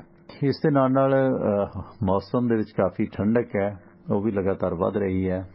ਤੇ ਉਧਰ ਦੇਸ਼ ਦੇ ਵਿੱਚ ਸੁਰੱਖਿਆ ਦੇ ਮੱਦੇਨਜ਼ਰ ਜੇ ਦੇਖਿਆ ਜਾਵੇ, ਅਮਿਤ ਸ਼ਾਹ, ਸੋਨੀਆ ਗਾਂਧੀ, ਪ੍ਰਿੰਕਾ ਦੀ ਸੁਰੱਖਿਆ ਹੁਣ CRF ਦੀ ਮਹਿਲਾ ਕਮਾਂਡੋਜ਼ ਦੇ ਹੱਥ ਦਿੱਤੀ ਗਈ ਹੈ। ਇਹ ਵੀ ਫੈਸਲਾ ਇੰਡੀਅਨ ਗਵਰਨਮੈਂਟ ਨੇ ਲਿਆ। ਸੋ ਅਮਿਤ ਸ਼ਾਹ, ਦੇਸ਼ ਦੇ ਗ੍ਰਹਿ ਮੰਤਰੀ, ਸੋਨੀਆ ਗਾਂਧੀ, ਪ੍ਰਿੰਕਾ ਵਾਡਰਾ ਤੇ ਕੁਝ ਹੋਰ VIP ਲੋਕਾਂ ਦੀ ਸੁਰੱਖਿਆ ਹੁਣ CRP ਦੀਆਂ ਮਹਿਲਾ ਕਮਾਂਡੋਜ਼ ਕਰਨਗੀਆਂ। ਇਸ ਸੰਬੰਧੀ ਜਿਹੜੀ CRP ਦੀਆਂ ਜਿਹੜੀਆਂ ਮਹਿਲਾ ਕਮਾਂਡੋਜ਼ ਨੇ, ਉਹਨਾਂ ਨੂੰ ਟ੍ਰੇਨਿੰਗ ਜਿਹੜੀ ਹੈ ਦੇ ਕੇ ਤਾਇਨਾਤ ਕੀਤਾ ਜਾਵੇਗਾ। ਇਹ ਕਮਾਂਡੋ ਇਹਨਾਂ ਦੀ ਸੁਰੱਖਿਆ ਤੋਂ ਲੈ ਕੇ ਘਰ ਤੋਂ ਬਾਹਰ ਹਰ ਥਾਂ ਤਾਇਨਾਤ ਹੋਣਗੀਆਂ। ਇਸ ਕਰਕੇ ਮਹਿਲਾ ਕਮਾਂਡੋ ਇਹ ਨਜ਼ਰੀਆ। ਲਓ ਦੋਸਤੋ, ਇਸ ਦੇ ਨਾਲ ਹੀ ਹੁਣ ਆਪਣੇ ਦੋਸਤ ਪਰਮਿੰਦਰ ਸਿੰਘ ਟਿਵਾਣਾ ਨੂੰ ਇੱਥੇ ਦਿਵਾ ਗਿਆ। ਇਹ ਕਹਾਣੀ ਦਾ ਅੰਕ ਮੈਂ ਅਲੱਗ ਤੋਂ ਸਾਂਝਾ ਕਰਾਂਗਾ, ਜ਼ਰੂਰ ਸ਼ੇਅਰ ਕਰਿਓ। ਕਹਾਣੀਆਂ ਦੀ ਪਲੇਲਿਸਟ ਅਲੱਗ ਬਣੀ ਆ, ਉਹ ਜ਼ਰੂਰ ਸ਼ੇਅਰ ਕਰਿਓ। ਤੇ ਇਸੇ ਦੇ ਨਾਲ ਹੀ ਪਰਮਿੰਦਰ ਸਿੰਘ ਟਿਵਾਣਾ ਨੂੰ ਹੁਣ ਦਿਵਾ ਗਿਆ। ਸਵੇਰੇ 7 ਵਜੇ ਹੋਏਗੀ ਤੁਹਾਡੇ ਨਾਲ ਮੁਲਾਕਾਤ। ਤਦ ਤੱਕ ਤੁਹਾਡਾ ਤੇ ਸਾਡਾ ਰੱਬ ਰਾਖਾ। ਸ਼ਬਾ ਖੈਰ, ਸਤਿ ਸ੍ਰੀ ਅਕਾਲ। ਜੁੜੇ ਰਹੋ ਟਿਵਾਣਾ ਰੇਡੀਓ ਦੇ ਨਾਲ।